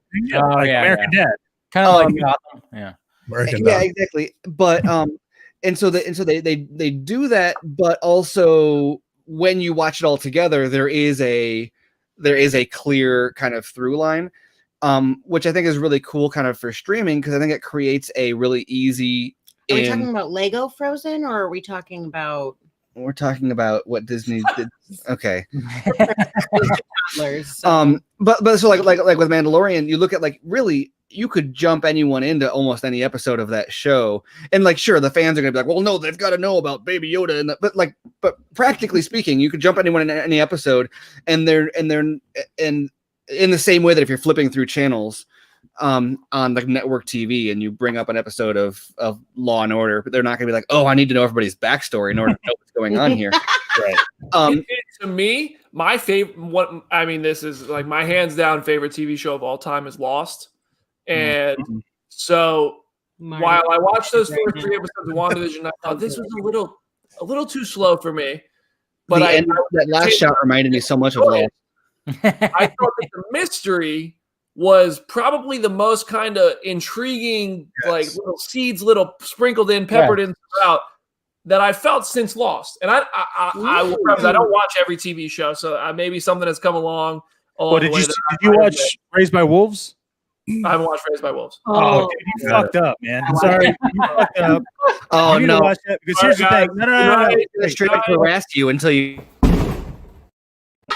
I am going to fucking ask you. I'm going to tweet at you every fucking day. And I hope that you answer or at least get that notification just so you can see it. If not, I'll respond. I don't care. I'm going to be like, hey, Raised by Wolves. I'll send you What is that even on? It's on HBO Max. He's right to Tennessee. He's going to Here's the thing. He's going to bring back Austin. He's going to duct tape party in Nashville. Make you watch it. We'll get drunk first. I'll lure you out, and then I'll fucking just you're watching this shit. I don't drink. You don't drink water. The Rock sent it. Yeah, you don't drink. Yeah. What does The Rock have to say about that? Okay. Anyways, listen. They released. They released 3 episodes. Look at that. Yeah, they opened up Raised by Wolves, and they gave you 3 episodes, which I think is what they should have done with WandaVision. Because you're right. Like, had I not known anything, I would have been like, "What the fuck am I watching?" Like, you know what I mean? But I was still intrigued. I still know that they're going to be getting into something. It's just, I don't know. Ben, did you like WandaVision? I feel like loved you loved it, right? I feel like it was your favorite film. or your I favorite enjoy series. it because, again, like Brandon said, it has those lost elements. Like you don't know what's going on. At the same time, like I got a lot of vibes from the Truman Show when you saw the helicopter that just fled out of nowhere. I was like, "Whoa, this is some." Oh, yeah. That was an Iron Man. That was an Iron Man. Yeah. So there's a lot of stuff that. I know. There's a lot. I know There's some Marvel. pretty cool Easter eggs. Like when the commercials show up, you're like looking like, oh, what are they gonna say this time? Oh, when the radio went on. Because not every group of people will understand this. I do have to ask: did everybody?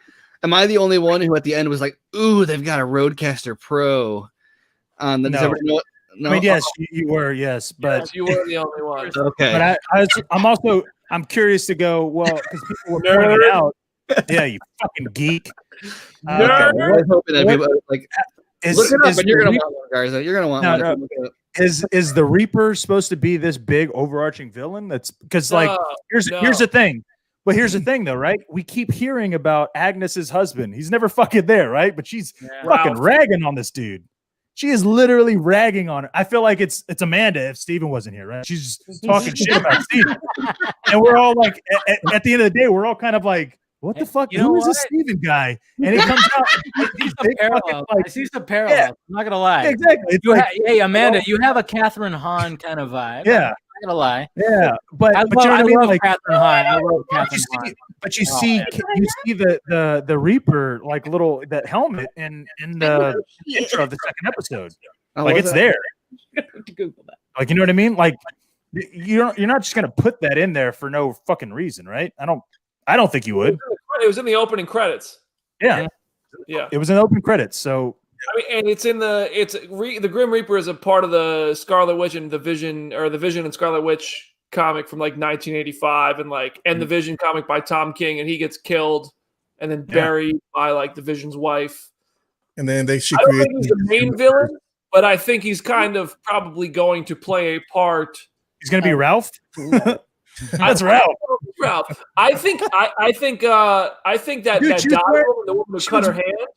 she Like was everybody wearing a thinks pendant. that Agnes, Catherine Hahn is Agatha Harkness. Yeah. I think Dottie, the woman who cut her Yeah, hand, Dottie's a big something. she's actually Agatha Harkness, in my opinion. Okay, yeah, But I mean, It's definitely Agatha. I don't know. Either way, But I'm right. Agnes wasn't she wearing like a pin with a Reaper on it, like a Grim Reaper? Yeah, she was wearing like the pin that would be consistent with what Agatha Harkness would be seen wearing. It just feels too obvious. Right, but I feel you. I feel you. But you would have to know about that in order to see it. Like the first time I watched it, I didn't know it. I was like, oh, it flew by me. Like I didn't. Yeah, but who is gonna watch a sitcom about a witch and a robot that doesn't know about that? Me. Right here. Know about it. It makes me honestly. The first time I saw the trailer, I was like, "Damn, this is Bewitched." I'm in. Oh yeah, you're not gonna watch it.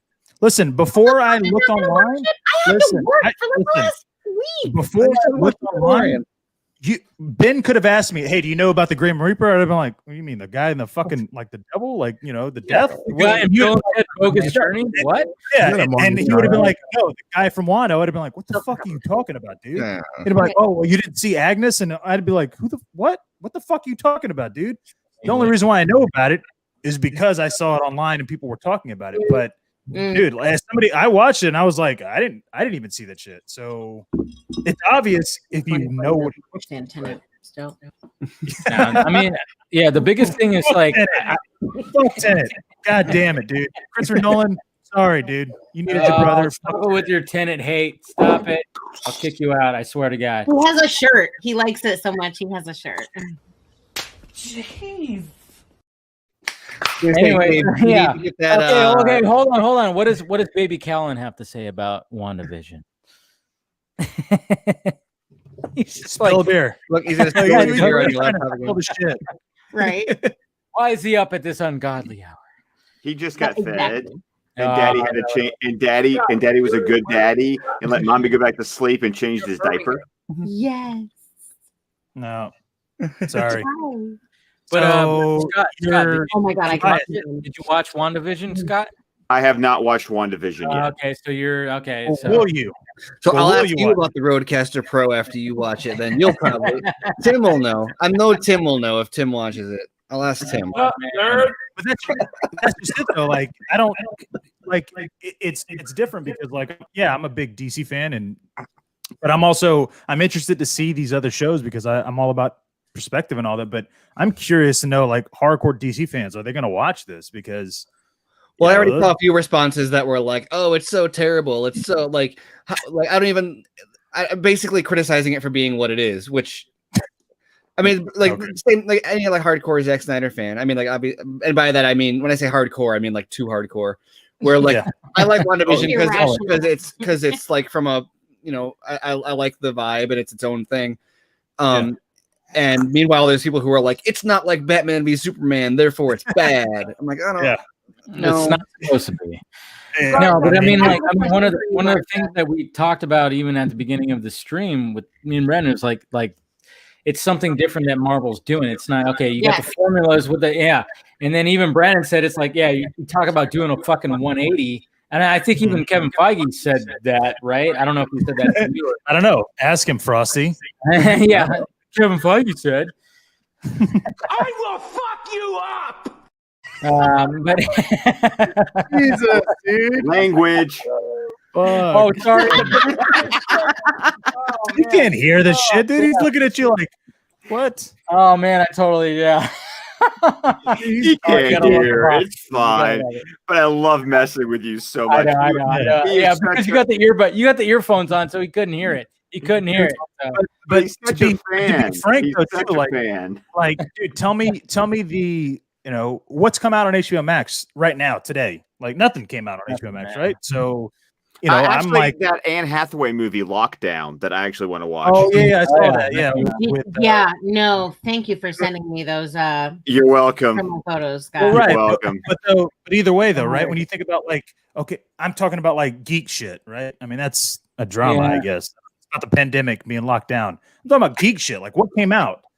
Oh, WandaVision came out. Okay, cool. Yeah, you know what I mean? Like it's and that's why I say like the whole Chris Evans in talks thing day before. A little. He was like, "What do you got to say about that, Brandon?" Huh?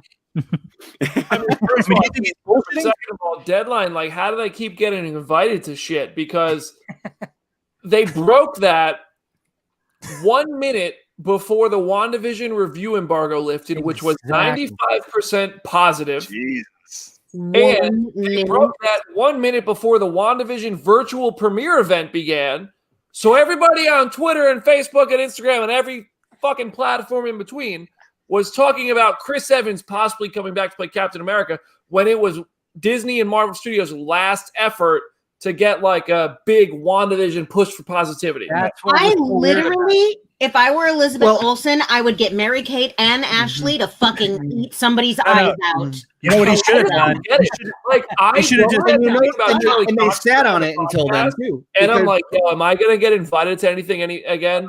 Like anytime I break so much as a scoop about, like I said Brett Cullen was in the Joker, and today I said I heard Charlie Cox was on the set of Spider-Man 3. Yeah. I'm like, yo, Warner Brothers gonna never invite me to anything again? Is Disney never gonna invite me to anything again? Deadline does that and just blows up their last minute plan. Shit. Yeah. Well, here's the thing. Evans and Sebastian Stan and whoever else they want with the next Marvel title, which is Falcon Winter Soldier. Evans and Justin Kroll posted on Twitter. He teased it at like midnight the night before, so they knew and like had it ready and just sat on it until a minute before the embargo. That moment, it's not like they got it at that time. It was that like was literally some sort of intentional move. Not classic. Well, that's what I'm saying. That's why Evans should have just said that's news to me and just posted a dick pic. Like Deadline is also the one who, like, when Shiraz got fired from Forbes, when they covered it, they said they like had a little blurb in there about like Faruqi, who on his Rotten Tomatoes review referred to Snyder's work as masterful, and it's like that has nothing to do with this Ray Porter interview. Oh, you're showing that out. It's the Faruqi I mean, that's Chris, I don't see, like, why would you? Like, I don't see a need to take a shot at any of the Faruqi brothers, bro. Like, those guys are just dudes who love what they're doing. But it's just weird that you see that kind of stuff show up, and then Deadline's got issues crediting sources. I love seeing that, like, all of the other outlets, like all the digital media outlets, have kind of come together and said, "All right, well, we're not linking to Deadline anymore because one of their writers called saying we don't link to you." Well, and Scott, I'm sure I'll appreciate this because they're really like judicious with their show notes. But I threw that in there for you, Scott. I know you appreciate when I say they've got amazing show notes. But anytime like a story breaks, if Deadline breaks it first, I almost always read it and I have like 3 questions about context from the article. I'm like, I don't know. Questions about context? No, but I'm like, wait, are you saying like they're going like I don't know. There's something about the way they phrase it or their punctuation or something where I'm like, that doesn't. You're leaving out like I have to wait for THR to publish, and then THR is like gives the date or whatever it is that I'm looking for. I'm like, okay, that now I understand what we're talking about. Whereas Deadline, it's like I don't even know how to make a headline to cover that because it could be 2 drastically different things based on the way you wrote it. Like I don't know. I got issues. We all do. You're not alone in that. We're never working for Deadline. Yeah. All right. Hey, I think that's a perfect way to end the stream tonight with Steven saying, "I have issues." I think that's a perfect way to do it. But man, Brandon's out of whatever he's drinking. Yeah, he's out of his tequila too, man. He was shit faced 2 hours ago. So no, but that's impressive to come in and hang into the end there. Yeah, honestly. Your liver deserves the trophy. It's pretty good. I'm like that. From like noon tomorrow to like I don't know. I don't even fucking know what time I land. Wake up. Be up and look like this again in 5 hours. DC to Phoenix. Yeah. I want to say, as somebody that has been on the vodka stream, I think I started coming on in around 2019, and I don't know how many I've been on, but I've been on quite a few. And you, my friend. Get the fuck out! Wow! No. Really No, that wasn't what I was going to say. That's not what I was going to say. No, I'm just kidding. You, my friend, have been the most fucked up I've ever talked to on this. So I really appreciate it because, but he's so coherent, and he's been that's what I mean. Yes. Like you've been so fucked up, but it's like in a fun way. Like, dude, you could go out and have a drink, and you'd be fun around. You wouldn't be exactly. This is our cheers. This is our cheers bar. Well, it's So, like normally you the get guest to come back. either dips out at the end of Dave's session, or if they hang around longer, they're just like they're barely sipping. They're barely. Well, it's dude, I remember when Mario came on? Sitting there showing you the fucking bottle. He's going, yeah, it's fucking. Dude, remember when Mario came on and he was literally like, he had like eyes like this, like he was sleepier than baby Callum. He was like, just like he was. Oh yeah, Callum is more awake than he was. Wait, who? Yeah, the baby was way more awake than Mario Robles was. Oh yeah. Mario was. That's what I'm saying. He Like, was. Brandon came out. He is proud to be fucked up and shit. Yeah, party, man. That was a end. No guest ever does that. Like, dude, no guest has ever been like, well, you know what? It's kind of getting like we're at 4 hours. He's going, oh, dude, I ran out of alcohol. Like I don't have. I still have some left. Wait, can I put it on my phone and take you guys with me to the liquor store? You want to keep going? Fuck it, yeah. No, genuinely, Dave, I appreciate you having me. Anytime, dude. I put out a tweet that said, "Want to have me on your podcast? Let me do it this week." And like 100 people responded and tagged you in it. And we had our that's awesome. What can I say, man? What can I say? Honestly, full disclosure, we were supposed to do this last week, but my girlfriend was in town and I canceled. So that's on me. But I'm glad we were able to. Yeah, but dude, oh man, like 4 hours, man. You know what bullshit is that you didn't even say that I was tagged or me and Ben weren't tagged. So fuck that. Fucking our followers are fucking dicks, obviously. Yeah, our followers slacking. Oh shit! Run and hide, Marty. Run and hide. Ben here is a Red Sox fan. I can't have that. all the comments here thought you and I weren't going to get along. I'm glad we're friends now.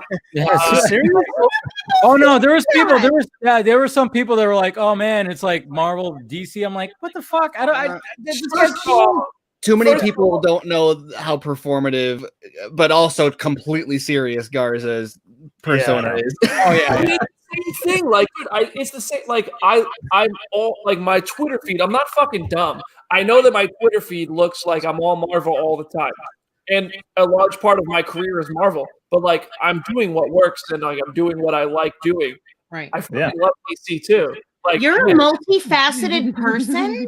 What? Crazy. Yeah. Well, no. But here's the thing, though. I fucking hate Marvel. I don't hate DC. I'm just gonna say that. I know. I love DC. Like, I want to see DC right. Jesus. I know, but I only say that. Like, dude, I fucking love Iron Man. Like, no, I love Iron Man. Like, dude, I love Infinity War. Like, dude, don't get me wrong. Like, those are some great films. It's just that. That's like 2 out of 20 that are good. So, Winter Soldier. I know. I look good.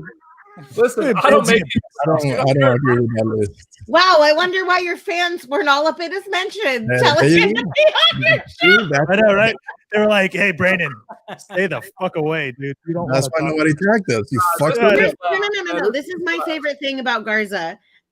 So every once in a while, I'll get a like John Garza liked showing up in my timeline, and it's 9 out of 10 times. Okay, 1 out of 10 times, it's someone who's probably a stripper. She's hot though. They are fine. 9 out of 10 times, that's his best something friend. That should be included in Chicken Soup for the Soul. Well, that's because I produce a podcast for two of my girls. They're pretty famous. Like, dude, they have like those are like two of them. They have almost 2 million followers. And wealthy. Yeah, good for you. Based on their shoes alone and their absolutely. Yeah, they. What do you want me to do, man? You want me to tell them no? Like, dude, no. I'm just saying, 10% of the time, it's incredibly good-looking, well put together, high-end women, and 90% of the time, it's Chicken Soup for the Soul. You fucking do. I remember when you posted. I remember when you posted about a happy birthday to your best friend, and I was like, "What the fuck? That's your best friend?" Yeah, dude. That's not the cheese. That's my best friend does not look like that. And I'm telling you, like, best friend, like, we slept in the same bed together, and it's totally fine. Like, I didn't. Oh my god.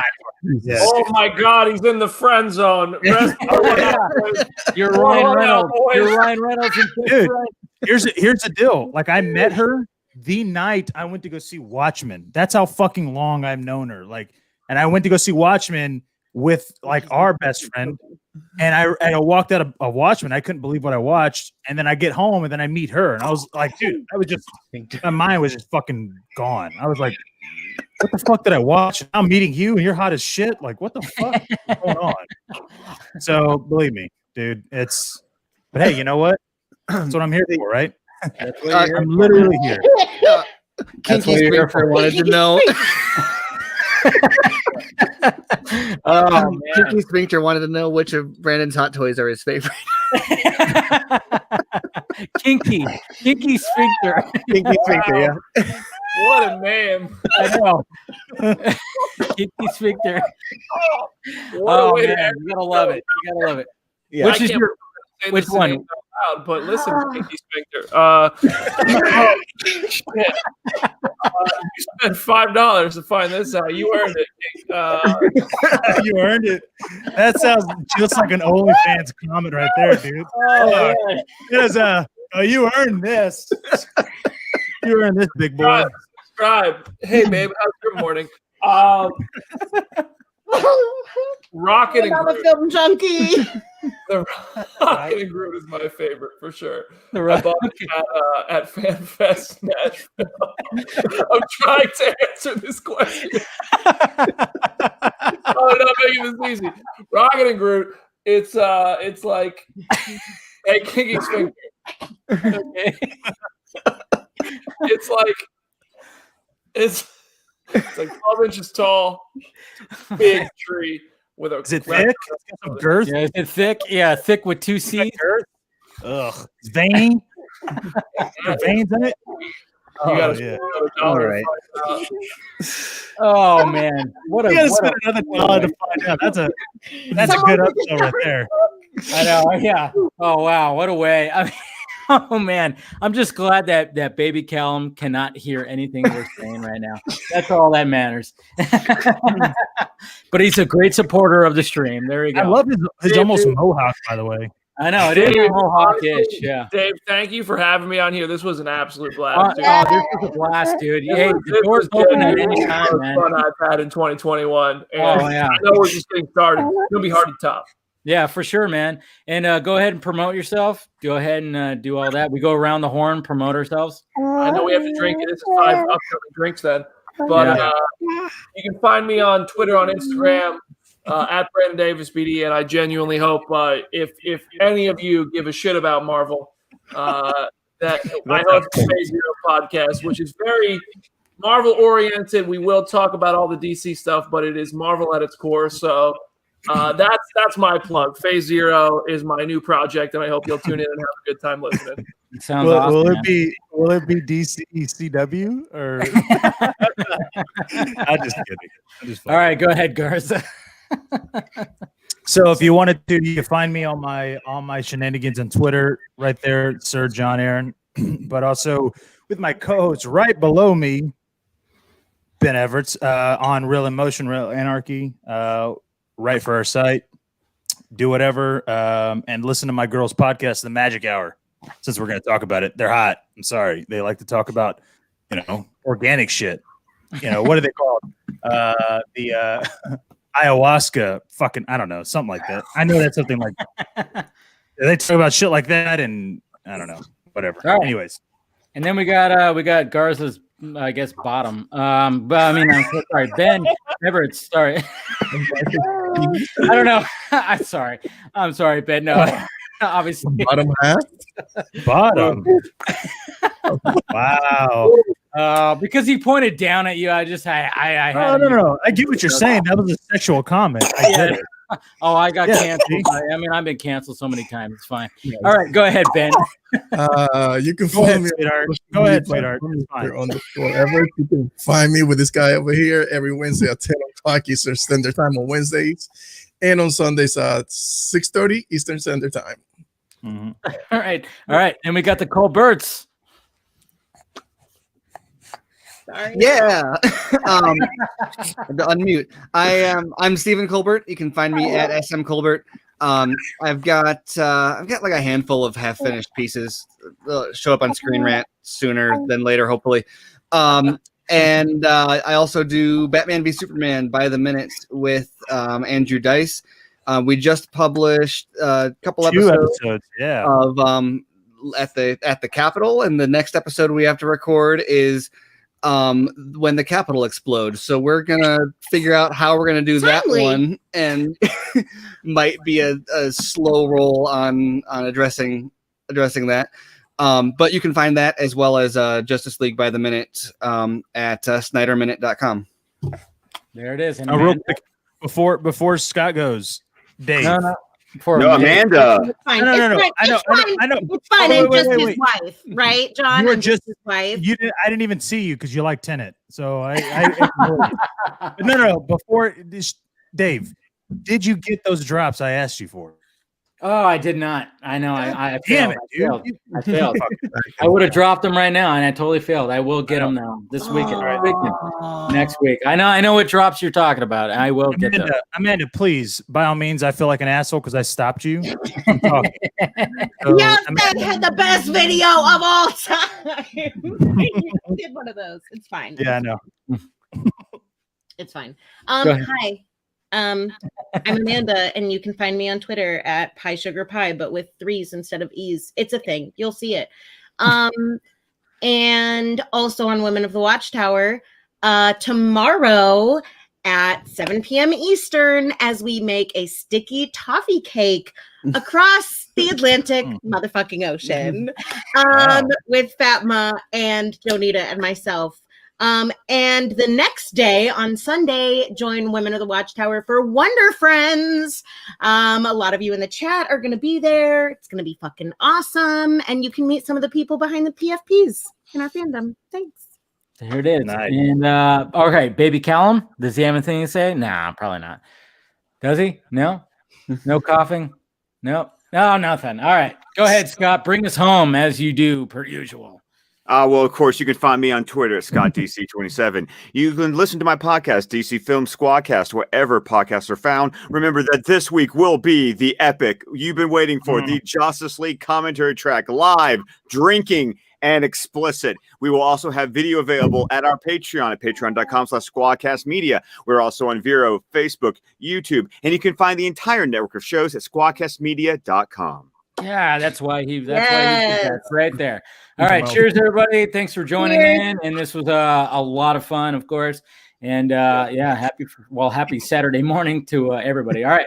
We love you, Film Junkie. Bye. And yes, as per usual, we'll end it. Even though people hate this guy, it's still a funny drop. And also, I'm excited to watch the Snyder Cut because Joss Whedon sucks. Fucking hard back. Everybody got that?